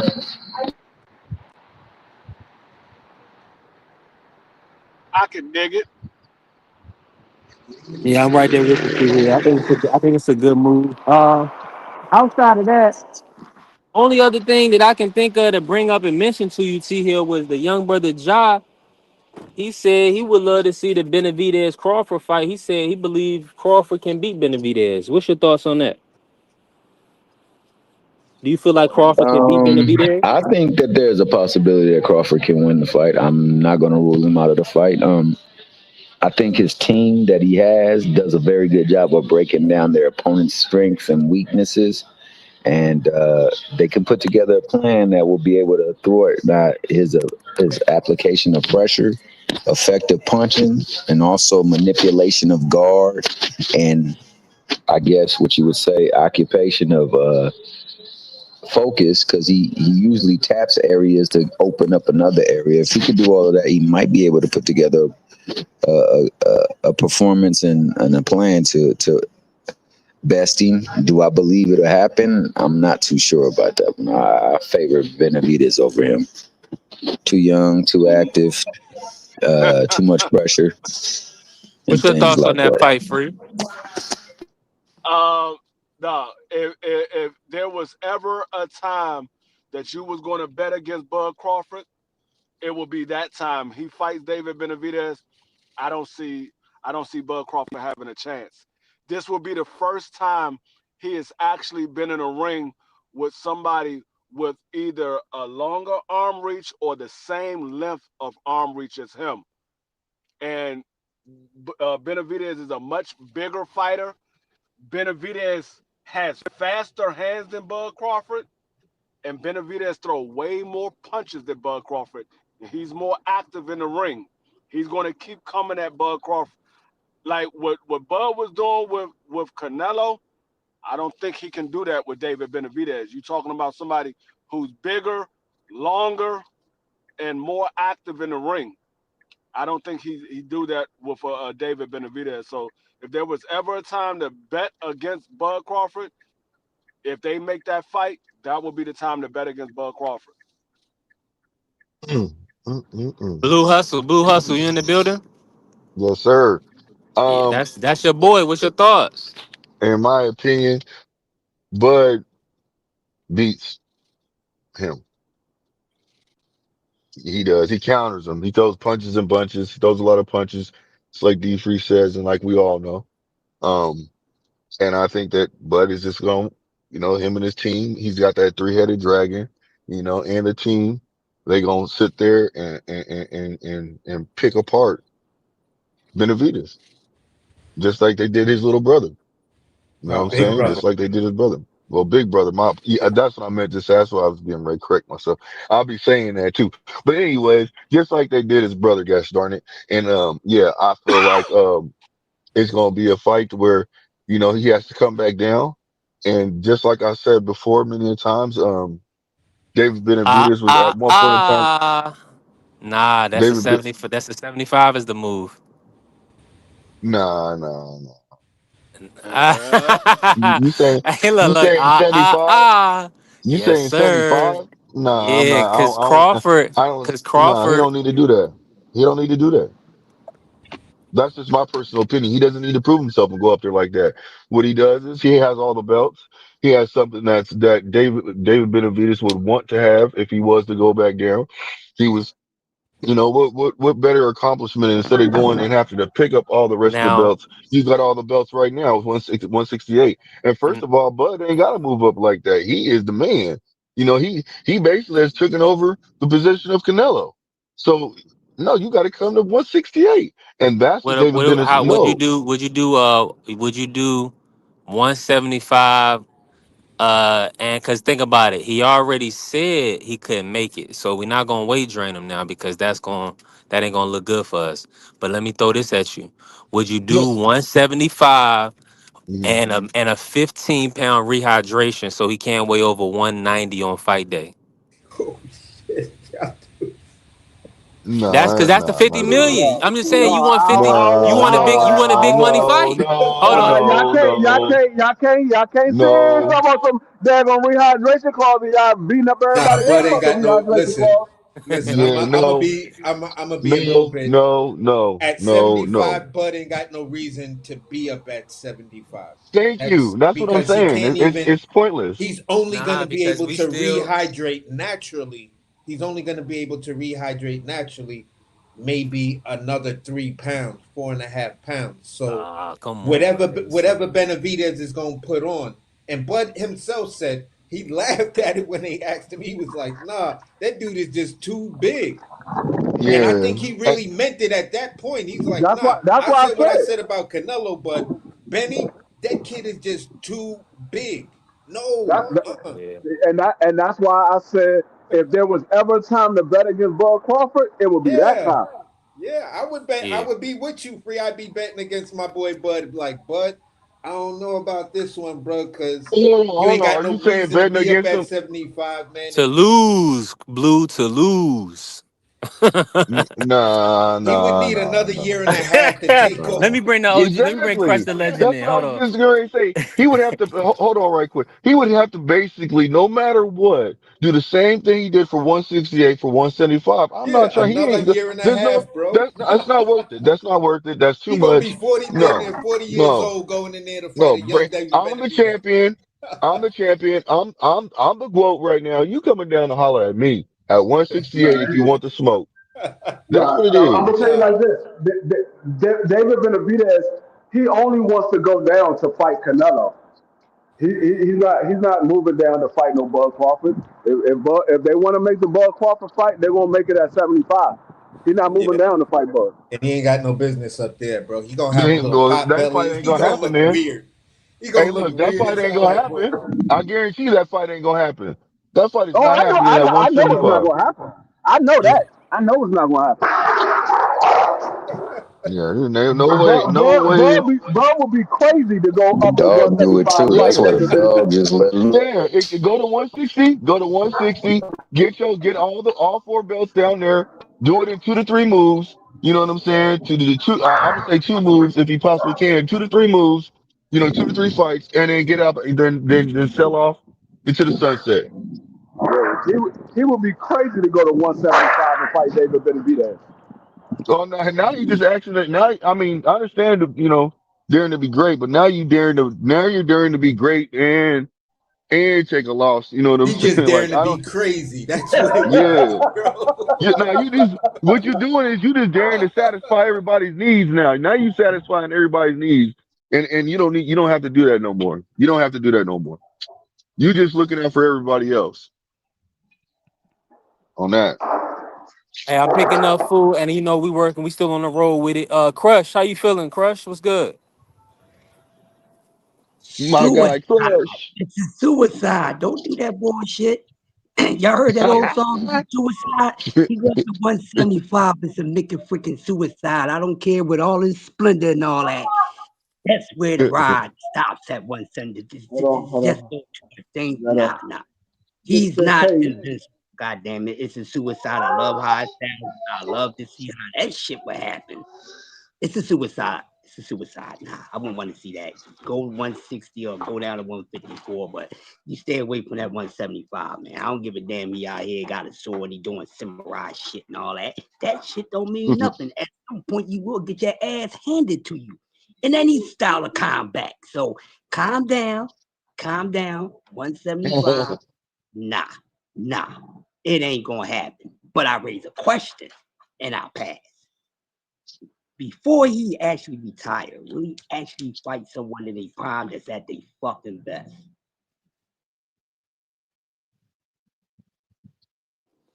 And Crush, when you ask that, you gotta give us a few names who you feel like is still in their prime right now that that you will want to see him fight. But let me just say, in reference to that Blue, I'm gonna have to give me a Bud Buddy drop for you. I'm gonna have to get a Bud Buddy drop because you just said he'll put hands on Benavidez. At So 168, yeah. At 168. yeah, because we know he's struggling to make it. But let me say this. So I would say Boots is in his prime. I would say Fight Mel. What's wrong with Mel Charlo? 35-year-old, 2 years out the ring. I mean, give Mel an opportunity to come back and get like we did with Boots. Give him 2 tune-ups. Fast turnaround. That fight can be made by late 2026. Going into you feel what I'm saying? If anything, but to me, Mel Charlo's a great candidate. Outside of Mel, maybe I don't know. nah, AC, the Maybe premise was Adonis. in their prime. Crush the Legend, he said somebody in their prime. Not Mel. Mel is not in his prime. But Mel ain't got no battles. Well, he ain't really got no battle scars. Boxing wise, he's still kind of young.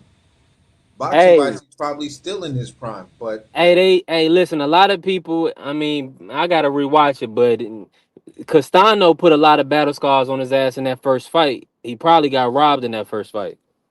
I thought Castano won that first fight too. I'm not. Yeah. But all I'm gonna say is that's one scrap. But I'm gonna say this though, AC. Do you give Jermell a legitimate chance to beat Bud right now?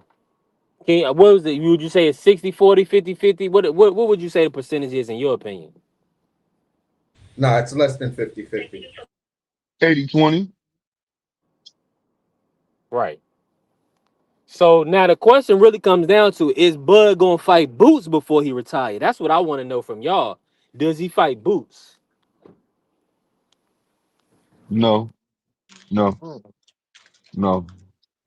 F no, with a big capital F, as big as Fat Albert. No. We don't have to play games with it, Crush. We just keep it 100 because that's who we want to see him fight. If we gonna say Davis too big, nobody cares about respectfully Shiraz or Eubank Jr. for Bud. We want to see him tested against the next one, the next guy this generation is gonna lead the future, Boots Ennis. That's what we want to see. That's what I was alluding to. Yeah, Baccarat, baby. You said They say Baccarat. ain't he the boogeyman at 160 right now? Everybody ducking him. Nobody want to fight him. 154? Nah. No, I'm saying That's 160. who for Baccarat? Yeah, fuck Bud fighting Baccarat. That's He's a boogeyman. 154. He's undefeated. Oh, you Not said Baccarat. who? I'm Janibek. saying Janibek. Y'all apologize, Janibek. Janibek at 160. That's what I'm saying. That's what I'm talking about. The boogeyman. My apologies on the name. But yeah. Nah, you good. Undefeated in his prime. You see what I'm saying? Well, I won't say he ain't been tested to see if he's in his prime, so God's darn. See, I wanted to make sense for us. I don't want it to make sense to try to put an L on Bud just to put it on. You know, I want him to fight guys that have proven themselves, guys that we know. And that's why I feel like it's good that Janabek is taking the Lara fight so he can actually get some wins under his belt. You know, Boots has actually been stepping on stuff and been selling out arenas and unified 147. So we've been waiting on Boots to get an opportunity since Spence said he had to wait his turn. So Janabek, he just popping up respectfully. All because, and only reason he's even in the conversation is because Crawford said he would go to 160. But nah, Boost is the fight. Yeah, Boost is definitely the fight. Y'all hear me? How my audio coming through? Everybody can hear me? I only Yeah, got you two. good. I only got 2 bars on my end. Okay. Uh, let me ask this. Let me ask you this, Blue, because this is your guy, right? Are you at a mind state where you would rather Terrence Bud Crawford retire or fight Boots at 168? I wouldn't mind seeing him fight at 168 at all. Okay. Okay. I wouldn't mind Because I seeing know him you fight want at him to defend 168. his belts. I know you want him to defend. So Yeah. I'm like, I feel like that's a better alternative than him not fighting anybody. Yeah, so I mean, what what I really want to see is him just move down to 160, and then fight 2 to 3 more fights and then get out. You see what I'm saying? But I'm not going to control another man's destiny and what he wants to do. So if he wanted to stay at 168 and defend his title, then yeah, he could fight Boots, and Boots is willing to have the heart to move up and fight him at 168, because you hear what Boots is saying. Now I'm gonna stay at 154, then I'm gonna go to 160, then I might move up to 168. That's what he's saying. So you have to go off what the fighters are actually saying. I can see the Boots was saying, man, I want that smoke with wherever he is, whenever he's ready, I want that smoke. Then I'd be like, yeah, 168. I'll be more adamant and sounding convinced when I say this. But I have to go off the way he's moving and the way he's sounding. And You got I to don't think he update your wants that data. right now. Update your data. He just came out and said he said it on Air Hawani too. It's Crawford's decision. You know, Crawford is the A side.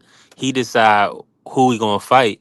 And if Crawford come out Okay. and say Boost is next and Boost don't fight him, Boost avoided the fight.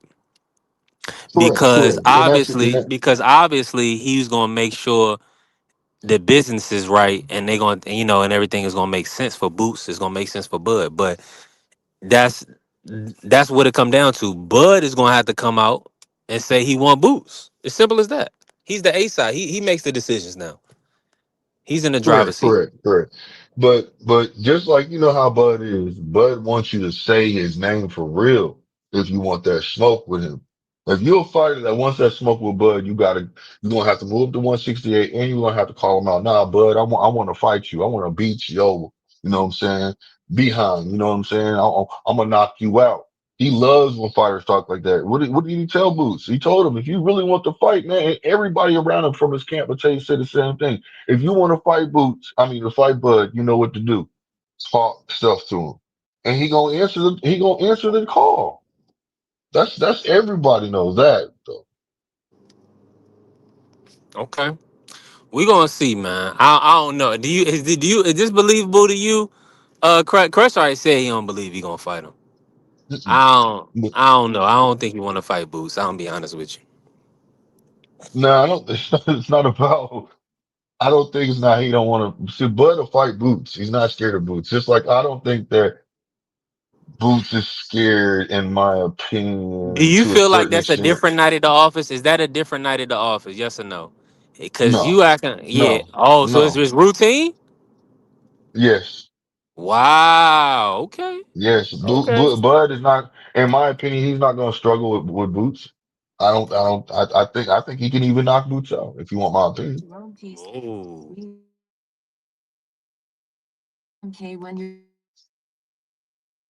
That's just my opinion now. Okay. That I don't mean mean, I'm yeah, we correct. all That don't mean entitled. I'm correct. Yeah, we Yeah, all that don't mean entitled I'm to it. correct. I'm just saying. That's just my opinion. I don't mean I'm correct though. That's just my opinion. Yeah, I got you. I'm right there with you. Now, man, this has been a fire live, man. We've been rocking and kicking it for 4 hours, man, working. Listen, I'm about to continue running around and working and grinding. I'm gonna go ahead and we're gonna be back tomorrow. I gotta figure out what's in store for tomorrow. But Fabio Worley, Frazier Clark, I'm not why I say Frazier Clark, Fabio Worley, Joe Parker. That's gonna be locked in for Saturday. So we're gonna see about that. It's a horrible card, a pay-per-view card, but uh the we gotta see the main event, man. We gotta see Parker Worley. Let me say this real quick before we get off, right? Everybody that's in the building, Crush fell off. I'm gonna start with you, Blue. Oh, let me see. AC, you still with me? AC, okay, so AC probably not there. D Free, you in the building? You with me, Free? Okay, so it's just you, Blue. It's just me and you, right? Okay. All right, it's just me and Blue. All right, cool. So this is what we're gonna do. I'm just gonna ask Blue real quick. Blue, so are you interested in the matchup tomorrow? And what's your thoughts on the fight? What Parker? Yep, Joe Parker, Fabio Worley.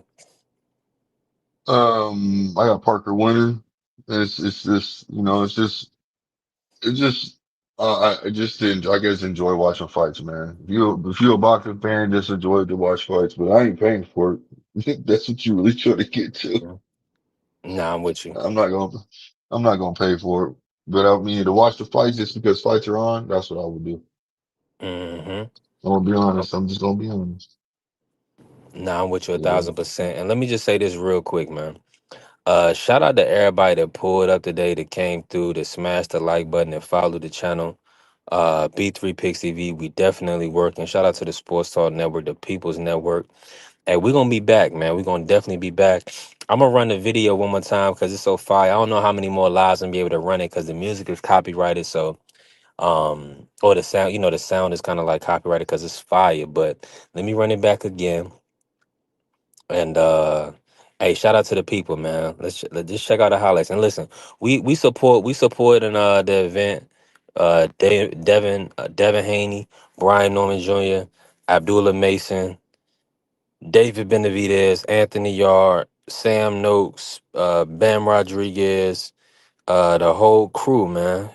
Puma Martinez, Vito is on the card now, so I gotta continue to support, help these brothers. We're gonna work, man. We're gonna buy this pay-per-view. This is pay-per-view worthy right here.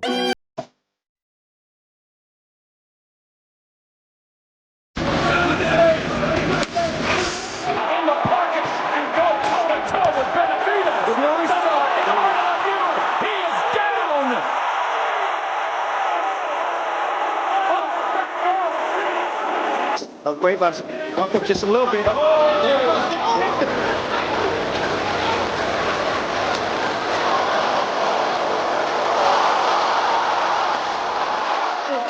to look good. Just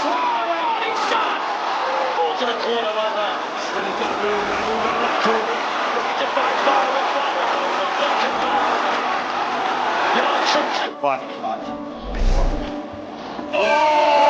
Oh, he's out for...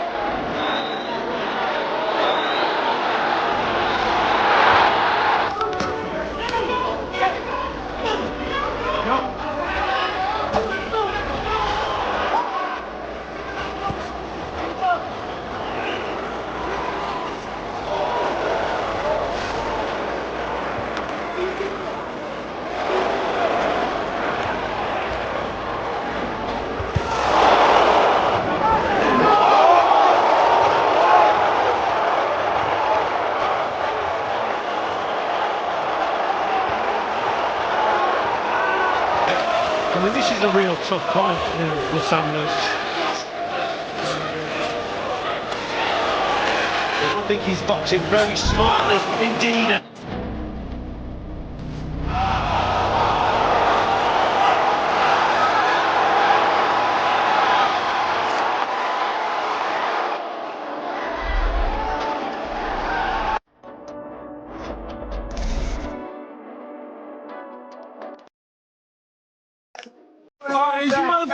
finished? Y'all finished? You silly motherfuckers? You got to be soldiers, all right? Soldiers. Not clowns, goddammit. Drive, and you shut the fuck up.